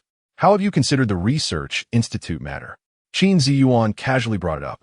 The director of the Research Institute was about to blow up his light brain. He was really worn out and had come to ask Su Hanyun's opinion. "I've thought it through," Su Hanyun said seriously. "Not good." Qin Ziyuan's expression subtly changed. Is the little female going to work at the research institute? Although working at the research institute is great, they would be in a long-distance relationship. The little female is so outstanding that she would definitely attract a lot of attention from all sorts of people. Just thinking about those people getting close to the little female made Qin Ziyuan unable to stop feeling jealous. I choose to stay at the marshal's mansion. Su Hanyun smiled slightly. I really like living here, so I want to go to the research institute. If possible, I can collaborate with the research institute to develop more portable fast food products, but I still really enjoy working at the marshal's mansion. He had already prepared himself to be rejected, but hearing Su Hanyun say she wanted to stay made Qin Ziyuan's eyes widen in disbelief. If I stay here, you won't kick me out, right? Seeing Qin Ziyuan's lack of reaction, Su Hanyun felt playful. Of course not. Qin Ziyuan quickly replied. That's good. The little female's bright smile was truly dazzling. Qin Ziyuan felt a stir in his heart. A serving of spicy hot pot was quickly finished. And Qin Ziyuan soon pulled duck blood from his list of least favorite foods. Such soft and tender duck blood wasn't too hard to eat at all. On the contrary, it was extremely delicious. Jun, Xiao Ji came to the kitchen, squeezing his mechanical eye, smiling happily. Why are you calling me that too?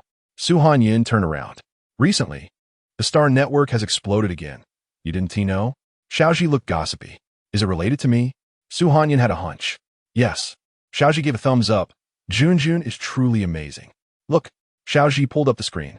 The Star Network was already buzzing. The official announcement of the royal public cooking process had made many people curious enough to try making it at home. But no one succeeded, and the public began to criticize the royal family. What is this nonsense? I thought we could really make something delicious. Exactly. The royal family is made up of actors, huh? Too disgusting. I've already thrown the pot away. Am I the only one who doubts that this compressed biscuit is really that little female's masterpiece? The person upstairs makes a good point. Scrolling down, Su Hanyun rested her chin on her hand, watching with great interest. Aren't you angry? Xiaoji felt Su Hanyun's mindset was really good. According to data analysis, most people would be angry upon seeing such posts. Not angry. Although the recipe was published, Su Hanyun also knew that cooking dishes wasn't that easy. So you just let them scold you? Xiao Ji tilted his head. Of course not. Su Hanyun wasn't that indifferent to her reputation. What she wanted to do was something bigger, not just for her own fame. Food should not be divided into high and low. But the people of the Federation had been bound by this inherent thinking. She needed to think of a good way to change all of this. How detestable. Alice looked at the high walls of the marshal's mansion and cursed under her breath. She couldn't really give up. If she couldn't get involved with Qin Ziyuan, she would eventually lose everything she had now, both status and money. Alice absolutely could not allow such a thing to happen. Who to find now? Alice stamped her foot. The friends she usually hung out with were all unreliable. At this crucial moment, she couldn't find anyone. Without thinking too much, taking advantage of the darkness, Alice began to climb the wall. Although the marshal's mansion had no guards, security was still online. Just when Alice thought she could climb in, the high wall of the marshal's mansion suddenly electrified. Unable to withstand the pain, Alice immediately let go and fell heavily to the ground. Damn it. Alice's eyes turned red. If I succeed, the first thing I'll do is make that bitch die. Want to go in? I can help you. A man in black placed a hand on Alice's shoulder. Chapter 37 is Anyone Inside? How come it's you? Alice never expected that the person who helped her would be Rice. I can help you, Rice said, his peach blossom eyes narrowing. But I advise you to hold back a bit. If you dare to touch her, I will make you die a miserable death. Alice understood everything now. She squeezed her left hand tightly. After all, she was just a lowly commoner. Why did she deserve so much affection from so many people? Fine, I agree to you, Alice said hoarsely. Anyway, once she truly got close to Qin Ziyuan, she wouldn't pay any attention to Rice anymore. After declining her position at the research institute, Su Hanyun's life became a simple routine between the kitchen and the yard. She particularly enjoyed watching the growth of the potato seedlings in the yard. Xiao Ji, where's the ripening fruit you mentioned? Su Hanyun asked while watering the plants. It's on the main star.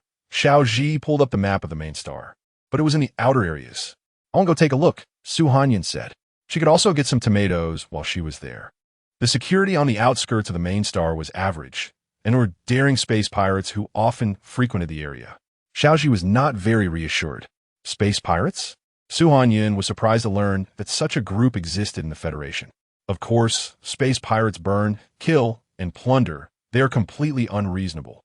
Xiaoji began to educate Hanyun, especially about the notorious pirate group, who were even more lawless. However, the temptation of tomatoes was too great for Hanyun. If she had tomatoes, she could cook many delicious dishes. Moreover, there were ripening fruits there, which would help the potatoes mature faster. I will discuss it with Ziyuan. Hanyun clapped her hands and turned to walk into the room. Ling Chuan had been sent back to his residence by Qin Ziyuan a few days ago, leaving only Hanyun and Qin Ziyuan in the marshal's residence. I want to go here, is that okay? Hanyun found Xiao Ji's marked location on her light brain. What do you want to go there for? Qin Ziyuan asked, puzzled. It's at the very edge of the main star. The environment is harsh, and the security is poor. I heard from Xiao Ji that there are these red fruits there. I want to pick some, Hanyun patiently explained. These fruits are toxic, Qin Ziyuan frowned. Can I go take a look? Seeing that Qin Ziyuan didn't seem inclined to agree, Hanyun began to act cute. Okay, Qin Ziyuan couldn't resist at all, covering his mouth with his hand, but I want to go with you. Don't you have work?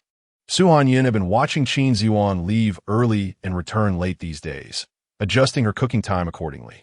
You definitely can't go alone. The reason Qin Ziyuan had been busy lately was precisely because of the space pirate situation. Now that Hanyun wanted to go to the border where the space pirates were rampant, he couldn't feel at ease. It's fine. I'll just go pick some fruits and come back quickly. Hanyun looked at Qin Ziyuan. The little female with bright eyes and white teeth was staring at him, causing Qin Ziyuan to waver internally. He could see that Hanyun genuinely wanted to go, but he couldn't leave either. If someone else accompanied Hanyun, he would feel awkward. I'll accompany you. Qin Ziyuan thought for a while, but decided it should be a few days later. He had to wait for the most rampant days of the space pirates to pass first. All right. Although they had to wait, Hanyun was still happy. After all, Qin Ziyuan had agreed to her. However, just as they were about to leave, the military department suddenly called Qin Ziyuan away for an urgent matter. He hadn't even had time to retract the spaceship before he was already at the military department. Hanyun mistakenly thought that Qin Ziyuan was letting her go alone. And after connecting her light brain and the spaceship, she piloted the spaceship away from the Marshal's residence. Having learned some basic flying skills from Xiao Ji, Hanyun began to operate the controls step by step. To deter the space pirates, Qin Ziyuan had prepared the Marshal spaceship, so no one stopped Hanyun along the way. After a day and night of travel, Hanyun finally reached the outskirts of the main star. She parked the spaceship in the official docking area and then took out some cash. She had heard from Xiao Ji that the people here were very poor, and very few families had light brains. If she wanted to live here, she needed cash. Seeing that it was getting late, Hanyun found a nearby hotel to rest. What did you say? She left? Qin Ziyuan's voice rose a few pitches. The little Ji, who sensed Qin Ziyuan's emotions, lowered its volume. Miss Su left a day ago. Qin Ziyuan punched the wall in frustration. Recently, the pirate group had appeared several times on the main star, clearly provoking them. Now that Hanyun was flying the Marshal spaceship, she would likely become their target. Prepare the equipment for me. I'll contact my superiors and head there immediately, Qin Ziyuan said as he prepared to open his light brain. Suddenly, a hand holding a handkerchief reached out and covered Qin Ziyuan's mouth and nose. After a while, Qin Ziyuan collapsed in an intersection not far from the Marshal's residence. Got her. Alice stood with her hands on her hips, satisfied. She hadn't expected to take down Qin Ziyuan so easily. After all, he had just been a bit flustered. She didn't want to dwell on the reason for his panic. Anyway, with him in her hands, this was her opportunity. That night, Hanyun vaguely heard voices at the door. Remembering what Qin Ziyuan said about the poor security here, she immediately became alert, stepping barefoot on the floor. Why is there a female on that spaceship? Who knows? Could it be a copy? You're out of your mind. Who would dare do such a thing? But this person clearly isn't Qin Ziyuan. Hearing the voices outside, Hanyun felt a chill run down her spine. These people were clearly here for Qin Ziyuan. Now she was all alone. After barricading the door with a table and chairs, Su Hanyun continued to listen to the conversation outside. The two people outside seemed to have heard the noise in the room and suddenly stopped talking. Su Hanyun wanted to use her light brain to call the police and then contact Qin Ziyuan. But when she opened it, she discovered the problem. There was no comprehensive network coverage here. Now, besides simple functions that didn't require a network, her light brain was useless for anything else. How could this be? Su Hanyun kept refreshing the screen, refusing to believe it. But no matter how much she refreshed, it kept showing no network connection. Open the door. Just as Su Hanyun was wondering what to do, someone suddenly shouted loudly at the door. She recognized the voice as one of the people who had been talking outside. After piling some miscellaneous items on the table, Su Hanyun gripped the long table with her hands. She hoped that the two people outside wouldn't break in, so she would still have a chance to jump out the window. Open the door quickly. The noise outside grew louder, and Su Hanyun became increasingly anxious. Is anyone inside? Just as she was about to let go, a stranger's voice rang out. Chapter 38. Come with me. The voice sounded young and had a hint of magnetism. Su Hanyun initially judged that this person was likely the leader of the two at the door. She couldn't care less about whether the people outside would break in. All she wanted was to escape. Turning on the light and moving to the window, Su Hanyun forcefully pulled down the curtains.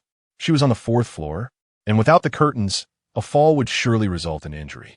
After tying a knot, Su Hanyun heard shouts coming from outside the door. The people outside seemed to be growing impatient and began to kick the door forcefully.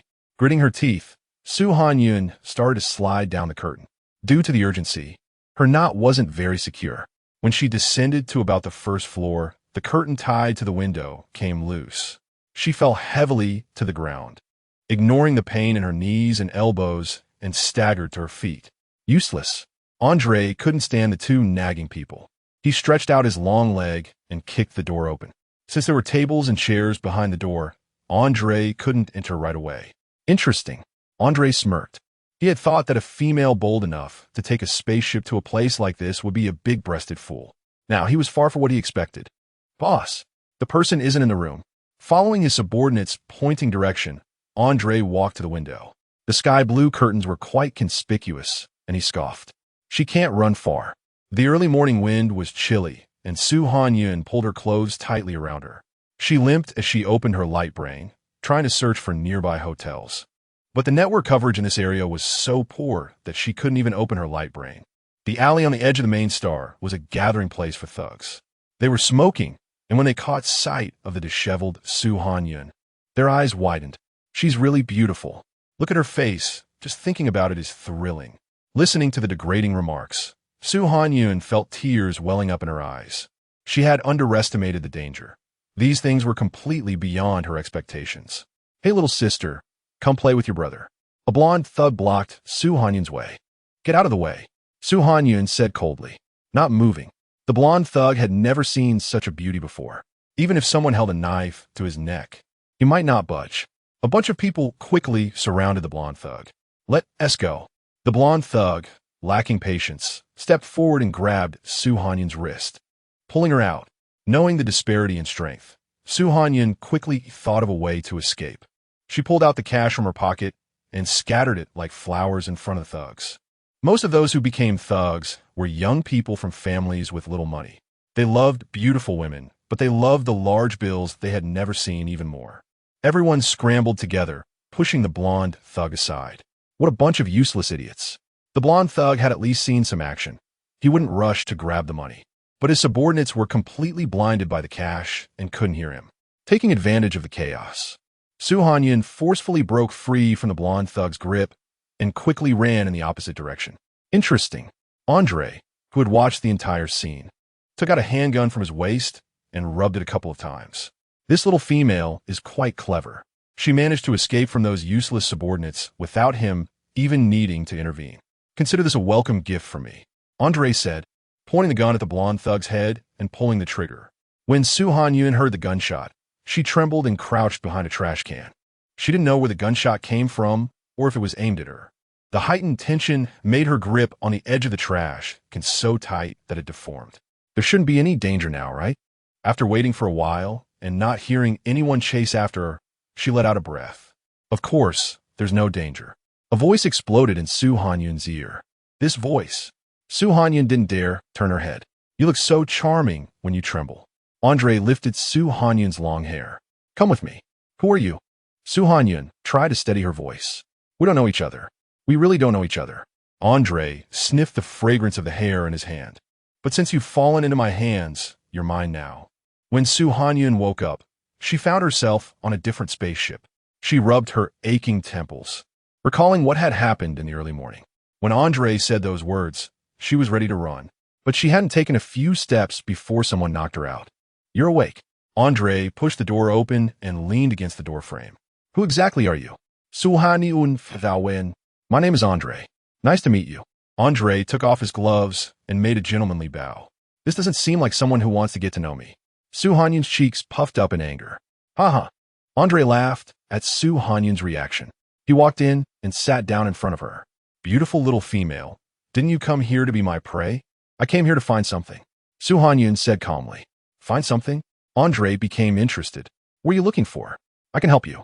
He originally planned to directly tie up the little female to threaten Qin Ziyuan, but the little female exceeded his expectations. He suddenly changed his mind. If the little female was his, wouldn't that be the best humiliation for Qin Ziyuan? Red fruit. Su Hanyun didn't hide it. Without the positioning from a light brain, it's very difficult for me to find it. The edge of the main star is vast, and even on foot, it would take over 10 days to explore thoroughly. But if I can't find the tomatoes, wouldn't this trip be in vain? Red fruit? Andre took out something. You mean this? Seeing the tomato in Andre's hand. Su Hanyun not that vigo dusin. She didn't expect this person to have tomatoes. I have a bunch of these on my spaceship, but I can't eat them. What do you want this for?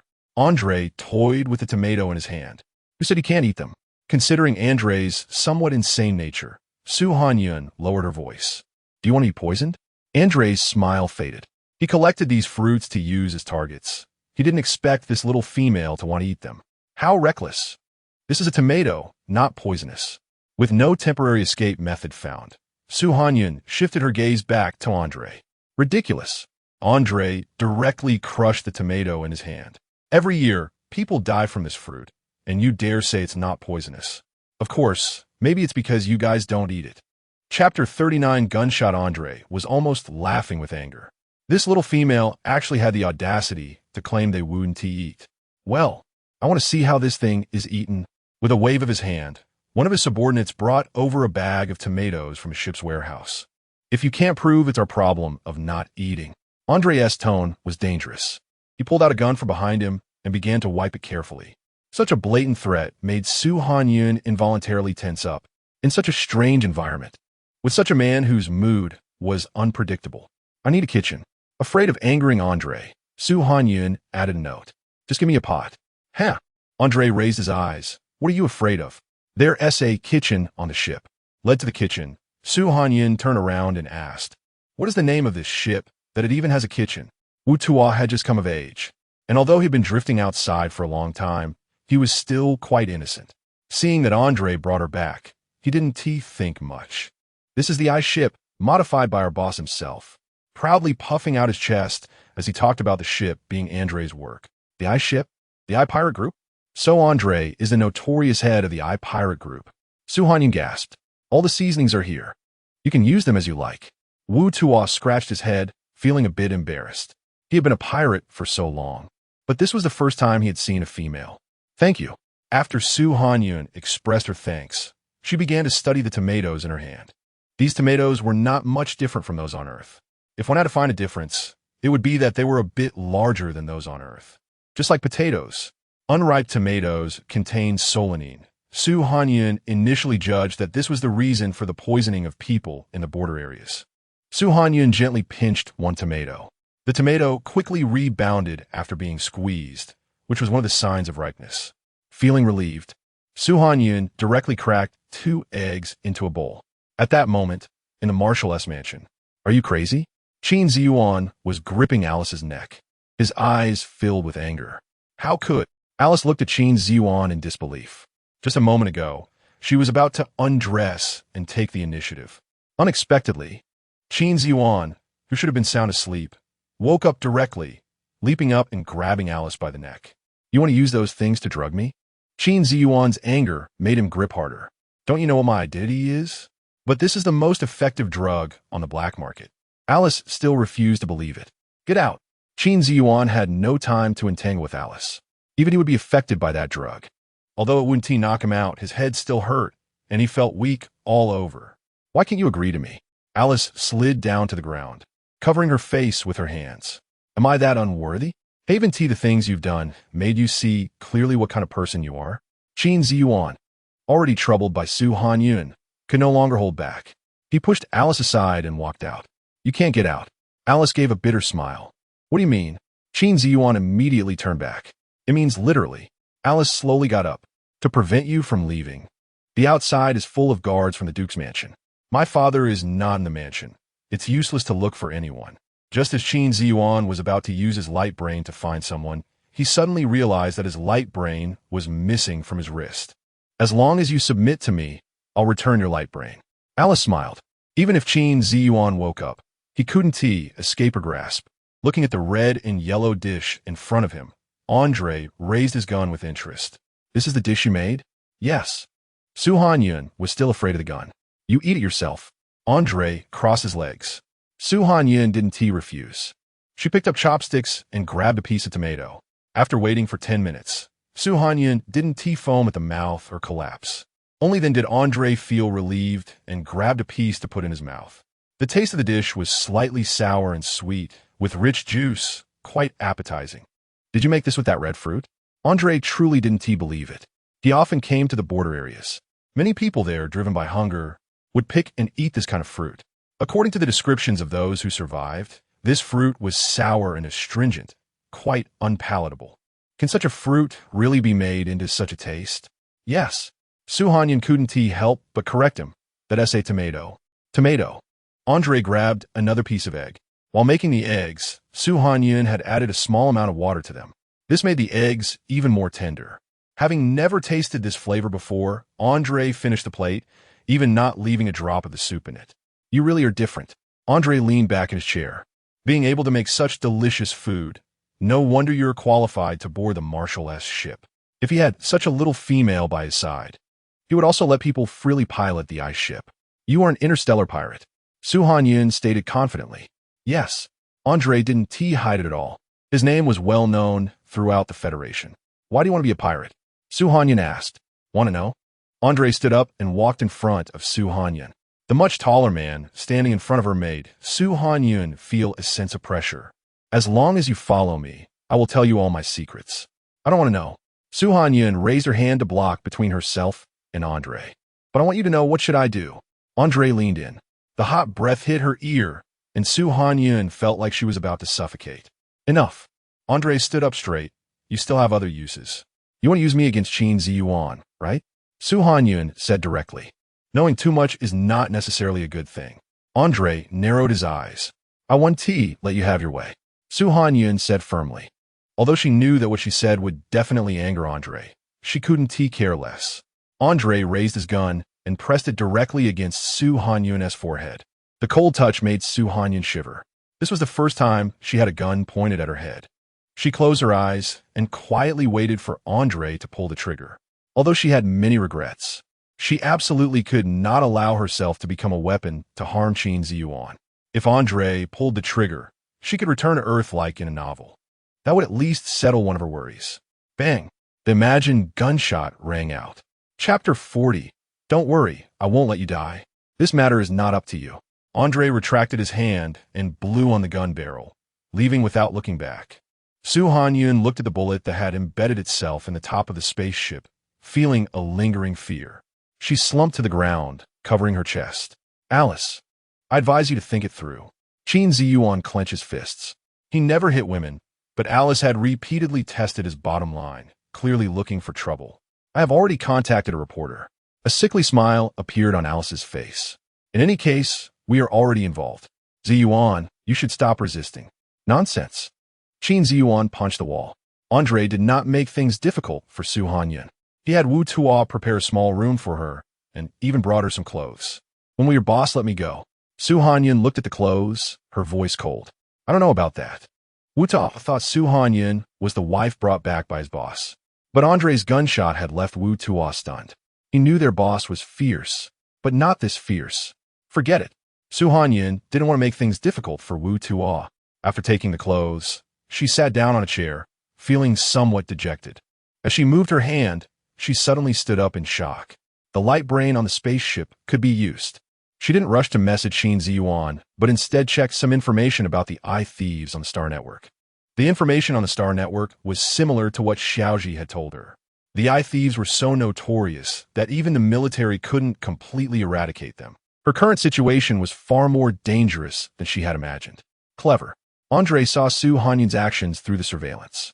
If Su Hanyun was going to message Qin Ziyuan, he would immediately cut off the network in that room. He didn't want to threaten Qin Ziyuan, but not right now. If Su Hanyun communicated with Qin Ziyuan in advance and caused his prey to escape, it would be a loss. By the way, Su Hanyun was bored scrolling through the Star Network when she suddenly thought of a way. Since she wanted to ensure her safety, the best way was to expose herself to the public eye. If everyone noticed her, her chances of survival would increase. She just didn't know if Andre would let her live until that time. No time like the present. Su Hanyun quickly registered a live streaming account. To attract attention, she specifically registered with her real name. Just as she was about to find the live stream switch, she heard someone push the door open. She closed the Star Network and stood up. Do you think you can hide this from me? Underscoffed. The high risk of space pirates is well known. If he didn't know what Su Hanyun was planning, he would have wasted his time. Don't worry, I won't let you die. Andre reached out. Of course, if you really want to live stream, you can. Space pirates also need to have a reputation to attract more people to join. If Su Hanyun's live stream could enhance the reputation of the eye thieves, that would be a good thing. I'll think about it. Su Hanyun replied cautiously. Since Andre said so, it proved that live streaming must be beneficial for him. Do as you please. Andre grabbed Su Hanyun's wrist and pulled her up. We're going to the outskirts. You will come with me. I won't. Su Hanyun began to struggle. I'll take you to the place with those tomatoes. You need to bring some back to the spaceship. Andre pulled her out without giving her a chance to refuse, saying, You will cook for me for the next few days, and we need to buy some ingredients. Reluctantly arriving on the street, Su Hanyun noticed a strange phenomenon. Many ordinary citizens were not afraid of Andre. Instead, they kept staring at him. This was not the treatment a pirate should receive. Su Hanyun felt somewhat confused. Big brother, this is a gift from my mom for you. A child ran up and placed a piece of fish wrapped in paper into Andre's hands. How is your mom? Andre crouched down and patted the child's head. Mom is much better now, the child said with a smile. Go back now. Andre waved his hand. The child happily ran away. Let's see what we need to buy. Andre brought Su Hanyun to a shabby convenience store. This convenience store was far from the center of the main star. It not only didn't have automatic pickup, but also only accepted cash. Randomly picking a few items, Andre stepped into the store and brought them out. This is really shabby. Andre complained while carrying the items. He thought Su Hanyun considered him a poor person, which is why she bought such cheap food. Su Hanyun ignored him. Let's go. Andre held the items in one hand and pushed Su Hanyun with the other. Why are the people here not afraid of you? Su Hanyun asked what was on her mind. Those citizens seemed to act out of genuine feeling, not as if they were being coerced. Because I saved them. Andre said seriously. Saved? Su Hanyun looked incredulous. How could a pirate save civilians? We will soon arrive at the place with tomatoes. Seeing that Su Hanyun didn't believe him, Andre didn't explain further. At this moment, Qin Ziyuan was practically burning with anxiety. He watched as Alice walked toward him step by step, his gray eyes filled with disdain and disgust. He had indeed unintentionally fallen into this woman's trap. You have no way out now. Alice took off her outer robe, her face full of triumphant smiles. Just as she was about to reach out to touch Qin Ziyuan, a commotion suddenly erupted outside. What's going on? Alice hurriedly pushed the window open. Outside, the guards of the Duke's mansion were fighting with a group of people in military uniforms. But clearly, the guards of the Duke's mansion were no match for the military. They quickly fell to the ground like dead fish. You can't possibly have a means of communication. Alice looked at Qin Ziyuan, stepping back in disbelief. Old Qin, I'm not late, am I? Yang Lin kicked the door open. Not late. A rare smile appeared on Qin Ziyuan's face. Tie this person up. Yang Lin didn't care what Alice's identity was. I am the daughter of the first Duke. Do you dare? Alice shouted loudly. I don't care who you are. Yang Lin looked at Alice dismissively, saying, "You have no say in military matters." Alice was genuinely scared. There were reporters she had brought outside. This matter had really escalated. The military would only listen to the royal family, not to her father, and certainly not to her. "How did you find me?" Alice glared at Yang Lin with resentment. Because old Sheen's light brain sent a distress signal automatically. Yang Lin looked at her as if she were a fool. What? Alice suddenly remembered the red that she had seen. Chapter 41 here, because Qin Ziyuan's light brain is somewhat different from those of normal people. Alice thought that little red dot was a switch. After she pressed it, the light brain indeed came off. That button turned out to be, "Give me a spaceship." Qin Ziyuan patted Yang Lin's shoulder, his tone anxious. "Do you need to see a doctor?" Yang Lin was not very reassured. "I specifically brought our army's doctor over." "No need." Qin Ziyuan was afraid there wouldn't be enough time. Right now, he just wanted to know if Su Hanyun was safe. All right. On the way to the edge of the flight area, Su Hanyun made a meal for Andre again. How strange. Andre had just taken a bite of the boiled greens. It looked bland and unappetizing, yet had a different flavor. "Where did you learn to cook?" Andre asked curiously. "I learned from my master, Su Hanyun Wheatspa," but she was quite cautious.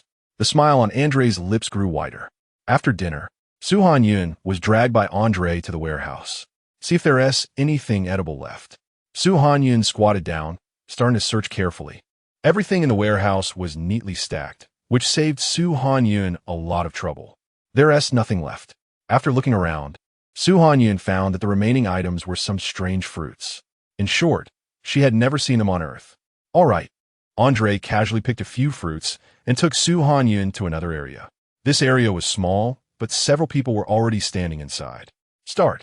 Andre didn't care whether the people had reacted and directly threw a fruit. One person reacted the fastest, quickly pulling the trigger, hitting the fruit. "What did you bring me here for?" Su Hanyun tilted her head. "Is it just to showcase the strength of their eye thief group?" "To teach you." Andre threw all the fruits he had in hand. "Teach me?" Su Hanyun Thawen. It seemed she hadn't said she wanted to learn. "If you follow me, you will face many dangerous situations in the future." Andre drove the others out. "Although I will ensure your safety, you must also develop the ability to protect yourself." Su Hanyun looked at Andre. "What did I say? I wanted to follow you." "What's so good about that hypocrite Qin Ziyuan?" Andre was dissatisfied. "Take it." He put the gun into Su Hanyun's hand. "Just like this for yourself? Am I not afraid I'll shoot him?" Su Hanyun admired Andre's boldness in her heart. "Don't think about aiming the gun at me." Andre seemed to see through Su Hanyun's thoughts. "If your wound is aimed at me, I guarantee you won't even have the chance to pull the trigger." Su Hanyun pouted and fell silent. Andre came to Su Hanyun's back. He supported her hand, starting to correct her grip on the gun. The warm body pressed up, making Su Hanyun feel very uncomfortable. She didn't like being so close to Andre. "Still distracted?" Andre said, displeased. He was a renowned sharpshooter throughout the Federation. Being taught by him personally was a huge blessing. Su Hanyun held the gun, unaware of Andre's thoughts. Even if she knew, she would probably say, "Do you want this blessing?" Her hands were getting sore, but Andre didn't let Su Hanyun put her hands down. "Are we just going to hold this?" Su Hanyun gritted her teeth. "What's the rush?" Andre dragged a chair and sat down. All the strength gathered in her arms. And Su Hanyun quickly felt it was strenuous. Her arms started to tremble, and she could no longer steady the gun. After an unknown amount of time, Andre finally said mercifully, "All right, put it down." Back in the room, Su Hanyun could be said to have fallen asleep instantly. In her dreams, she even dreamed that Andre made her hold the gun for a whole day. The next day, Su Hanyun's hands began to hurt severely. She was in so much pain that she couldn't even lift a spatula. "You didn't have breakfast today." Su Hanyun went to find Andre. "Why?" Andre's gaze fell on Su Hanyun's arms. "Because it hurts." Saying this, Su Hanyun felt a bit wronged. She was brought here, had to cook for Andre, and practice shooting. None of it was what she wanted. Hearing the little female complain for the first time, Andre was taken aback. His tone was stiff. "You held it for less than half the time a new pirate practices shooting." "But I'm not a pirate." Su Hanyun pouted. "Take a break today." Andre turned his head. Although she could rest today, Su Hanyun was not very happy. She was in her room, idly browsing the Star Network. Suddenly, Herbie's software popped up a message. "Are you still in the edge area? How are you?" It was Qin Ziyuan. Su Hanyun immediately sat up. Remembering that there were cameras in the room, Su Hanyun bit her lip and quickly closed the message page. How should she reply to Qin Ziyuan to let him know she was on the iThief Group spaceship? She opened her light brain again, ready to send a message. When Andre's voice came from the monitoring, I was afraid you might get bored, so I didn't take the light brain away. Don't make yourself unhappy. It seemed this meant she couldn't reply. Su Hanyun sighed. Come over to my place. Andre continued. Su Hanyun stood up and went to Andre's room. According to my informant, Qin Ziyuan has already left the central area of the main star and is heading towards the edge area. Andre sat in the chair, speaking coldly. Su Hanyun lowered her eyes, not knowing what she was thinking. It only takes a day for Qin Ziyuan to get here. Andre curled his lips. Are you happy? Not happy. In fact, Su Hanyun felt a bit happy in her heart. She didn't want to stay on the pirates' spaceship, nor did she want to be with the pirates. Lying. Andre stood up and walked straight to Su Hanyun. I will personally take care of Qin Ziyuan, making you willingly stay by my side. When Qin Ziyuan arrived at the edge area, he immediately saw his spaceship. It seemed Su Hanyun hadn't gone far. The traffic in the edge area was poor. Here, let alone a spaceship, even cars were hard to catch. The edge area government had long heard that Qin Ziyuan was coming, and everyone was waiting by the roadside. Marshal Qin, the district chief of the edge area, saw Qin Ziyuan and immediately came forward. Looking at the person in front of him, bowing and scraping, a trace of disgust flashed in Qin Ziyuan's eyes. This district chief of the edge area he had heard of was unscrupulous in climbing the social ladder, even able to sell his own daughter. I can't find someone, no need for such a big fuss. The monitoring system in the edge area was not perfect. At this moment, Qin Ziyuan was sitting in the district chief's office, looking at hundreds of screens in front of him, searching frame by frame. Here, he suddenly pointed to a screen. Chapter 42, You Can't Catch Me in the Screen. Su Hanyun was limping, surrounded by a group of thugs. Damn it. Qin Ziyuan's fist clenched. Seeing Su Hanyun throw money and run away, he felt a bit relieved. His Hanyun was smart enough to escape from those people. But before he could smile, he saw the yellow-haired guy who had just teased Su Hanyun get killed in one blow. Was it a brawl? Or was it intentional? Qin Ziyuan's heart tightened. He spoke coldly, check. After Su Hanyun came out of Andre's room, she didn't return to her own room, but instead went to find Wu Tuo. Can you show me around the ice spaceship? Wu Tuo scratched his head, and after seeing his boss's instructions on the light brain, he replied, of course. In Wu Tuo's mind, Su Hanyun was the target his boss was pursuing. The ice spaceship was his boss's brainchild. So Wu Tuo immediately took Su Hanyun to the elevator to the basement level. This place is so big. Su Hanyun was stunned. The entire basement level was a huge underground cultivation room. These are the water fish that our boss has cultivated. Wu Tuo casually picked up fish food and threw into the water. Look, they're all so fat. Without light, can these plants survive? Su Hanyun looked at the surrounding gray glass. They're artificial lights. Wu Tuo pointed to the rows of lights above. Su Hanyun originally planned to understand the structure of the ice spaceship, so that when Qin Ziyuan came to rescue her, it would be easier for her to escape and for him to save her. But by the time she reached the first floor, her thoughts had changed. The entire ice spaceship resembled a small compressed apartment building, with each floor having a large capacity, especially the second floor, which could accommodate nearly 100 pirates' living quarters. Why do you want to be a pirate? Feeling a bit tired, Su Hanyun sat down. Because being a pirate means being a hero, Wu Tuo replied proudly. This surprised Su Hanyun.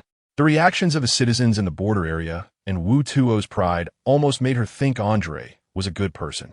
I lost my parents when I was young, Wu Tuo continued, swinging his legs. Because my original form is a rabbit, everyone laughed at me. Once, I was bullied almost to death. It was the boss who appeared and drove those people away. At that moment, I thought I must become a hero like the boss. This was a side of Andre that Su Hanyun had never seen before. So he would help the weak like this? Don't be fooled by the boss's fierce appearance. He's actually a good person. Wu Tuo earnestly began to persuade her. The boss is clean and has no messy females around him. You should be with the boss. Don't talk nonsense. Su Hanyun stood up, turning her back to Wu Tuo. What nonsense? Andre stepped out from the shadows. He thought to himself that he must give Wu Tuo a chicken leg. In Su Hanyun's heart, his image must be tall and mighty now. What are you doing here? Su Hanyun's tone softened. Qin Ziyuan has found some clues and is checking on that useless district chief. With his hands in his pockets, Andre stared into Su Hanyun's eyes. What do you think we should do? The little female with sparkling eyes turned her head away. How would I know? I'll take you to meet him. A smile flickered in Andre's eyes. This little female was indeed to his liking, like a little hedgehog. Though she had sharp spikes on the outside, her heart was soft, kind but not overly naive. Qin Ziyuan was struggling to uncover the identity of the shooter when the district chief of the border area approached him with a face full of fear. Marshal Qin, someone outside wants to see you. Not seeing anyone. Qin Ziyuan replied impatiently. Can't you see I'm busy? That person said, Miss Su is in his hands. The district chief's legs went weak. He said if I told you this, you would definitely go meet him. What? Qin Ziyuan immediately put down what he was doing and rushed outside to the border area government office. Long time no see. Andre smiled widely upon seeing Qin Ziyuan. Hanyun. All of Qin Ziyuan's attention was on Su Hanyun beside Andre. You came. Su Hanyun's voice was a bit choked. Although she didn't have a significant relationship with Qin Ziyuan, he kept helping her time and again. Just thinking about him, Andre next to Su Hanyun radiated a strong sense of jealousy. Andre, what do you want? Qin Ziyuan said coldly. I want her. Andre shook the gun in his hand, signaling Qin Ziyuan not to act rashly. No way. Without any hesitation, Qin Ziyuan immediately refused. Then we have nothing to talk about. Andre regretfully shook his head. You came to find me just to make a request, right? Not falling into the trap at all. Qin Ziyuan's cold gaze fell on Andre. As expected of you. Andre burst into laughter. When the laughter stopped, Andre placed his hand on Su Hanyun's shoulder. I want 30 days of safe passage. Last week, he had come to the border area. The military department was like hungry wolves, biting down hard on him. Although they had not suffered greatly thanks to the citizens of the border area, if the military continued like this, their losses would be even greater. With the main planet being sealed off, he couldn't leave. One day, Qin Ziyuan raised a finger, refusing to negotiate. Get your people out. One day won't work. Andres smile faded. There's no room for negotiation. Qin Ziyuan's gray eyes were filled with coldness. If you don't want to leave, then stay here forever. Don't forget, I have a hostage. Andre pressed the gun lightly against Su Hanyun's lower back. Don't scare her. Qin Ziyuan's voice was like ice. Andre. Su Hanyun suddenly turned her head. What's wrong? Andre stared intently at Su Hanyun. Are you changing your mind and wanting to come with me? Our pirate group welcomes you anytime. Su Hanyun ignored Andre and instead used his hand to pull the trigger. No, not only Andre, but Qin Ziyuan, standing not far away, also shouted. There was no blood flowing as imagined. Su Hanyun smiled and said, Your gun has no bullets. You. Andre's face turned ugly. How could he make such a low-level mistake? Do you remember the time you taught me how to shoot? Su Hanyun took a step back. At that time, your gun was already out of bullets. Realizing the situation, Andre tried to grab Su Hanyun. But Qin Ziyuan didn't give him that chance. Qin Ziyuan rushed forward, grabbed Su Hanyun's hand, and pulled her into his embrace. Smelling the familiar scent, Su Hanyun felt her heart calm down. What are you standing there for? Catch him. Qin Ziyuan said to the stunned district chief of the border area beside him. Okay. The district chief waved his hand, and a police team appeared at the scene. Andre looked at Su Hanyun coldly. You can't catch me. Chapter 43. Participating in a variety show with a loud bang. The pirates who had long been lying in ambush simultaneously threw flashbangs. When the smoke cleared, Su Hanyun realized that Andre had already disappeared. Fortunately, she had watched documentaries about firearms while on Earth. Although Andre's gun was quite different from the ones on Earth, the position and design of the magazine were the same.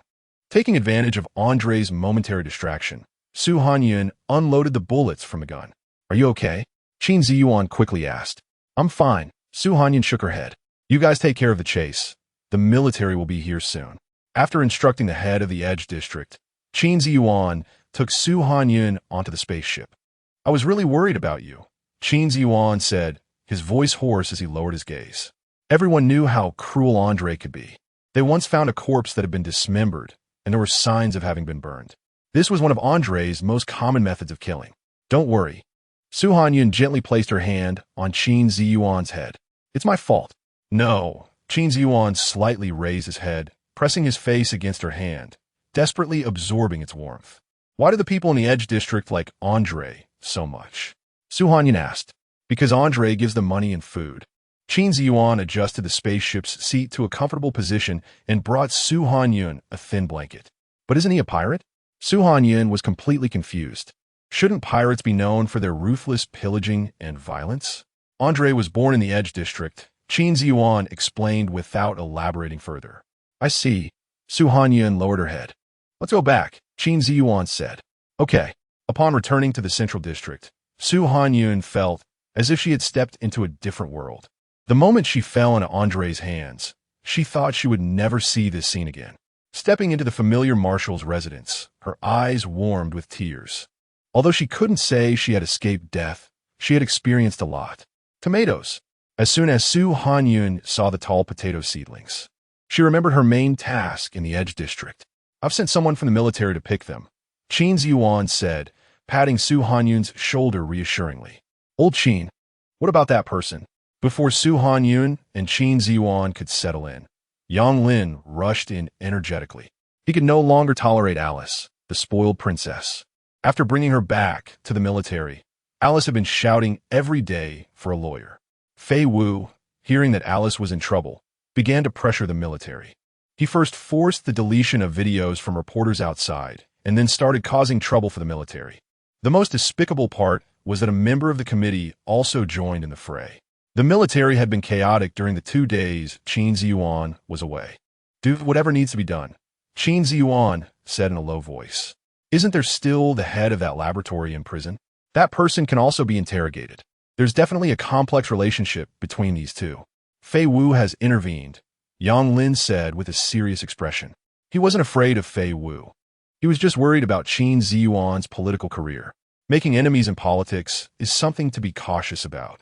Alice was arrested? Su Hanyun sharply caught onto this information. Didn't you look for the Crown Prince? Qin Ziyuan sat down, crossing his long legs. The Crown Prince? Yang Lin was taken aback. Although the military was under the royal family's control, the Crown Prince might not want to get involved in such matters. I'll handle it. You keep her under control. Qin Ziyuan's thin lips tightened with some anger. No matter what, he had to ensure Alice went in. After all, he had to bear the consequences of his own actions. After sending Yang Lin away, Su Hanyun proactively asked, Alice was arrested? Yeah, not wanting Su Hanyun to know how embarrassing the situation had been. Qin Ziyuan didn't tell her the details. Moreover, he had a feeling that Alice had accomplices. Su Hanyun didn't ask further. With Yi Jingxin's presence, the pressure shifted from a military to Fei Wu. Although Fei Wu didn't like Alice, this was about his own reputation, so he was doing his best. Jun, have you missed me? Yi Jingxin squinted his fox-like eyes at Su Hanyun. What brings the Crown Prince here? Su Hanyun invited Yi Jingxin into the residence. Of course. It's for a deal, Yi Jingxin said, smirking at Su Hanyun. Don't joke around, Crown Prince, Su Hanyun laughed. You're probably here to discuss matters with Qin Ziyuan. While Yi Jingxin and Qin Ziyuan discussed matters in the study, Su Hanyun opened the StarNet. She intended to change her account nickname since she no longer needed to stream. However, when she opened it, Su Hanyun nearly regretted it. Her StarNet account was almost ruined. 99 private messages were all insults directed at her. Just a quick click revealed different messages, all uniformly criticizing her for not being able to cook well according to the recipes she provided, claiming it was all a scam. They even questioned whether the compressed biscuits were really her invention. After reading through the messages for 2 hours, Yi Jingxin had long since left. Su Hanyun found Qin Ziyuan and asked, Can I participate in a variety show? Do you want to be a star? Qin Ziyuan was somewhat astonished. No. Su Hanyun opened her private messages on StarNet. I want to use the variety show to promote food. Seeing the various insults, Qin Ziyuan frowned. He was internally blaming Yi Jingxin. Just for a royal public day, Su Hanyun had attracted such a huge wave of public opinion. Now many people on StarNet hope I can come out and clarify things. Su Hanyun pointed to a topic that had been trending for a week. Participating in the show would be a great way to prove myself. If you want to do it, then go ahead. Qin Ziyuan felt a surge of pity in his heart. He would support Su Hanyun in anything she wanted to do. However, participating in a variety show would likely bring about significant public scrutiny, and Su Hanyun's future life would probably be under the spotlight. Then I'll sign up. Seeing that Qin Ziyuan agreed, Su Hanyun's eyes lit up. This variety show is only during the day. It won't interfere with my cooking for you. At that moment, still thinking about cooking for him, Qin Ziyuan couldn't help but smile helplessly. I spend most of my time at the military. Just prepare dinner for me in the evening. Okay. Hanyun smiled gratefully at Qin Ziyuan. She understood the priorities. If Qin Ziyuan had disagreed, she would have thought of other ways to resolve the issue. After signing up, Hanyun was filled with enthusiasm. Is this the fruit? Chapter 44. You have no way out. Xiao Ji leaned over, curiously looking at the tomatoes that had just been delivered. Yes, these are tomatoes. Hanyun cut the beef into chunks. Tomatoes? This term clearly exceeded Xiao Ji's understanding. Yes. Hanyun quickly chopped the tomatoes. Let us try tomato beef brisket soup tonight. Seeing Hanyun getting busy, Xiao Ji didn't disturb her and went to pick out his favorite models online. After stewing the beef brisket, Hanyun started preparing another dish, salt and pepper chicken wings. She scored the chicken wings, added seasonings, and mixed them well. After mixing evenly, Hanyun added an egg and a few spoons of starch. The fragrant aroma of the chicken wings quickly burst forth as they were pan-fried in hot oil. Try it. Hanyun brought out the finished salt and pepper chicken wings along with the tomato beef brisket soup. Qin Ziyuan had already caught the fragrance and was sitting in the dining room waiting for the food to be ready. What is this called? Looking at the bright red soup, Qin Ziyuan asked. Tomato beef brisket soup. Hanyun said, while serving a small bowl and placing it in front of Qin Ziyuan. He took a spoonful of the soup and tasted it. The sweet and sour flavor spread in his mouth, and he took another sip. It completely lacked the sour and astringent taste he was accustomed to. Instead, the soup was quite delicious. The beef was stewed to tenderness, requiring no chewing and could be swallowed directly. All the ingredients in your hands can always be turned into delicious food. Qin Ziyuan exclaimed sincerely. This is another reason I want to participate in the show. Hanyun's eyes sparkled as if they held the stars and the sea. All ingredients should not be classified as high or low grade. They all have their unique flavors, and as long as they are paired correctly, they can be made into delicacies. Qin Ziyuan paused, his hand holding the chopsticks. He had never heard anyone speak such words. In his position as a marshal, he had grown accustomed to eating so-called high-end food. He considered low-grade food as nothing more than something to fill the stomach when nutritional supplies were insufficient during wartime. But ever since Hanyun arrived, these concepts had quietly changed. Even vegetables from low-grade areas could be made crispy and delicious. Even blood and liver bought in alleyways of slums could be turned into unexpectedly tasty dishes. You are right. Attracted by such Hanyun, Qin Ziyuan's lips curled up slightly.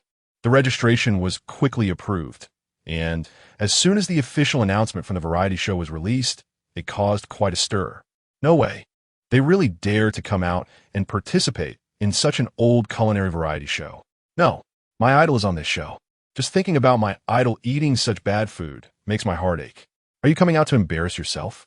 Hanyun paid no attention to the criticism. She just cooked for Qin Ziyuan regularly every day and then went to check on her potato seedlings. The difference between ripening fruit and tomatoes is that the ripening fruit is smaller and has no green calyx. Hanyun tried using a ripening fruit on her potato seedlings. And indeed, the potatoes grew visibly faster. Are you satisfied with this? But I've already had him. After watering the potato seedlings, an anonymous message appeared on her app.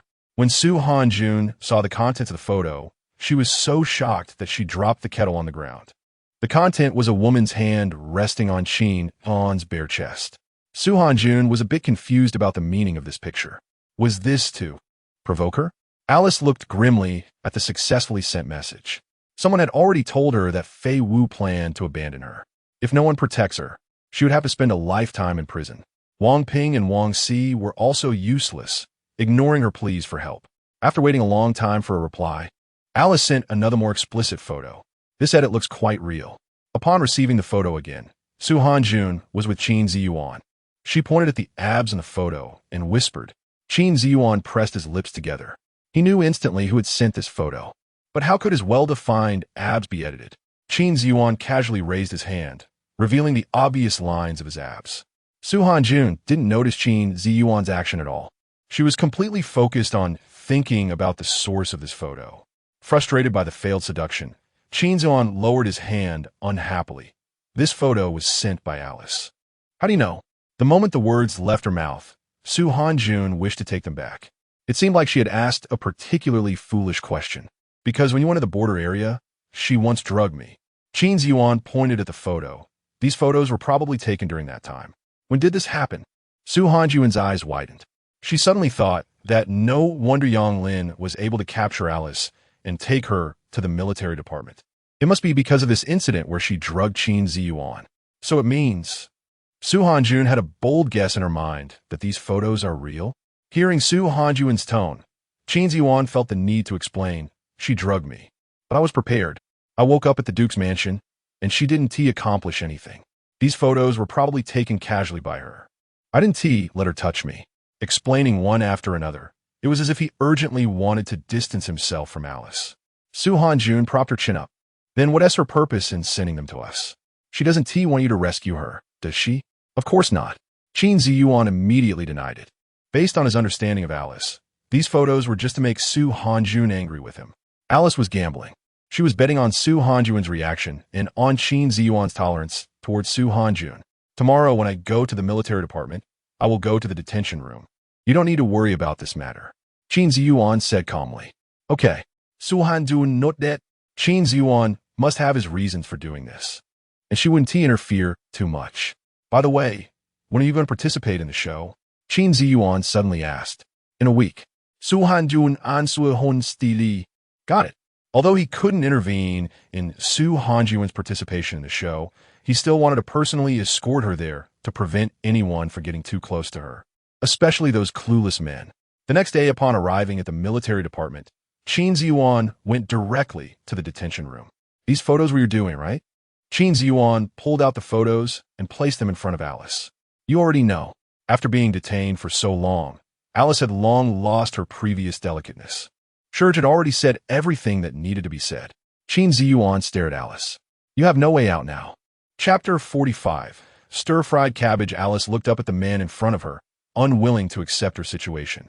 Surely someone would help her. Time passed, and soon it was Su Hanyun's turn to participate in the program. Before leaving, Su Hanyun couldn't resist Chin Ziyuan's insistence and had no choice but to go to the broadcasting building with him. Do you still want to take the spaceship from the Marshal's mansion? Su Hanyun pouted. I'm afraid I won't have time to do anything before the media goes crazy with reports. You are already mine. Chin Ziyuan deliberately omitted mentioning the chef. He had his own motives. Su Hanyun didn't sense anything wrong as she watched the scenery retreating outside the spaceship. If you need anything, look for me. Upon arriving at the broadcasting building, Chin Ziyuan whispered, Don't worry. Before they even entered the building, many reporters surrounded them. They all knew Su Hanyun was coming to participate in the program, so they had been waiting here early. Hello, why did you come to participate in this variety show? Did Marshal Chin send you in? What is your relationship with Marshal Chin? Several microphones were thrust in front of Su Hanyun, making it difficult for her to move. Everyone, let her in first. Before Chin Ziyuan, who was still in the spaceship, could intervene, the program's director appeared. He forcefully pushed through the crowd of reporters and pulled Su Hanyun out from the throng. Thank you. Su Hanyun awkwardly adjusted her clothes. Someone had deliberately torn her clothing in the crowd. You're already a person with a lot of public attention. Such things will probably happen often. The program director was a very serious middle-aged man. He spoke without any emotion. You should have Marshal Chin assign you a bodyguard. Marshal Chin is my superior. Although Su Hanyun knew the director didn't believe her, she still explained. Come with me. The director turned and led Su Hanyun into a studio. The studio had already been set up with a farmland backdrop. We are a food variety show, so the focus will definitely be on food. The director glanced at Su Hanyun. If you don't have the real skills, no matter who you are associated with, you need to leave. Hello, Producer Young. Before Su Hanyun could respond, a female voice interrupted. This is Chu Yun, who is in the same program as you. This is Su Hanyun. Chu Yun extended her hand, but there was a subtle hint of disdain in her eyes. After shaking hands with Chu Yun, Su Hanyun was called away by the director to discuss the program. Producer Yang, what are you helping her for? Once Su Hanyun walked away, Chu Yun started to show her displeasure. She just got in because of connections. Producer Yang touched Chu Yun's face without holding back. Aren't you the same? Oh, Yun playfully pouted and handed producer Yang a room card. The program quickly began, and there were 2 men and 2 women participating. The women were Hanyun and Yun, while the men were the popular actor Sin and the famous singer Spatula. After the host introduced everyone, they began explaining the first segment.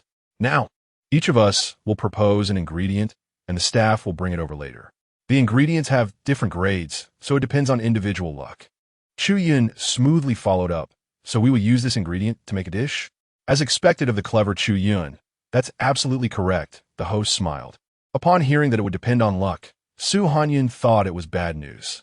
Her luck, aside from getting a flight to the Federation, was basically 0. Sure enough, during the drawing segment, she drew the smallest number. Do you want to switch? The red-haired Spatula leaned over to Hanyun and asked. After all, he can't cook, so it wouldn't matter what ingredient he used. The main reason the officials invited him was primarily for the theme song. It's fine, Hanyun shook her head. Sin also noticed this scene and snorted softly. Since Sin didn't hold back, Hanyun clearly heard that distinct cold snort. She looked at Sin. As expected of a man who could be an actor, he had outstanding looks. Just considering those long legs was enough to draw attention. All right, let's announce the available ingredients. The host projected on the holographic screen. Yun, who drew the highest number, unhesitatingly chose the water fish. She felt she had already won. Following the number order, Sin chose the lower grade deer leg. Spatula chose a relatively ordinary piece of meat. Finally, Hanyun looked at the pile of vegetables she could only choose from and silently selected cabbage. Cabbage? Yun started laughing when she saw what Hanyun had chosen. How about I share half of my waterfish with you? No need. Cabbage is just fine, Hanyun replied. It seemed to benefit her. Sin glanced at Hanyun. Cabbage, something anyone could mess up, was just right to cover up Hanyun's lack of cooking skills. No wonder she could get close to Qin Ziyuan. She seemed to have some tricks up her sleeve. All right, since everyone has chosen their ingredients, we can go into our designated rooms to cook. The host gestured to the 4 rooms behind him. But I need to remind everyone that each room has cameras. Once inside the room, Hanyun found there was only 1 pot and some seasonings. After washing the cabbage, Hanyun sliced it into shreds. After preparing minced garlic and dried chili, she started heating oil in the pot. Watching Hanyun's actions from the control room, the director sighed to himself. It seemed that Hanyun didn't have much ability. She had never seen anyone cook like this. Moreover, cabbage itself wasn't particularly tasty.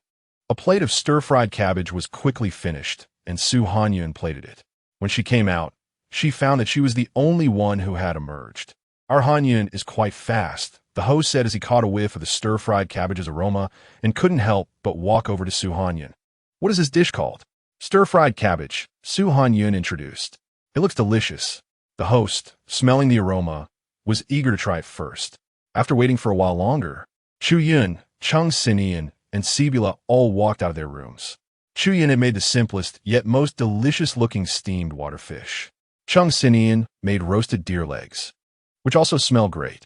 The worst was Spatula. He had burned the meat, and it looked charred. Next, we will taste each other's dishes and score them. The highest score will receive a reward for the next segment. Yun scanned the 4 dishes on the table, questioning if tasting was even necessary since the worst dish had already appeared. Her gaze landed on the stir-fried cabbage, her meaning unhidden. Chapter 46, What is this? Sin is someone she has admired for a long time, and Spatula is not someone a small-time actress like her can provoke. Moreover, Hanyun is so beautiful, posing the greatest threat. The host did not expect Yun to be so direct, and she quickly tried to smooth things over, saying we should taste the dishes first. Who knows, there might be unexpected delights. Sin's gaze fell on the plate of stir-fried cabbage. He had already smelled the fragrance of the dish when he approached the table. Everyone can choose a dish first. The host began the process. I choose this. Sin and Spatula said in unison, both pointing at the stir-fried cabbage. The director was pleased to see this scene. After all, it created good show effects. Just relying on food alone is hard to capture the hearts of most viewers. It also requires traffic and program effects. However, Yun was not so happy. She chose Sin's roasted deer leg, intending to get closer to him. She thought that after she made her choice, Sin would reciprocate and choose hers as well. But Chung Sinian directly chose the stir-fried cabbage. Su Hanyun chose the roasted deer leg. She thought simply. She couldn't bring herself to eat the overcooked meat that Sabula made. She had already tasted the steamed fish and found it lacking. Only the roasted deer leg seemed novel. Well, everyone can go taste the dishes now, the host said, bringing clean forks and chopsticks for everyone. Chung Sinian took the lead and picked up a piece of cabbage. The stir-fried cabbage retained the sweetness of the cabbage, complemented by a hint of spicy aroma, making the overall flavor much richer. Sabula also took a bite. It's so delicious. His eyes widened. He had thought that with just cabbage, there wouldn't be any magical flavor. But the delightful taste completely conquered him. Su Hanyun tasted the roasted deer leg made by Chung Sinian. The deer meat was very fresh and tender. However, due to Chung Sinian's poor control over the cooking time, the outer part of the meat was a bit burnt. Chuyun was about to snap her chopsticks in frustration. In her eyes, Su Hanyun choosing the roasted deer leg was simply a provocation against her. As she ate the deer meat, a hint of malice flashed in her eyes. She had to make that be TCH pay. After tasting, the host first handed the microphone to Chung Sinian, asking how the stir-fried cabbage tasted. Having just seen Sabula's reaction, she was tempted.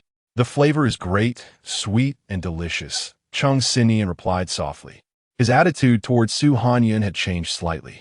Next, please feel free to taste and score each dish. The host handed everyone a scoring card.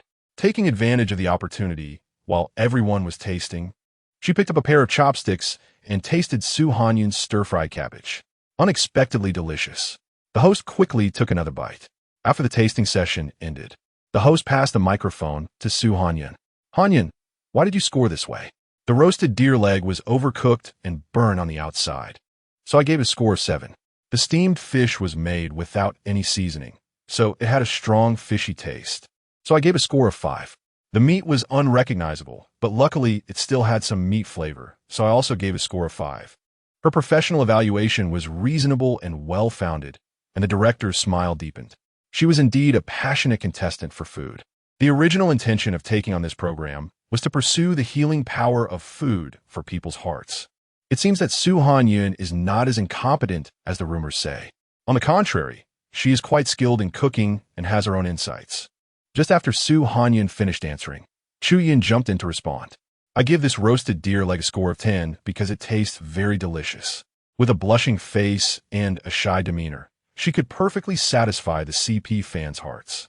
Although the director frowned, she said nothing. And how about this roasted meat? The smile on the host's face became somewhat stiff. She initially wanted to interview Sabula second. After all, he was an official key collaborator. But unexpectedly, Chuyun jumped in first and said something so provocative. The roasted meat also tastes very good. I give it an 8, Chuyun said, squeezing her voice. After the scoring session ended, Su Hanyun unsurprisingly received the highest score. Except for Chuyun, both Chung Sinian and Sabula gave the stir-fried cabbage very high scores. Hanyun received the best score, and in the next segment, she would have priority. The host handed a card to Su Hanyun. Su Hanyun opened it and found it read. You can choose the seasoning first. So it seems the next segment is about choosing seasonings for cooking. There was a short break in between, and Chuyun quickly intercepted Chung Sinian. She pretended to be a bit clueless about cooking and tried to get closer to Chung Sinian. Su Hanyun was called outside the studio by the director. I just tasted that cabbage, the director said, her eyes fixed on Su Hanyun. How'd you make that flavor? Stir-frying must restore the original taste of the vegetables. Su Hanyun paten di etlai. First, stir-fry minced garlic, then add a few chili peppers for a bit of spice. Add the cabbage and stir-fry, and finally add a bit of salt for seasoning. How could there be such a complex cooking method? The director was completely shocked. She had met many famous chefs and tasted various cuisines, but such a complex cooking process could produce such delicious food. Soon, they arrived at the next segment. Now this segment involved unified ingredients and selecting seasonings. The host took out several different seasonings. Because Hanyun had a reward from the previous episode, she could choose first. Su Hanyun looked at the seasonings in front of her. They were perfectly sour, sweet, spicy, and salty. It was hard to make a dish with just one type of seasoning. But after Su Hanyun chose her seasoning, she returned to her spot. Can you manage this? Sabula, standing close to Su Hanyun, tilted his head and asked. He didn't understand why Su Hanyun chose sour when salty was the best for cooking. I'm confident. Su Hanyun smiled, sensing Sabula's goodwill. A smile suddenly appeared on her already beautiful face, making Sabula's face turn red. He turned his head to hide his embarrassment. Chung Sinian naturally noticed Sabula's reaction. He fixed his gaze on that stunning face. No wonder Sabula blushed. Even though he had worked with many actresses, he was still attracted by such a smile. But why was she smiling at Sabula? Because he was into music. Sabula dressed very uniquely, with his hair braided. Did Su Hanyun like this type? Chung Sinian felt inexplicably uncomfortable. After everyone chose their corresponding seasonings, the host revealed the ingredients for this round. What is this? Chapter 47. Stir-fried shredded potatoes. The ingredients given to everyone by the production team were surprisingly potatoes. How to make this? When Chuyin received the chili peppers, she felt overwhelmed. Although she was just an 18-line small celebrity, she hadn't fallen to that level yet. She didn't even want to touch the potatoes. Upon receiving the potatoes, Su Hanyun glanced at the vinegar in her hand. Stir-fried shredded potatoes with vinegar was also a good choice. Returning to the room, Su Hanyun washed the potatoes clean and cut them into shreds. She remembered that the first food she came into contact with, aside from water fish, was potatoes. She just didn't know how the potato sprouts were growing. With a hot pan and cool oil, she sauteed minced garlic until fragrant, then added the shredded potatoes. With only vinegar, the flavor would definitely be lacking. This time, Su Hanyun was the second to finish. Chung Sinian was the first to finish. He chose sugar as his seasoning. So he simply steamed the potatoes and sprinkled sugar on top to serve. Noticing Su Hanyun had finished, Chung Sinian's Adam's apple moved up and down. He could smell the vinegar fragrance from afar. What dish is this? Chung Sinian asked proactively. Stir-fried shredded potatoes with vinegar, Su Hanyun replied, placing the plate on the table. It wasn't long before Sibra and Chuyin also came out of the room. Chuyin had just boiled her potatoes casually, not even peeling the skin or using any chili peppers. Let's first choose the dish we want to taste the most, the host said, standing in front of the table. This time, Sibra and Chung Sinian both chose the stir-fried shredded potatoes with vinegar. Chuyin felt like she would bite her silver teeth in frustration. Again, the same result. Su Hanyun chose the mashed potatoes made by Sibra this time. As soon as she took a bite, her expression changed. Sibra had practically added all the salt in the world. It was ridiculously salty. Is it really that unpalatable? Sibra asked awkwardly when he saw Su Hanyun's pained expression as she was about to taste the stir-fried shredded potatoes with vinegar. You should try it. Su Hanyun felt a bitter taste in her mouth from the saltiness. No, no, no. Sibra hurriedly waved his hand. He knew his own level. On the other hand, Chung Sinian had already tasted the stir-fried shredded potatoes with vinegar. Although it lacked the saltiness, the vinegar aroma alone made the shredded potatoes extremely delicious. In the end, Su Hanyun still had the highest score. The pilot episode had been recorded. The director began to release it, while Chuyin found Su Hanyun. You're up to something. Don't think I don't know. Chuyin didn't believe Su Hanyun could make such delicious dishes. No evidence. No baseless accusations, Su Hanyun said coldly, having sensed Chuyun's hostility during the recording. I will find evidence sooner or later. Just wait and see. After saying this, Chuyun turned and left. She was now going to find producer Yang to ensure her screen time far exceeded Su Hanyun's. The program was broadcasted very quickly. The next evening, just as Su Hanyun finished making dinner, she saw Qin Ziyuan casting the pilot episode on the restaurant screen. It's already out, Su Hanyun said, somewhat surprised. It's just starting. Qin Ziyuan gestured for her to sit next to him. As the program began, the host introduced everyone one by one. Su Hanyun noticed the barrage of comments floating by. I have to say, Su Hanyun is quite good-looking. But her cooking isn't that great, right? Chu Chu is adorable. Our Chu Chu and Emperor Chung are a perfect match. As the program reached the ingredient selection segment, the comments started to increase again. Chu Chu has definitely won. Water fish is not difficult. Now, there's an excuse. Cabbage is inherently unappetizing. Exactly so scheming. Qin Ziyuan naturally noticed those comments. He frowned. Can I spoil it? Su Hanyun, sensing the low pressure around him, spoke up. I guess he got first place. There was seriousness in his gray eyes as he spoke in a deep voice. He was very confident in Su Hanyun's culinary skills. You're so amazing. Su Hanyun's eyes lit up. Of course. Qin Ziyuan was infected by Su Hanyun's emotions, and the anger he felt earlier was suppressed. To highlight the show's authenticity, the production team showcased the cooking processes of the 4 participants. So complicated, this dish can't possibly taste good. Steamed water fish buns are first. Not me performing a handstand to wash my hair. Screenshot taken. When it reached the scoring segment, seeing Chung Sinian and Sebra both choose stir-fried cabbage at the same time, the comments went crazy.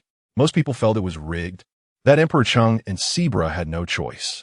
But when they saw even the host sampling the stir-fried cabbage during a break, the public opinion began to shift. Isn't it possible that it's not that bad? On the contrary, it's really delicious. Do you remember the reaction of the Grand Princess during the Royal Open Day? It really doesn't seem fake. Our Bubu's reaction is a genuine response to delicious food. 5-year-old fans can testify. Tomorrow night, we can make this stir-fried cabbage, Qin Ziyuan suddenly said. He hadn't tasted the dish Su Hanyun made yet. No problem. Su Hanyun's my. Until the pilot episode ended. Su Hanyun returned to her room and opened her Star Network, only to find her name skyrocketing to the trending searches. Everyone who had watched the show was discussing the 2 dishes, stir-fried cabbage and stir-fried shredded potatoes with vinegar. Initially, many were skeptical until Chung Sinian personally posted. And only then did people believe these 2 dishes were genuinely delicious. Brother Chung, why did you speak up? As Chung Sinian's assistant, Wu Nan was quite confused. Clearly, it was Chu Yun who conveyed the intention of pairing up. So why was Brother Chung helping Su Hanyun? I'm just speaking the truth. Chung Sinian closed his light brain. After tasting the 2 dishes Su Hanyun made on the show, everything else he ate felt bland. Even his usual favorite water fish no longer appealed to him. He heard that the next recording would be outdoors, and he could hardly wait. Su Hanyun was very happy to learn that the second episode would be outdoors. The pictures the director sent her showed a beautiful location with many flowers and a huge swing made of vines. When she actually arrived at the venue, Su Hanyun couldn't close her mouth in awe. The beauty of the place was far beyond what those few photos could capture. It's really beautiful here. Su Hanyun opened her light brain, took several photos, and sent them to Qin Ziyuan. Although she knew Qin Ziyuan would see such beautiful scenery when watching the program, she still wanted to share it right away. There is also a large flower field here. Should we go take a look after the recording? Chung Sinian walked over to Su Hanyun and casually asked, but his tightly clenched fists betrayed him. Of course we can. Chapter 48. Venison can be made this way. Su Hanyun loves flowers and plants. When she was on Earth, whenever she felt tired, a walk outside would always heal her. Chu Yun, who was preparing to invite Chung Sinian to see the sea of flowers, almost couldn't contain her expression. She glared resentfully at Su Hanyun's back. Although she didn't know who Su Hanyun had sent the photo to, she was certain it was a man. After all, girls would never use a pure black background as a profile picture. Eating what's in her bowl while watching what's in the pot, Chu Yun bit her lip tightly. Taking advantage of the 2 separating, she deliberately walked up to Chung Sinian and said, Brother Chung, how about I go to the Sea of Flowers with you? I just saw Su Hanyun send a picture of this place to someone else. Maybe she's already found someone. After finishing, Chu Yun looked at Chung Sinian hopefully. She had long discussed her intention to pair up with him with his manager. Although his manager hadn't directly agreed, he hadn't refused either. Since Chung Sinian wasn't proactive, she would take the initiative. After hearing this, the smile that had formed at the corners of Chung Sinian's lips immediately fell. Since it was sent to someone else, it was likely a man. A young lad of unknown identity was competing with him for someone. After coldly rejecting Chu Yun, Chung Sinian immediately went to find Su Hanyun. Anyway, Su Hanyun had already agreed to her. Even if that man came, he was confident he could drive him away. The program soon began, with the host sitting on a swing and introducing the content of this episode. In this episode, we will mainly focus on teamwork to create delicious food. Does anyone have any thoughts on the division of labor? Su Hanyun should be in charge of cooking. Chung Sinian suggested first. I agree. Sebra immediately followed up. He was a foodie, and after tasting Su Hanyun's cooking last time, he felt like he had opened the door to a new world. He was glad he hadn't listened to the gossip online and told the director to kick Su Hanyun off the show, seeing that everyone else was saying the same thing. Chu Yun could only go along with it. Brother Chung makes a good point. I support it. Chung Xinyan's expression darkened slightly. He knew Chu Yan wanted to use this program to pair up with him and attract fans. He had already told his manager to refuse. So why was she still pushing? In the end, the division of labor was set. Hanyun would cook, Chung Xinyan and Sibra would go out to buy ingredients, and Chu Yan would be responsible for buying condiments. Are there any requirements for the ingredients? Chung Xinyan walked over to Hanyun and asked. The production team had only given a limited budget, so if they wanted to eat well, they needed to allocate funds wisely. With 500 star coins for condiments, there would be plenty left for ingredients. Hanyun counted the 2,000 star coins given by the production team. With 1,500 star coins, they could buy a lot of ingredients. Okay, Chung Xinyan then symbolically asked for Chu Yun's opinion before heading out with Sibra. Without the ingredients and condiments, Hanyun had nothing to do. Not knowing there was a camera behind her, she simply sat down on the ground. After getting permission to pick some flowers and plants, Hanyun began to gather flowers. What is she planning to do? The director behind the camera didn't quite understand what Hanyun was preparing. Hanyun was very skillful, and while waiting, she had woven 4 different flower crowns. When the others returned from buying ingredients, Hanyun distributed the 3 flower crowns to everyone. The crown for Chung Xinyan was made with small purple flowers. At first glance, Hanyun thought the flowers suited Chung Xinyan's temperament very well, noble and mysterious. The crown for Sibra was made with flowers similar to morning glories on earth, free and passionate. The crown for Chu Yan was made with white flowers. For herself, she used wisteria. You're really skillful, Sibra praised as he received the flower crown. He put on his head and gave Hanyun a thumbs up. Chung Xinyan also smiled faintly. The small purple flowers symbolized love, which he still liked very much. The only unhappy person was Chu Yan. She had almost cleared out the condiments in the supermarket to eat well. The production team definitely wouldn't make it easy for her to get the condiments. After completing several tasks, she finally brought back a large bag of condiments. Upon returning, she received Hanyun's flower crown. Who cares about this broken thing? Chu Yan pouted in dissatisfaction when no one was around. The ingredients Chung Xinyan brought back were plentiful. Hanyun quickly sorted everything and began to prepare. Sibra and Chung Xinyan initially wanted to help, but they were both refused. As time passed, the aroma of the food began to waft through the air. Even the person responsible for filming started to feel hungry. Teacher Chung, may I ask why you chose Hanyun to be in charge of cooking? The host, aware of the audience's feedback after the show aired, knew what the viewers wanted to hear. The 2 dishes Hanyun made in the preview were very delicious. I think she's the most suitable cook among the 4 of us. Chung Xinyan, wearing the flower crown, seemed much gentler. Does teacher Chung know the meaning of these flowers? The host's gaze fell on the flower crown. Of course I do, Chung Xinyan replied slowly. Restraint and love. With the show already having good effects, the host knew to leave some room for the audience's imagination. She turned to interview the others. Hanyun cooked cleanly and efficiently. After wiping the countertop, she served the dishes on the table. Hanyun, can you introduce these dishes? The host asked. Of course. Hanyun began to introduce the food in front of her one by one. This dish is di Xian, made with potatoes, eggplants, and peppers. This is honey-glazed chicken wings. This is garlic ribs, and finally, this is handheld venison. The delicious food made the host's mouth water. Our Hanyun is really impressive. Let's start tasting. Chung Xinyan was the first to try a piece of handheld venison. The handheld venison was a new dish Hanyun had cooked based on handheld beef. The perfectly balanced sauce flavor covered the gamey taste of the venison itself. Venison made this way had more flavor than roasted venison. It turns out venison can be made this way, Chung Xinyan praised. This di Xian is incredibly delicious. Sibra was fully focused on his meal. Only Chu Yan was eating absent-mindedly. She had to admit that Hanyun's cooking skills were excellent, but this overshadowed her own spotlight. To participate in a variety show with Chung Xinyan, she had specifically learned for a month in advance. Hanyun looked at the others who were eating heartily, feeling a sense of satisfaction rise in her heart. This was what a chef most wanted to see. The host couldn't hold back any longer. She took a clean pair of chopsticks and joined the eating army. Chapter 49 Group CP. As soon as this episode aired, Hanyun's Starnet account directly gained 5 million followers. This dish looks delicious.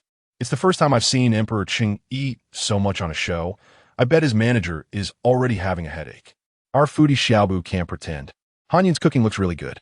Public opinion suddenly reversed. Now people in the Federation not only believe that the compressed biscuits were made by Su Hanyun, but they also strongly demanded that the production team double the updates. The director was very satisfied with Su Hanyun. As a fellow female, she really liked the energy that Su Hanyun exuded. When recording the show together, she always felt inspired. Qin Ziyuan was naturally pleased to see the shift in public opinion. He knew Su Hanyun could shine on her own in front of everyone. But that flower crown. Wow, why are there so many flowers suddenly in the yard? Su Hanyun was surprised to see the patches of flower fields in the yard. The pictures you sent me were beautiful, so I planted all the flowers from there in the yard.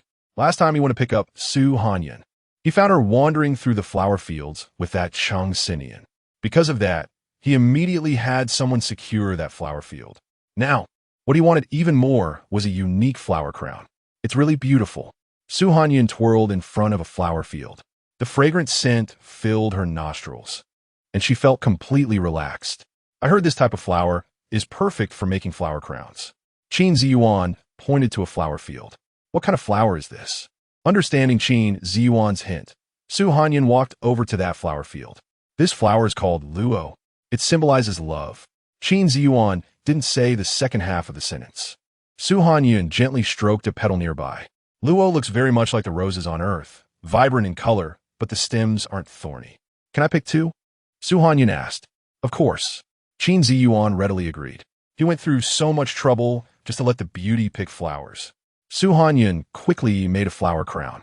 However, this crown was larger and had more flowers. After I came to the general's residence, thank you for your care. Su Hanyun held the flower crown in her hands, treating it as a token of her feelings. Successfully obtaining the flower crown she wanted, Qin Ziyuan's lips curled slightly. Thank you. Qin Ziyuan's voice was low, and Su Hanyun quietly blushed. By the way, Sugar has identified Alice. If nothing unexpected happens, Alice will be spending some time in prison. During dinner, Qin Ziyuan shared this news with Su Hanyun. Su Hanyun didn't have any significant emotional reaction. Since Alice had done that, she should pay the price. Wouldn't it be difficult? Su Hanyun thought of Alice's special identity. It won't be. A sharp glint flashed in Qin Ziyuan's eyes. Given the current situation, even if the Fae which wanted to act, it would be difficult. As 2 more episodes aired, Su Hanyun's popularity soared. Many people initiated a poll on Starnet. Every dish Su Hanyun made appeared on a list, each with tens of thousands of supporters. Apart from a longing for delicious food, many attentive people began to ship Su Hanyun and Chung Sinian as a couple. Did anyone notice that after Hanyun gave the flower crown to Emperor Chung, his smile was so obvious? He didn't hold back at all. In a new episode, when Hanyun accidentally burned her hand while making boiled pork slices, Emperor Chung immediately put down the pot and rushed over. Let's ship it hard. Su Hanyun wasn't particularly interested in shipping CPs. Since the netizens liked it, she wouldn't say much. However, 2 people were very dissatisfied with this pairing. One was Qin Ziyuan, and the other was Chuyun. Who does she think she is? Why does she get to be paired with Brother Chung? In a luxurious room, Chuyun angrily smashed a vase with her watch. Chuyun, have you forgotten your identity? Producer Yang, wearing a bathrobe, coldly stared at the shards on the floor. She's just a bit wronged. Walking over to Producer Yang, Chuyun shed tears. After being with Producer Yang for a while, she had a rough idea of his habits. Only by pretending to be weak could she get what she wanted. Sure enough, Producer Yang patted Chuyun's face. You just want to create some obstacles, right? Look at you crying. Chuyun knew things were going her way and hurried to flatter Producer Yang. The new episode would involve random cooking. Su Hanyun was teamed up with Chung Sinian, while Chuyun was with Zebra. Their teams would randomly pick a passerby and go to their home to cook. Afterward, the 4 would cook a meal together for one passerby. The director saw that the show's popularity was high recently, so he specifically wanted to boost it further with this method. This episode would also be live-streamed. As soon as the live stream started, the comments began to roll in. Our Hanyun is once again together with Emperor Chung, sweetening things up. But why are they in the slums? Su Hanyun followed Chung Sinian to an old street in the slums. Why are we here? Chung Sinian was very confused. Although the production team didn't specify where to pick a passerby, Su Hanyun directly said she wanted to go to the slums. To accompany Su Hanyun, Chung Sinian, while a bit reluctant, still agreed. Here, Su Hanyun looked at a few children not far away. She remembered seeing these children by the roadside when Ling Chuan took her to his house. Ling Chuan had told her that these children were orphans and could only scavenge for food from garbage bins. Since the production team gave this opportunity, she wanted to use her power to bring some attention to these kids. You want to cook for them? Chung Sinian, being very clever, immediately understood Su Hanyun's intention. Yes, they're orphans. Avoiding the camera behind them, Su Hanyun quietly explained to Chung Sinian, I know you don't like the environment in the slums. I will compensate you. What compensation? Chung Sinian raised an eyebrow. In fact, doing this would benefit his positive image. But upon hearing the word compensation, he didn't want to argue anymore. I remember you said your favorite dish is boiled pork slices. After the show, I'll personally cook it for you. How about that? Deal. A smile appeared on Chung Sinian's face. There was no reason for him to refuse such a win-win situation. Everyone watching the live stream saw Su Hanyun say something to Chung Sinian, and then a smile appeared on Chung Sinian's face, prompting everyone to start shipping them. I think he must be trying to woo her. I also think so. After all, Emperor Chung paused when he heard they were going to the slums. Su Hanyun walked over to the few children, squatting down. Hello, I'm currently recording a show. Would you let me cook a meal for you? Chapter 50. They got into trouble. The group of children had never seen a gentle female like Su Hanyun. They stood there, dumbfounded, holding stones. Did they scare her? Su Hanyun was puzzled. Can I? She asked again. You are so beautiful, one of the oldest children murmured, aside from his abandoned mother. He had never heard such a gentle voice. Thank you, Su Hanyun smiled. I'll take you to eat, okay? As soon as the youngest child heard about food, he exclaimed, There's food. Chung Sinian also stepped forward, ruffling the youngest child's hair. Let's go with us. Although the oldest child was cautious despite the mention of food and the gentle demeanor of his sister in front of them, he still needed to protect his younger siblings. How can we trust you? What if their final destination is the black market? Su Hanyun exchanged a glance with Chung Sinian. Gaining their trust might not be simple. How about we set up a pot here? Su Hanyun suggested to Chung Sinian, although the orphans were close to the garbage dump. Thankfully, the smell of garbage didn't reach this place. Cooking here could also reassure the orphans. I have no objections. Chung Sinian's heart softened for a moment. He could see the seriousness in Su Hanyun's eyes. After years of struggling in the world of fame and fortune, Chung Sinian had seen many people. They often used such excuses, but their purpose was to gain notoriety. As for whether those children and the elderly actually received assistance or what kind of life they led after receiving help, those people didn't care. Many would even choose to sell those children to the black market right after filming promotional videos to make a quick profit. But Su Hanyun treated those children with sincerity and compassion. Hanyun is so gentle, and she really wants to cook for those kids. Through the live broadcast, many people witnessed this scene. I'll listen to you. Chung Sinian, meeting her shining eyes, couldn't help but reach out and ruffle Su Hanyun's hair. The live broadcast comments were going wild at that moment. Everyone was expressing their excitement. Master, do you want to keep watching? The little AI, sensing Qin Ziyuan's emotional fluctuations, asked. It could detect that Qin Ziyuan was very angry at the moment. Staring intently at the screen, Qin Ziyuan spat out 2 words, continue. He knew that with someone as excellent as Su Hanyun, she would always attract many people's attention. But he was fiercely jealous of such actions. The pot was quickly set up. The Federation had portable natural gas, so it wasn't too difficult to set up a pot in an open space. Chung Sinian went to buy ingredients while Su Hanyun played with the children. Realizing that Su Hanyun had no hostility, the children's defenses gradually melted away. They started to play and wrestle with Su Hanyun. These children hardly bathed, so they had some smell. Su Hanyun didn't mind. Instead, she secretly slipped a few banknotes to each child when the production team wasn't paying attention. It had been a long time since anyone had played so happily with their sister. Take these, don't let others know, and buy more delicious food when we go out. The children had never seen so much money and nodded earnestly. What Su Hanyun didn't know was that the production team's cameras had captured this moment. Hanyun is beautiful and kind-hearted, and she even gave those children money. It was all recorded. It must be intentional. Are you so jealous upstairs? Exactly. Hanyun is so gentle. Hanyun waited for Chung Sinian to return with the groceries. She began to wash the vegetables and meat with public water. All the children gathered around Hanyun. The oldest child wanted to help Hanyun. Just sit tight. Hanyun patted the child's shoulder and turned to get busy. Suddenly, a wisp of smoke rose from the previously crowded and dirty street. The smoke, carrying the aroma of food, wafted into the hearts of everyone present. Considering they often went hungry, Hanyun deliberately didn't make the food too tough. She first made a bowl of mushroom soup, then cooked a stew. Borrowing a small table from the production team, Hanyun served the food on the table. Chung Sinian watched Hanyun busying herself, a warm light crossing his eyes. Such a warm scene was indeed rare. If they had a child in the future, Hanyun would probably prepare meals for the child in the same gentle way.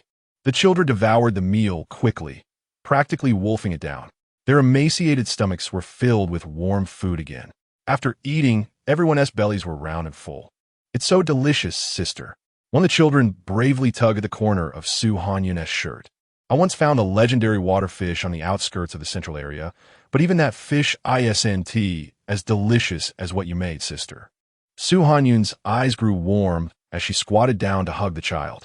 Reluctantly leaving, Chung Sinian reached out to wipe away Hanyun's tears. "Don't be sad. All right." After reuniting with Yun, they found another passerby to cook a meal for. This episode took the Federation's trending searches and hot topics by storm. For a time, the entire Star Network was discussing Hanyun and those children. Hanyun is simply beautiful and kind-hearted. She also has great cooking skills. I love it. Don't fight with me upstairs. Hanyun is mine. You are still immersed in a marketing image. Don't you know those children are in trouble? Those children are in trouble. Hanyun, who had been lying in bed scrolling through comments, immediately sat up straight. How could this be? She quickly called the program director. The director only informed her that for some unknown reason, those children were vomiting and having diarrhea, and they were now in the hospital. After hanging up the phone, Hanyun was still in a daze. Could it be because of the food she made? But those mushrooms Chung Sinian told her about were all bought from a convenience store, so there shouldn't be a problem. She hurriedly threw on some clothes and prepared to go out. What's wrong? Qin Ziyuan, who was drinking coffee on the sofa downstairs, noticed Hanyun's unusual emotions and immediately stood up to ask. Something happened.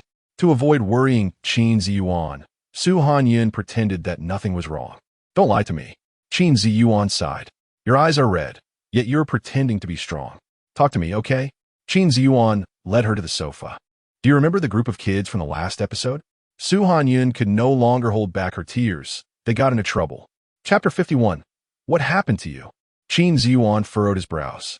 Why did the incident happen right after the show ended? Is it really just a coincidence? It felt as if a pair of big hands were stirring the pot, and the news of several children getting into trouble quickly spread across the Star Network. A group of people began to frantically blame Hanyun. If it weren't for her, the children wouldn't have gotten into trouble. Exactly. All she knows is to put on a show, not considering the children's situation at all. Who would dare to eat the food made by someone like her? With these people, some began to turn against her. Hanyun finally managed to find out which hospital the children were hospitalized in, and rushed over without stopping. They were all admitted due to food poisoning. The doctor spoke while assessing Hanyun. His daughter loved watching that food show, and Hanyun was her favorite. But now that such an incident had occurred, he began to consider whether he should let his daughter like someone else. Thank you, doctor. Hanyun looked through the transparent glass window at the several children lying side by side inside. A tear fell, and Hanyun choked silently. She never expected her good intentions would lead to such a result. Mushroom soup, stewed dishes. Hanyun pressed her hand against the glass, desperately thinking about whether there were any conflicting foods. Wipe it. A long hand appeared in front of her. Hanyun turned her head and found it was Yen. Thank you. Taking the handkerchief offered to her, Hanyun said softly. You really are too easily swayed by others. Yen leaned against the wall, seemingly casually stating. What do you mean? Hanyun was taken aback. Is he telling her that things aren't this simple? Yen looked at Hanyun. Was the food poisoning really caused by the food she made? They eat garbage every day. Who knows what they ate to end up like this? You're just too easy to bait. Rong Yin had seen too many such tactics. Although he and Su Hanyun didn't have much contact, he knew that Su Hanyun would never ignore the children's health for the sake of a show. Moreover, he had watched the live broadcast. The emotions Su Hanyun displayed couldn't possibly be fake. If this incident was an accident, Rong Yin also felt it wasn't so simple. Yes, Su Hanyun stood up straight, suddenly enlightened. Those posts kept emphasizing the time the children were poisoned. Didn't they just want to make her feel responsible for this poisoning incident? The doctor just now is a friend of my dad's. I asked him long ago. Rong Yin opened his light brain, and the specific cause of the poisoning for these children couldn't be detected at all. Then, Su Hanyun had a bold guess in her heart. But Alice is currently in prison, and the Wong family has already been controlled. Who could want to frame her? Chu Yun was overjoyed to see so many people on the Star Network starting to follow the trend and criticize Su Hanyun. She specially registered an anonymous account, posing as a staff member of the program team, and began to smear Su Hanyun. By the way, what are you doing in the hospital? Su Hanyun suddenly asked. Something came up. Rong Yin replied succinctly. He didn't tell Su Hanyun that he decided to come to the hospital after seeing her at the entrance. At first, he thought Su Hanyun was sick or injured, but later learned from the doctor that she was there to see the children. I see, Su Hanyun said softly. Want to go for a walk? Seeing Su Hanyun truly downcast, Rong Yin patted her shoulder. Okay. There was a small garden behind the hospital where many patients and their families were walking. Rong Yin took Su Hanyun to sit on a bench. Who did this? Are you sure? No. Su Hanyun shook her head. She really couldn't think of who would do this. Whoever it is, they're despicable. Su Hanyun's voice grew heavier. They actually chose to use innocent children against her. That's enough. Don't overthink it. Rong Yin changed the subject. How did you come participate in that show? Since I had nothing else to do, I joined. Su Hanyun explained, it just happened to be a food-related program. Stay away from that producer Yang. Rong Yin lightly tapped his fingers on the bench. He had dealt with that producer Yang in the past. He was a lecher without any bottom line. Su Hanyun would easily suffer under him. What's wrong with him? Su Hanyun didn't have much impression of producer Yang.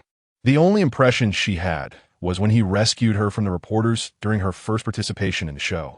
He's just an average person. Don't get taken advantage of, Rong Yin advised. He wasn't someone who liked to talk behind people's backs, but he always felt a bit more worried about Su Hanyun. I understand. Su Hanyun nodded gently. At this moment, producer Yang was grinning maliciously as he looked at a photo of Su Hanyun. Since seeing Su Hanyun, he had gradually lost interest in Chu Yun. Although Chu Yun had been with him for a long time, her looks couldn't compare to Su Hanyun's. This time, using the excuse of helping Chu Yun, he planned to take action against Su Hanyun. When a little female encounters such a situation, she surely has no support, so she can just rely on him. Su Hanyun was still unaware that she had been plotted against. She treated Rong Yin to a meal and then returned to the marshal's residence. Qin Ziyuan had something to do tonight, so he wasn't in the mansion. Su Hanyun returned to her room and collapsed onto the bed. At that moment, her light brain suddenly lit up. When Su Hanyun saw the content inside, her expression changed dramatically. Who the hell are you? According to the information in the light brain, Su Hanyun arrived at a strange little path. A man in black stood with his back to her. You're here. The voice was somewhat familiar, but Su Hanyun was anxious and didn't recognize whose voice it was. You brought me here. What is your purpose? Su Hanyun clenched her hands tightly. The person in front of her was threatening her with the lives of those children, and he specifically noted a sentence. If Su Hanyun told anyone about this matter, those children would die immediately. To make a deal with you. The man's voice was pleasant. A deal? What kind of deal? Su Hanyun Fdawen. Don't be afraid. For us, it's a win-win. The man stepped forward. Su Hanyun couldn't see the man's appearance hidden under the black cloth. She took a step back. What do you want? Very simple. You come with me, and I'll help you quell the public opinion. The man hooked Su Hanyun's chin with his hand.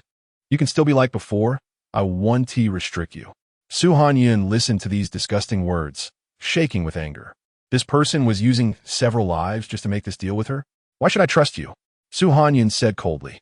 The man removed the cloth covering his face. How could it be you? Chapter 52. What is this? Su Hanyun looked at producer Yang, standing in front of her in disbelief. It's me. Producer Yang showed no fear at all. Instead, a smile appeared on his face. As long as you follow me, I'll ensure you become a hit on the show. Don't dream. Su Hanyun coldly replied. Rong Yin's words echoed in her mind. This producer Yang was indeed no good. You need to think carefully, producer Yang said calmly, putting his hands down. If I apply pressure, what do you think the director will say? What will the other 3 participants say? As long as you behave, everything will be fine. Su Hanyun looked at producer Yang with disgust. No way, give up on that thought. Then let's wait and see. Producer Yang was in no hurry. As long as he found a few media outlets to collaborate with and made them write extensively about this matter, he believed Su Hanyun would make the right choice. After all, he knew that Qin Yuan Shui and Su Hanyun had nothing to do with each other. This way, he didn't have to fear Qin Ziyuan's intervention. Su Hanyun turned and walked away. The night wind was cool, but she felt particularly cold. The lives of those children were in the hands of that beast, producer Yang. She couldn't care less about how she was being evaluated online. All she wanted now was for those children to be safe. After taking a taxi back to the marshal's residence, Su Hanyun didn't go inside, but instead squatted at the door. At this time, Qin Ziyuan should have returned. If he saw her like this, he would probably ask her again. Since arriving in the Federation, Qin Ziyuan had been helping her. This matter, no matter what, she had to resolve it herself. Xiaoji, has Junjun exhibited any unusual behavior today? Looking at the weak and helpless Su Hanyun on the monitor, Qin Ziyuan's tone became more serious. This afternoon, Miss Su had a strong emotional outburst. Xiaoji pulled up the monitor from that time. The high-definition footage clearly recorded Su Hanyun's panicked expression. Qin Ziyuan felt a dull pain in his heart. How could he not know why Su Hanyun was sitting at the door instead of coming in? But he hoped that Su Hanyun could rely completely on him. Su Hanyun stayed at the door for a while, realizing it was getting quite cold before finally pushing open the door to the marshal's residence. Qin Ziyuan deliberately pretended to know nothing as he returned. Su Hanyun forced a smile. That smile pierced Qin Ziyuan's heart, and he restrained himself as he asked, "How are the children?" "They're still in the hospital." Mentioning this, the smile on Su Hanyun's face gradually faded. "I've already contacted the hospital, don't worry," Qin Ziyuan said softly. Okay. Back in her room, Su Hanyun opened her light brain. She had recorded audio from her earlier meeting with producer Yang. However, just the recording wouldn't be enough to deal with producer Yang. Not to mention the Federation, even Earth had long had voice synthesis technology. She needed to gather more powerful evidence. Lost in thought, she fell asleep. The next day, Su Hanyun arrived at the hospital. Although she didn't know how producer Yang had taken that set of photos with a knife held to the children's necks, she still wanted to observe and look for clues herself. The doctor saw Su Hanyun and wasn't surprised. "You know Xiaoyan. We're partners." Su Hanyun didn't hide it. Knowing that she was a partner with Rong Yin, the doctor retracted his previous thoughts. "When will these children wake up?" Su Hanyun asked urgently. "The toxins in their bodies are very complex," the doctor sighed, "and since they're still very young, some surgeries can't be performed at all. When they wake up will depend on their will to survive." Su Hanyun clenched her hands in a fist by her side. Producer Yang definitely had the antidote. But how could she get it? "I understand." Su Hanyun gently stroked one of the children's heads. As public opinion continued to ferment, the filming of the show was delayed. "Don't worry," the director, with a cold face but warm heart, thought about stabilizing Su Hanyun first, given the situation. "I understand. Thank you, director." After hanging up, Su Hanyun received a call from producer Yang. "Have you made up your mind yet? If you don't follow me, you might not even be able to participate in the show." "If I can't participate, then so be it," Su Hanyun replied coldly. She could use other methods to prove her pursuit of food. "You're still too young," producer Yang sneered and hung up the phone, with her nails digging into her palm. Su Hanyun bit her lip hard. She absolutely couldn't remain passive like this. She found the doctor again and asked, "What foods can react with this type of mushroom and cause food poisoning?" "Many," the doctor listed a few. Su Hanyun silently took note and then asked, "What toxins can be detected now?" "It's this one." The doctor took out a few children's medical records. "The most common is O-liquid. Why wasn't there an alert when it was sent in?" "Su Hanyun Sudenli Zembet." Until now, there had been no police intervention. Had no one reported the incident? The person who brought the children didn't he report it? The doctor scratched his head. "I remember I instructed him to call the police. But then I had another surgery and didn't pay attention to whether the police came or not." Su Hanyun pulled out the picture from producer Yang. "Did this person come?" "I don't really remember," the doctor said. "I meet many people daily, so I can't recall clearly." I just remember that the boy seemed a bit effeminate. Effeminate? What do you mean? Hanyun immediately probed. He was very short, and his voice was quite high-pitched. The doctor tried to recall the situation at that time. Hanyun knew that the person was most likely a girl, but to cover up her identity, she had to wear a wig and disguise herself as a boy. Did producer Yang have accomplices? Who could that accomplice be? Hanyun walked out of the hospital and sat in the small garden downstairs. She watched the crowd coming and going, her mind racing with thoughts. Time had passed for so long. Even if she went to the children's location to find clues, they would likely have been cleaned up. Taking a taxi to the Federation police station, Hanyun briefly explained the situation. The chief recognized Hanyun and specifically sent 2 officers to follow her to the street where the children had stayed. They are orphans. Their activity range should only be here. Hanyun pointed to a vacant lot in the corner. One officer walked over and crouched down to inspect carefully. After so many days, it will be hard to find clues. Hanyun felt a bit guilty. In the rush, she had even forgotten the simplest task of calling the police. What is this? Hanyun casually glanced and suddenly saw a small piece of scattered bread.